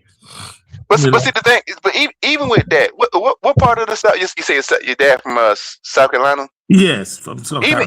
Even with that, man. Like I said, I'm from East Georgia, so I ain't that far from South Carolina. Dude, it's black ass places that he could have sent you to grow. I mean, with his family back in South Carolina. Now, if he said, I mean, hey, that's your pops. Respect to your pops, and that's what you felt that was best for you. Then cool, you know what I mean. But I mean, it's just a. I'm gonna tell you like this. I'm Black American on both sides, on all sides, going up. Great grandparents, all of that, right? And I'm telling you, man. And please, I done say this on Dinah's channel. I done said this on Dinah's channel multiple times. I don't know if y'all realize that y'all are creating more FBAs, which are rhetoric. Y'all are creating more FBAs, and I'm coming to you from like not a pleading, not a begging standpoint, but it's more like a look. I'm trying to get you to understand how FBAs view it and the response that we get when we explain it, right? And when we explain it, and we get what we get from everybody who was on tonight. Everybody was gaslighting, acting like what I said wasn't true about Ivy League schools. They was acting like, oh, it is what it is. Where if the white man leave a loophole, I'm gonna take advantage of the loophole. I mean, like that creates more FBAs, and I don't know if y'all see it. Like y'all so mad at FBAs for going hard, but y'all don't see how y'all like throwing gas on the flames with your rhetoric. You know what I mean? And I've said it. My last thing, man. I've said this multiple times. You know, I crazy as it sounds, I still fuck with Africans. I still love Africans. No, I don't know about love. I still feel African. I'm still with them. I love my Black Americans. I love Caribbeans. I love Africans. Yeah, I still feel them. Most of Caribbeans, I rock with Caribbeans, but Africans, I don't know. But I'm just saying, man. I don't know if y'all realize. Like, look, man. Like people like me, I'm coming to Dinah's channel to speak on it and to try to bridge the gap. And when I try to bridge the gap, and I'm trying to give y'all examples of what's going on, I'm getting attacked. I'm getting clowned. I'm getting laughed at, and I'm like, okay, well, what are Black Americans supposed to do? Because if we getting clowned and laughed at when we try to tell y'all what's going on, at some point, you know what Black Americans gonna say, and it won't take long for them to say it. They gonna say F it, and they gonna go full FBA, and the hell with everything because we tried, and they was laughing and they was gaslighting us, acting like what we were saying wasn't true, acting like what we seeing with our own two eyes, acting like it ain't true. And I'm telling you, man, it just grows the movement. Well, what exactly do you want them to do? Like, if the Caribbean come here and they go to school and thing, like you're saying they're taking up, they go to school. Like, what do you want them to do here? To come here and do nothing? Like, I don't get. No, that's the thing though. That's the thing. I never said y'all shouldn't come to America and thrive. You never. If you play this back, you come off. What you saying is how you come. Maybe we getting our talking points a little mix up here and hey guys, let me we can always do a part two. Let me read these super chats and we gotta close out. Okay. JC, where you been, Dennis? Where you been? Dennis? I've been around. FBA athletes occupy 75% and 56% of the NBA and NFL, respectively. There's no complaints there. Are there hitting the books is boring, ain't it? Moose Room 3368. Thank you for all holla. Do Black Americans know that the U.S. taken from Africa? All right, hey guys, buy my documentary, please. Everyone, please. Yeah, I'm gonna do that too. Where? Go to document. Hold on, I'm gonna put the link in the chat. I'm gonna put a link. I'm gonna screenshot it. You go in there. Documentary. Dennis, I'm gonna do it right now. As soon as you put it, I'm gonna do it, man. I said my word, so I'm gonna do it. All right, put it up right now. All right. So it's right there, documentary.searchforhuru.com. All right, cool. All right, so everybody who is watching this right now, please go and support and buy, stream the documentary. Have a movie night with your family, with your girl, with your mans, with your children. Documentary.searchforhuru.com. Watch the documentary. I need everybody who's watching this to go. Please support and stream the documentary. I'm doing it right now, Dynas. I'm doing it right now. Appreciate it. All right. You go see it. Okay, so everyone, thank you so much for joining. Like, share, subscribe. Until next time, family, Dynas, Mirror Search for Huru. Peace. Peace.